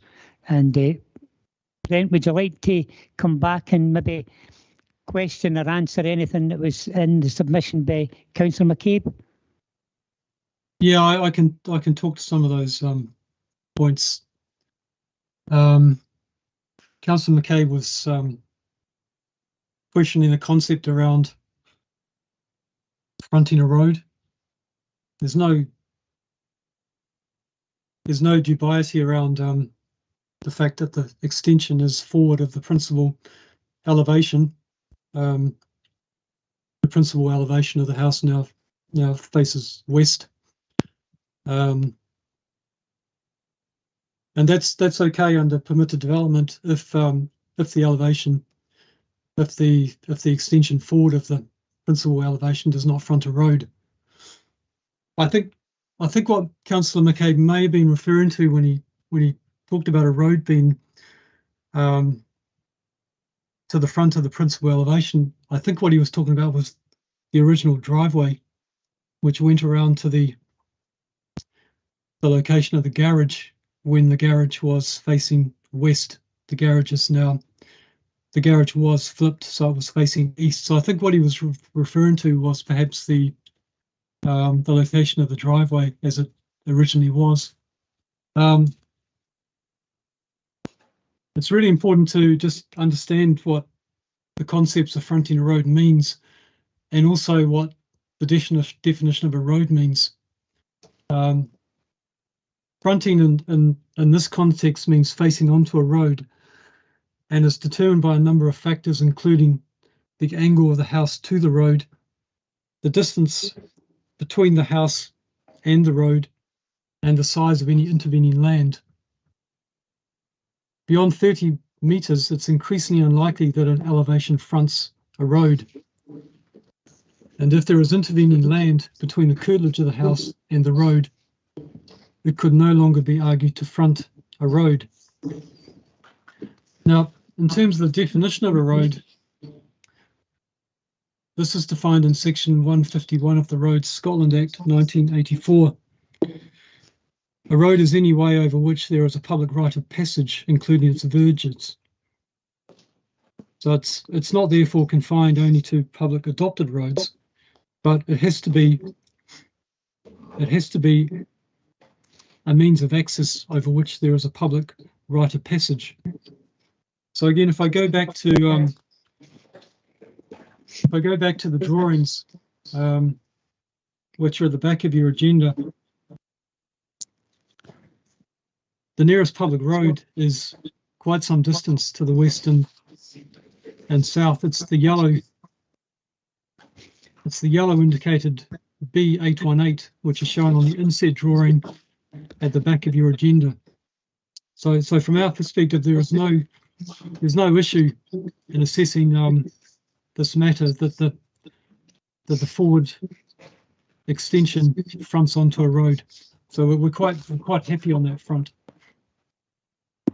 I think at this stage, I think it would be pertinent for me to come in or somebody come in, but I'm going to come in and say that there's such information that's came forward for Councillor McCabe already after your submission.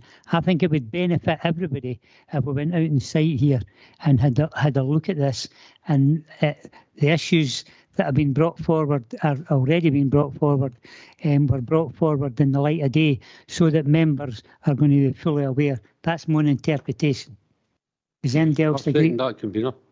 Is there anybody else otherwise minded? We go to sites. Convener.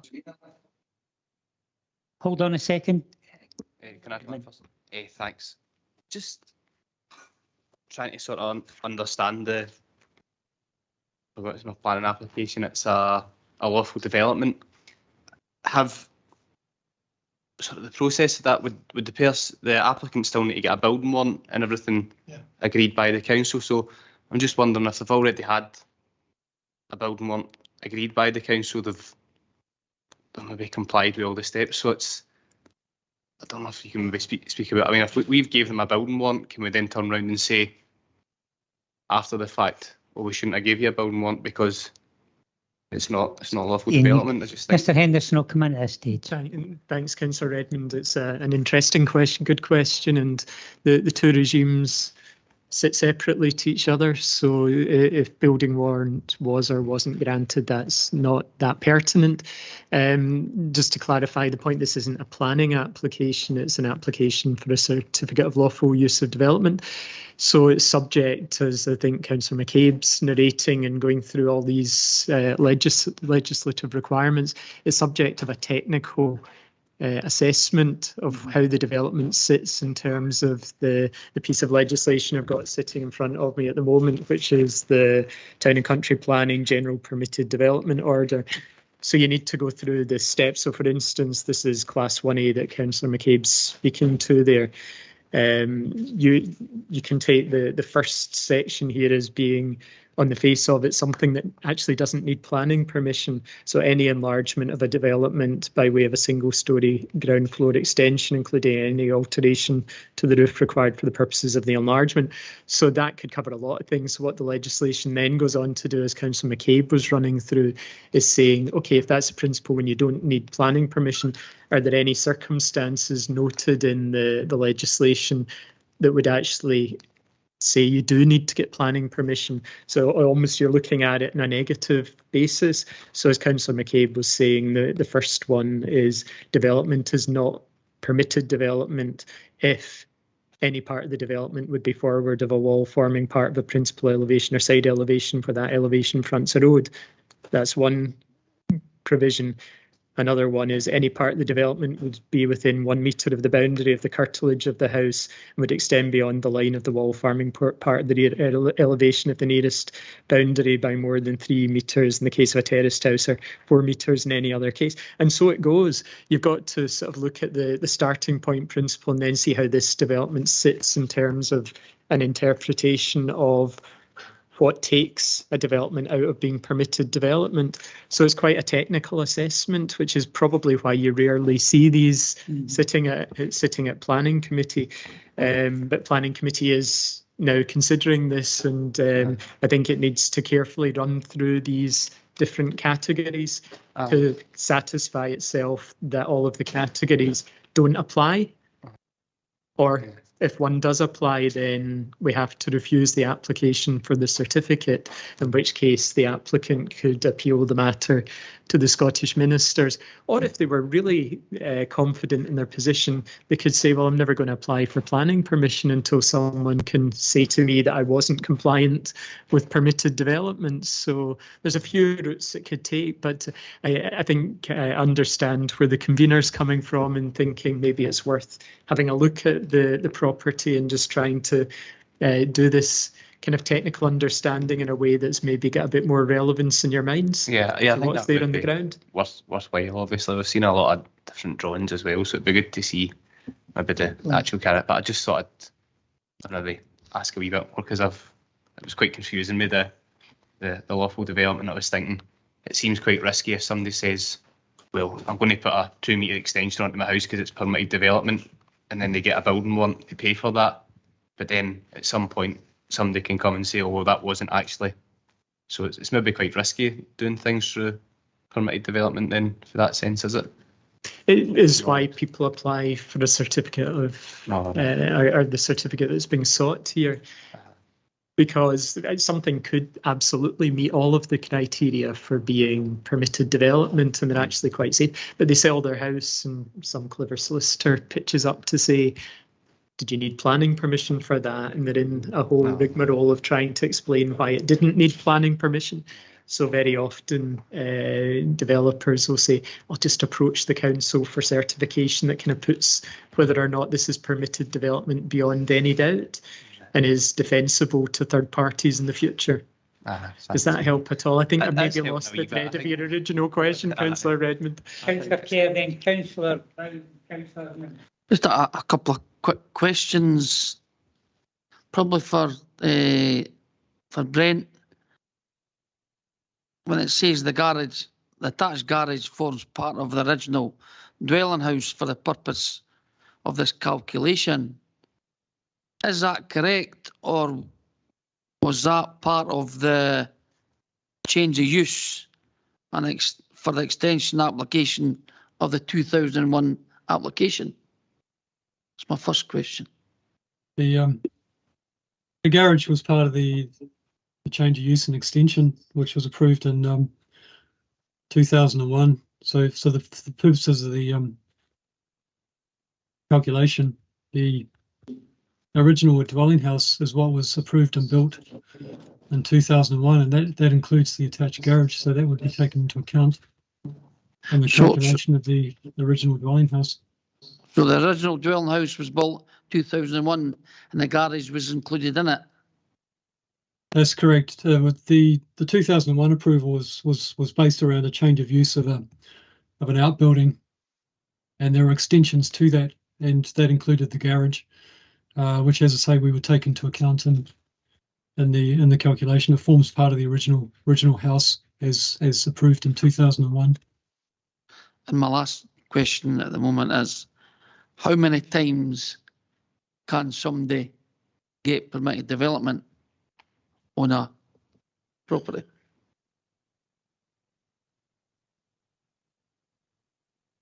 Well, there's no precise figure in relation to that.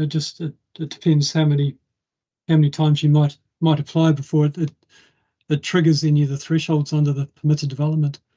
So, for instance, one large extension might trigger the thresholds where a series of smaller ones might not. It just depends.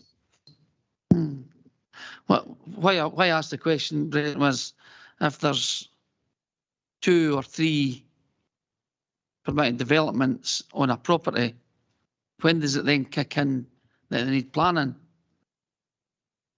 And that's what I was asking.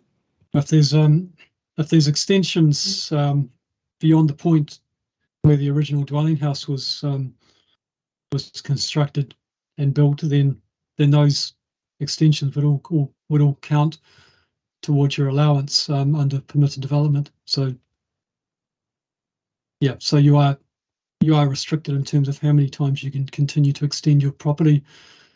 In this case, this would be the first extension to the property since the approval in 2001 to form what we would consider the original house.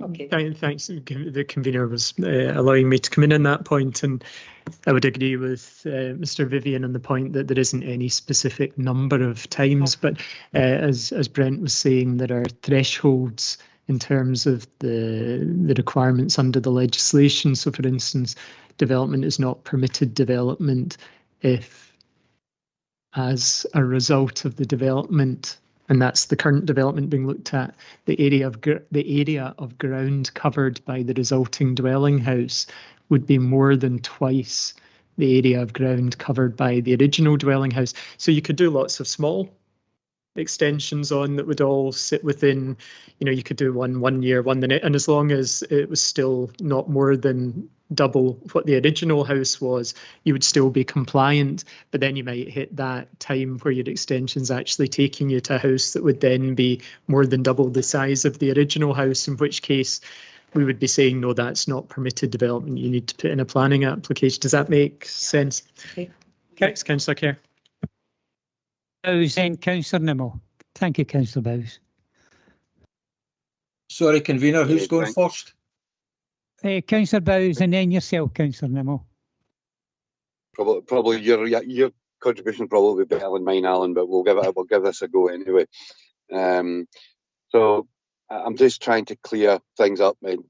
Councillor Kerr sort of was on it. I'm on 2 subjects here, but he definitely covered this one. So the original house from 2001 is the house plus the garage. We have now got an extension which goes up to the right-hand side of the building.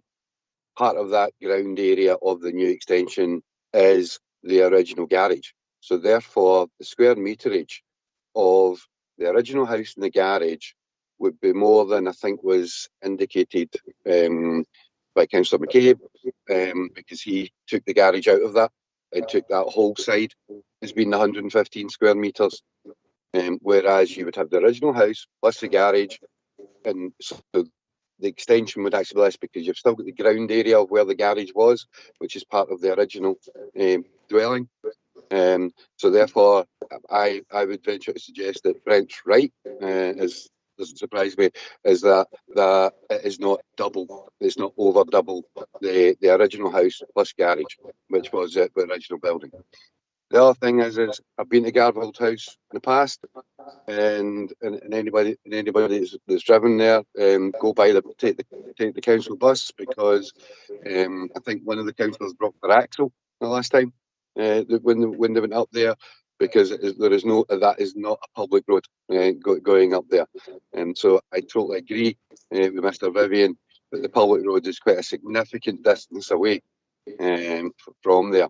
There's basically a rough track, basically goes for what I can see and for what I went across this time. And I appreciate what the convener is saying. The site visit it. I haven't already seen the site, as I know a number of the members of the committee have. We'll all know what the conditions is. I don't think you're going to change your mind from what Mr. Vivian has already said on that. I appreciate going to sites. I would have preferred personally to grant the officer's recommendations, but if it's sites that the committee wants, then we'll go to site. Thank you, Councillor Bowes. Councillor Nimmo. Yeah, thanks, convener, and I'll be quick. Can I just start off with thanking Councillor McCabe for his presentation, and in particular his verbal explanation to what was contained in the 18 pages that we got with 10 minutes notice. Now, this isn't meant as a criticism of Councillor McCabe, it's more a criticism of the process that we have to follow. To get 18 pages of additional information with 5-10 minutes notice and to have to sit and try and read through that, it's just not acceptable. At the end of the day, this could have been called in by any councillor. We might not have had the benefit of a verbal explanation as to what was being provided. So we would be sitting there with 18 pages of additional information with 5 minutes to read it and digest it and try and work out what impact, if any, was contained in it. Again, the process is wrong, and I would like to know how we go about addressing that. Okay, I can understand, but you can understand the process. The fact is that Councillor McCabe had no indication whether he would be allowed to speak or no at the meeting. This would only be determined by the committee members, including yourself, when we came to the meeting. So Councillor McCabe sitting there, he didn't know whether he would be allowed to represent, and that's the reason that it came up at the last minute. If he had sent that information round beforehand, it would be preempting any issue. But Convener, my question is, how do we go about addressing that? We must be able to do something to make changes. Well, the fact is, everybody will take everything on board what you said. I can understand where you're coming from, but the fact is that Mr. Henderson's here, as are other members of the professional team, and I'm sure that they're going to look at that, because you're exactly right, but at the same time that's just the way it is at the moment. Thank you. Okay. So we're going to, Councillor McCabe, you can go back to your Just one wee thing, Provost, Convener. The only reason I didn't present it earlier, I could have been seen as lobbying, and and that's totally exactly. I think everybody appreciates that. Thank you, sir. You just like to go back to your seat. Thank you.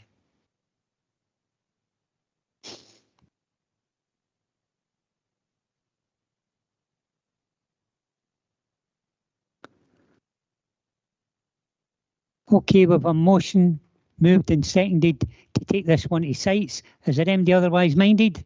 No. Other than that, thank you very much, everybody.